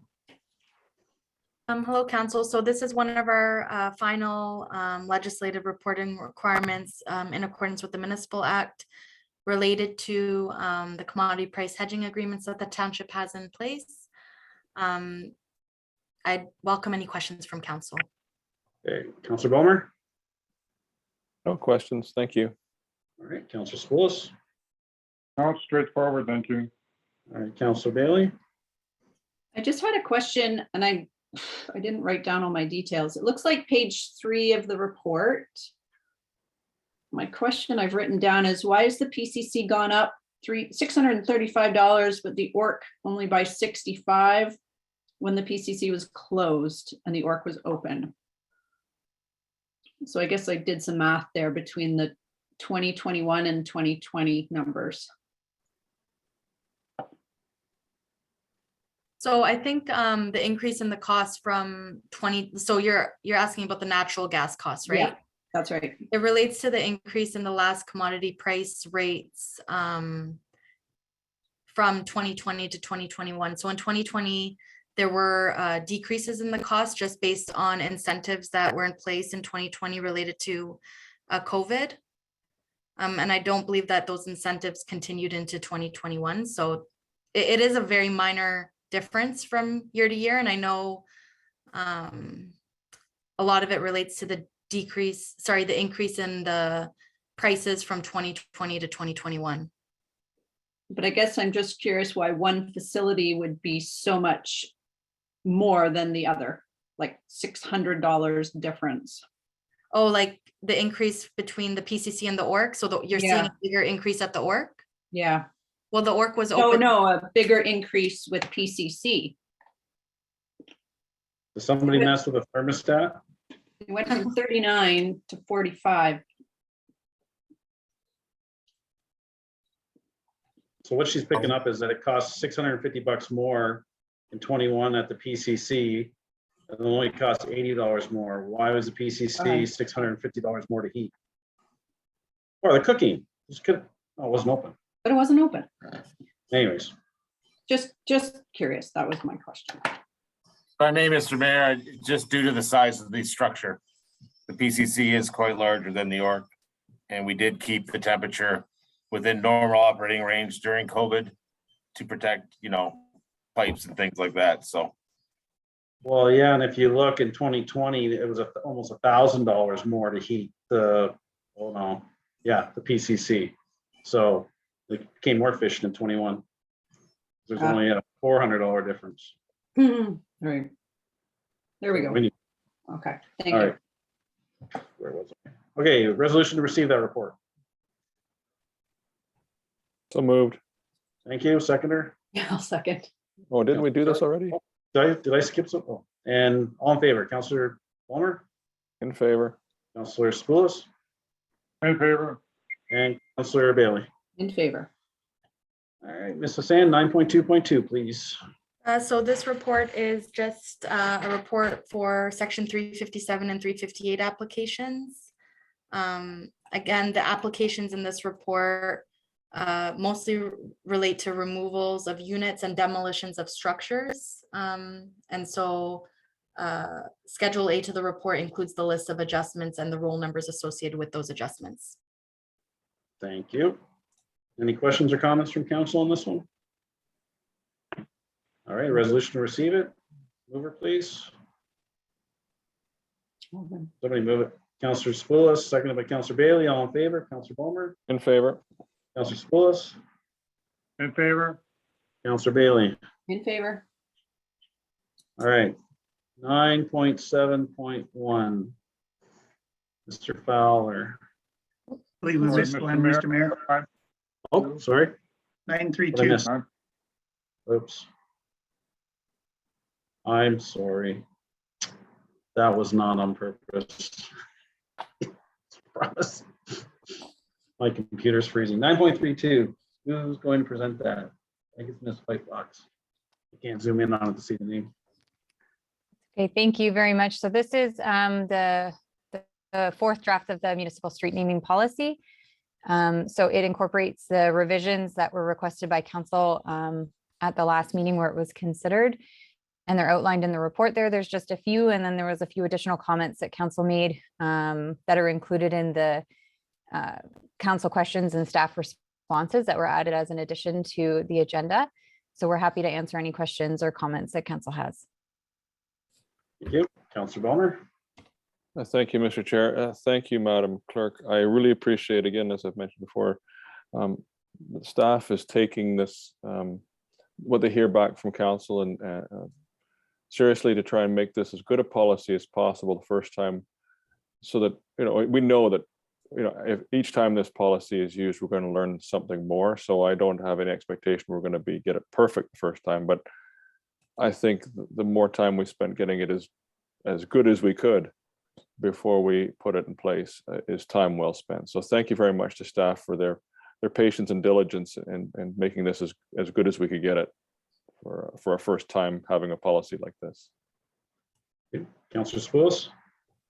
Yes, assuming the policy is adopted, what are the expected timing and of the next procedural steps such as availability of applications for residents? Yes, thank you, Councillor Spoulos. So staff have been working as we've been drafting the policy on creating the application form for the website. So I would say at this point, it's near completed, just with any minor revisions that come out of this draft. So we're in a good spot to have that application live sometime this week, subject to council approval of the policy. Great, thank you very much. And thank you for persevering with us on this one. Councillor Bailey. Thank you.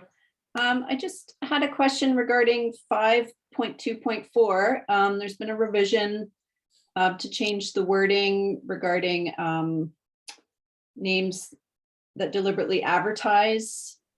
And I'm wondering if it matters whether we need to be putting in the township, whether we're advertising just, if it's relevant only to us, or if it matters if it's not within the township, if that discussion happened?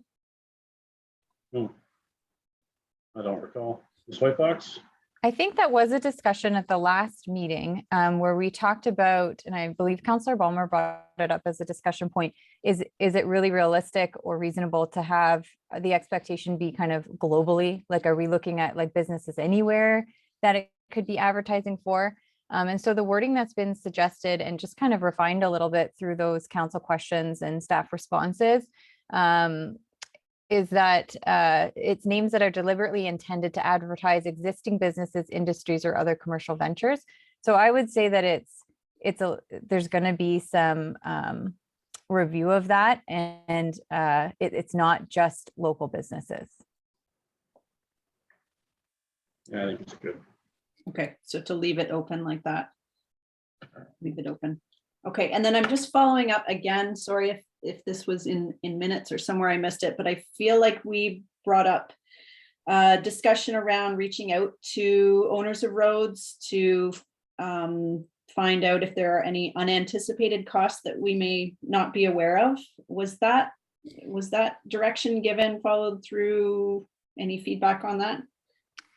I believe it was in, I think this comment has been made a couple times. And so the way that staff have contemplated that would be addressed is through the addition to table 2 and table 3 in the report, where it talks about private streets. So they're streets that are going to have an owner, whether it's a condo or an individual or whichever it may be, and that they will be contacted through the notification process and given a time period to bring forward any costs that they feel they're going to incur by a name change and present them to staff. So you'll notice those are additions in table 2 and table 3. Okay, great, thank you. And then I think I think I saw it in the notes, 9.6 should reference 10.3, not 10.2. Yes, thank you. Okay. We will make that correction. Okay. And then my last one was in section 8.12 regarding engagement. Was there any talk about using bang the table for residents to submit any comments? So I believe the way that the policy is contemplating the public consultation where we contact people directly is those that are on the street that's being proposed to be renamed are going to get the direct notification because they're the ones that are going to be impacted directly by the change. But there will be notification through our website, just public notifications that are made as well. We hadn't anticipated using Bang the Table just because that's our primary engagement tool. And I'm not sure if this is the right use for that type of engagement. I think we're really looking to have that with the through the notification process laid out in the policy. Okay. I feel like it was mentioned, but I couldn't remember. All right, thank you. All right, you want to read the resolution, Ms. Whitebox? Yes. Sorry, I'm just flipping to it. Just bear with me for one moment. So that report ADM 2022-044 entitled Municipal Street Naming Policy Final Draft be received, and the council hereby adopts the municipal street naming policy as amended. Get a mover for that, please. Councillor Swills, seconded by Councillor Ballmer. Are you seconding it, Councillor Ballmer? Yes, if you like. Thank you. All in favor, Councillor Ballmer?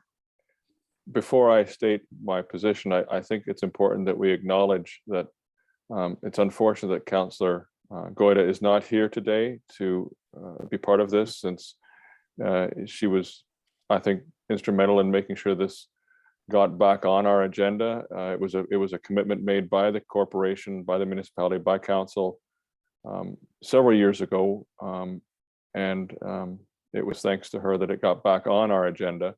And I think it's unfortunate that due to circumstances beyond her control, she was not able to be here today when we're passing it. So with that being said, in favor.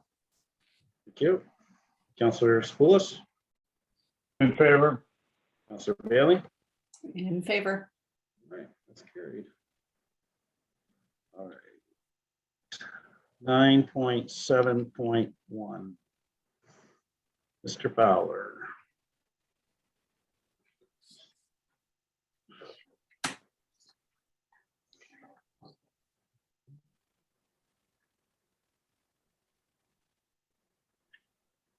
Mr. Fowler there? You guys hear me? Yep. Yeah, Yeah. I can hear you. MIA.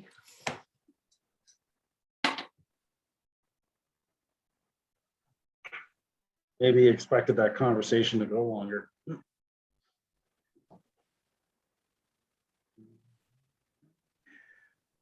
Perhaps, do you want to just go to correspondence and I can go check? Sure. Okay, I'll go do that. 10.1. Can we have the resolution read, Ms. White Fox? She gone too?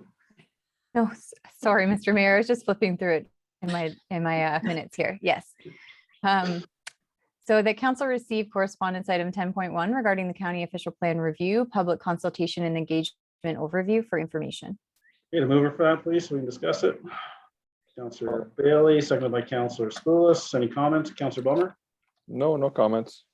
All right, Councillor Schoolis? No comments. I'm good. All right. Councillor Bailey? No comment. Any opposed? That's carried. All right, 10.2. Mr. Denhold's not here for this one. It's taken out. No, it's taken out, Mr. Mayor. Oh, sorry, I'm on the other one. 10.3. 10.3. Read the resolution. Yes, so 10.3 is that council received correspondence item 10.3 regarding the capital paving permit to take water application and the review prepared by Hardin Environmental regarding a 10-year permit to take water. Perfect. Can I get a mover for that? We'll discuss it. I'll move. Thank you. Seconder? I'll second. Done something with my computer. Hold on a second. I've hit things I'm not supposed to. There we go. All right. Any questions or comments? Councillor Bummer? Thank you, Mr. Chair. Yes, I appreciate the letter, the correspondence from Hardin Environmental here. You know, I was somewhat neutral on whether it's 5 years or 10 years for many of these water taking permits, largely because most of the water taking permits, or all of them, have built-in mechanisms to deal with any problems that come up along the way.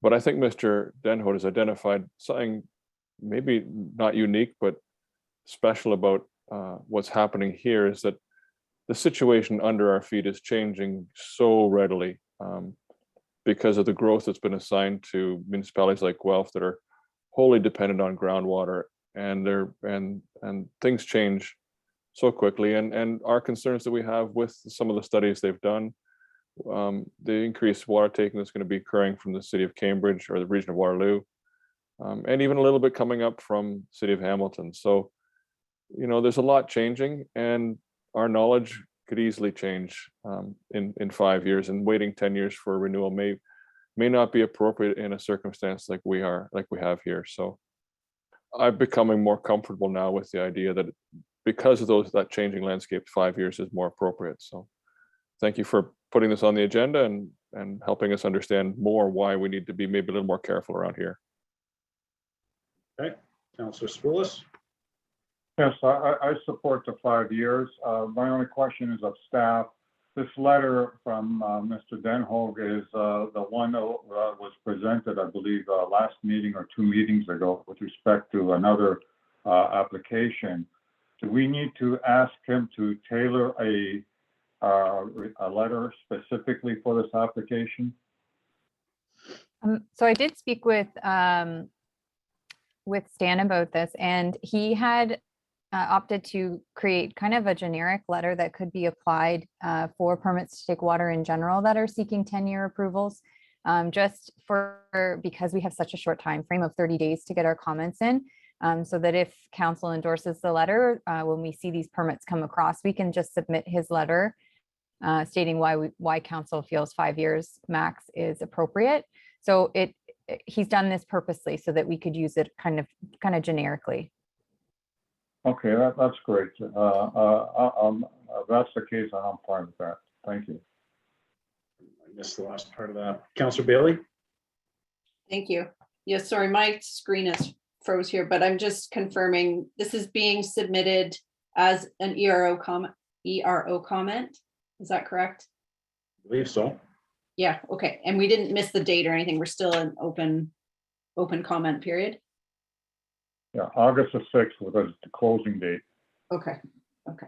Yeah, I'm in support of this. I think it was a really neat letter and like Councilor Bulmer said, it was interesting to see how things are changing from all directions of the township, right? From the south and the west and the north. So thanks to Stan. Okay, so will our response to the ERO just be that we request a 5-year water taking permit for capital paving due to the concerns raised by the Hardin environmental correspondence received with today's date, and attach that and submit it? Is that the intent? Ms. White Fox?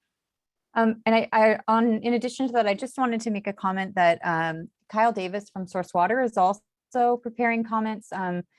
Likely we won't be able to get them in front of council before the commenting period closes.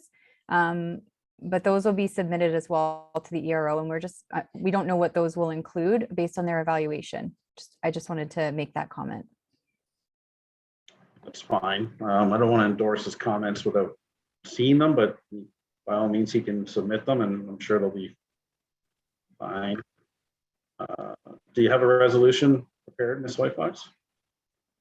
I have similar to what you just indicated, Mr. Mayor, that staff submit the comments, submit comments to the ERO, including the letter prepared by Hardin Environmental requesting that a 5-year permit to take water be approved instead of a 10-year. Okay, are you gonna move for that, please? I'll move it. Can I get a seconder? Councillor Bailey, I wonder, thinking outside the box here, should we send this to this City of Guelph, City of Hamilton for their endorsement? No, I saw Matthew shake his head. Just wonder if there'd be more weight put to it if those cities that wasn't just trying to protect their water supply, if they're aware of what's going on. Okay.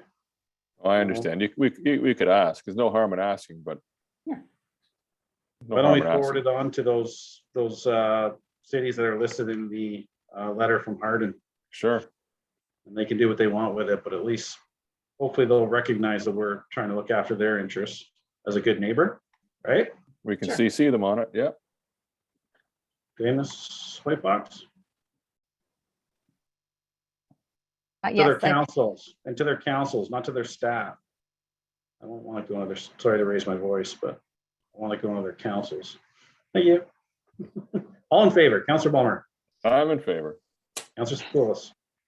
In favor. Councillor Bailey. And that's a great idea. In favor. All right. I apologize if my cynicism was expressed through my shaking my head. I got it through your tone too.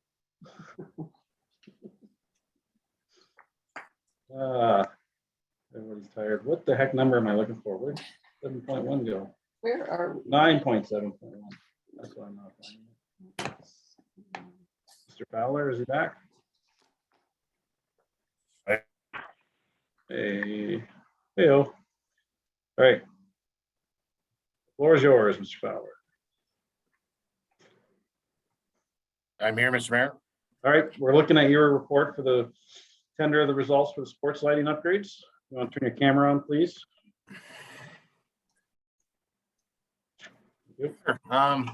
So this report, I don't know if Mr. Sand can also give me a hand with that, just with the financials, and then I will speak to any questions you may have regarding the infrastructure or maintenance of this. All right, well, the report's in front of us. Councillor Bulmer. Thank you, Mr. Chair. Thank you, Mr. Fowler. Fairly clear report. I don't think I have any questions. Other than we had some discussions previously that we might have some trouble with the Ontario Hydro and some hookups. Have those issues been resolved? Or are we still looking at October, November for hookups? No, we have received all the paperwork we've had to fill out for Hydro One regarding permits. I believe the checks have been mailed for the permit fees, and I think we're currently awaiting for possibly Hydro One to connect with our vendor that won the tender, and we will have a date probably September, October-ish for commencement. That's great. Thank you. Councillor Spoulos? Yeah, no, I'm fine with this. I just want to make sure we're doing the procedure correct. As part of the 7.2 report, we had all the dollars allocated between the three funding sources, and I believe the dollars here were included as part of that as well. Yes, So do we Councillor need to go- Sapoulis. Yeah, you're Do we need- correct. So So I we guess need- it do we doesn't, need- There's a delay. I'm sorry. Just wait till he's finished, Mrs. Zan. Okay, so do we need to restate these numbers? No, you're correct, sorry, Councillor Sapoulis. Those same numbers were in the previous council resolution because we included all of the parks projects in that, including the sports field lighting projects. And so we don't need to rehash the remaining funding that's required in this council resolution because it's already incorporated in the other council resolution. Very good catch. Thank you very much. Okay, that's all I had. Thank you. Councillor Bailey? Thank you. Yeah, Mary, I'm just wondering if you can help me. What page? Page 3 of the report. The table that talks about fundraising cash in lieu of the old Morriston Park lights. It looks like 99,893. So of that total amount, what portion is being contributed from cash in lieu? So that was just based on direction from a previous council meeting. We haven't specifically indicated what portion will be cash in lieu versus fundraising. When and how will that get determined? So we are, so Justine is working with the Recreation Committee in terms of a fundraising committee has been formed, a subcommittee has been formed, and one of the first steps associated with that committee was to obtain the itemized costing associated with these projects. And so now that we have this itemized costing, one of the first steps associated with the fundraising component is to send letters to the various community groups and organizations in the township. And we can commence that process at this time. Again, the fundraising efforts are going to be appreciated and they will be really essential in moving the project forward. But I know that we've also been successful with grant applications for these projects. And we've also received some other funding from other processes as well. And so we don't have exact amounts as to what we're going to be receiving through fundraising. And that's why we've just incorporated it as fundraising / cash in lieu in our council resolutions. Yeah, I guess I'm putting on my other hat from like a baseball, say, treasurer position is if we know what cash in lieu can provide and therefore the gap, say baseball or soccer would need to fill, it makes the fundraising goals a little more clear. Whereas if you say, let's see how much you can fundraise and then the cash in lieu will fill the gap, it makes it a little unclear. So I'm just wondering which way we're coming. Is cash in lieu saying this is what we can provide, fundraising needs to fill the gap? Or are you going the other way saying what fundraising can come in and cash in lieu will fill the gap? I think that's a discussion that we can have at the staff level. I know I've already set up a meeting with staff at the township and we can discuss what approach we're going to do in order to make the fundraising efforts as good as possible. Okay. Yeah, to make clear goals is helpful. Thank you. Thank you. Mary, with the commitment from the cash in lieu account that we've done today, what would be the balance in the cash in lieu reserve? So as of now, the balance is, so as per the 2021 audit, like the balance was 914,000. But again, there's a lot of unknowns at this point because we don't have the actual tender results associated with the concepts that were discussed today by Safarian Design Group. So that's going to impact what the balance is, and Yeah, yeah, there's almost $1 million there. yeah, So right now three- there is. Right, and we. But- I But think we all know that new projects do come up, and you know, the So- actual cash in lieu of Parkland contributions received. Yeah, it's all good. I just- Okay. It's all good. I think there's plenty of work there, and I'm hoping there's enough that we can get that actually a little bit of a trail built from there, but until we see tenders on the concepts, and there's a lot of, like you mentioned, unknowns in there, but hopefully we can squeak in an extra trail here and there, not put too much pressure on our community groups, because it has been some difficult times, and enrollments down for most sports organizations, and even the lack of the ability to hold fundraising events over the past 2 years is challenging, but you know, you'll do your best to minimize the impact on those groups. Okay, so I think we just need to hear the resolution read. That report REC 2022-011 entitled Tender Results for Sports Lighting Upgrades be received, and that the tender for the sports lighting upgrades be awarded to Nadalek Contracting Inc. at their tendered amount of $653,302, inclusive of the non-refundable portion of HST, and that the remaining portion of funding required of $266,465 from the 2021-2022 approved budget be funded as follows.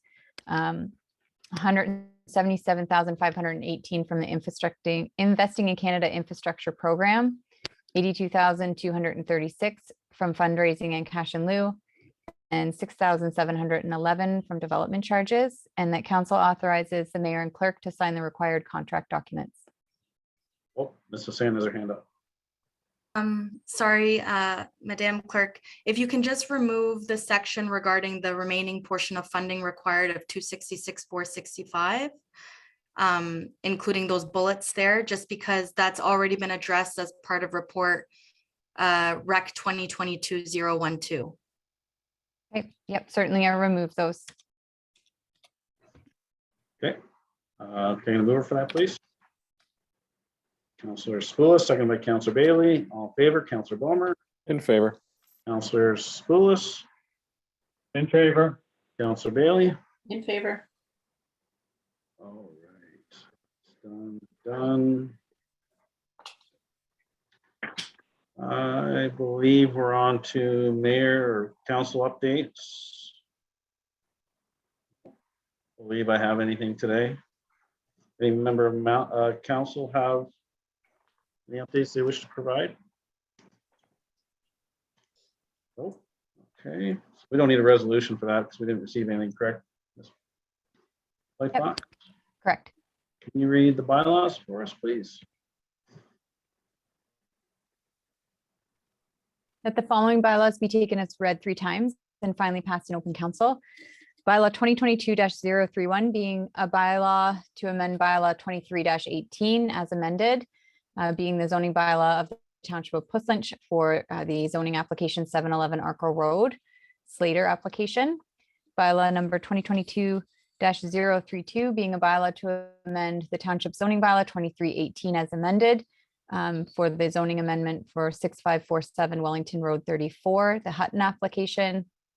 And bylaw 2022-033 being a bylaw to amend the Township zoning bylaw 023-18 as amended, for the internal zoning bylaw amendment for the additional residential units, ARU. Okay, can I get a mover for that, please? Councillor Spoulis, seconded by Councillor Balmer. All in favor, Councillor Balmer, In favor. Councillor Spoulis, In favor. and Councillor Bailey. In favor. All right, I believe we're going into closed session now, correct, Ms. Whitefox?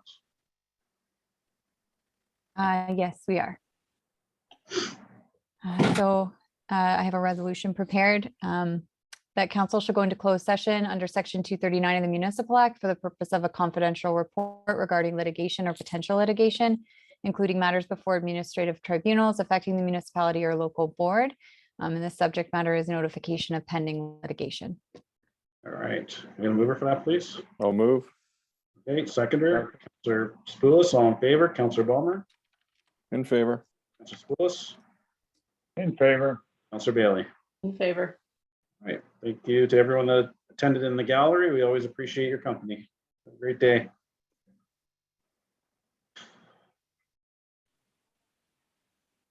All right, Ms. White Fox, you have a resolution for us?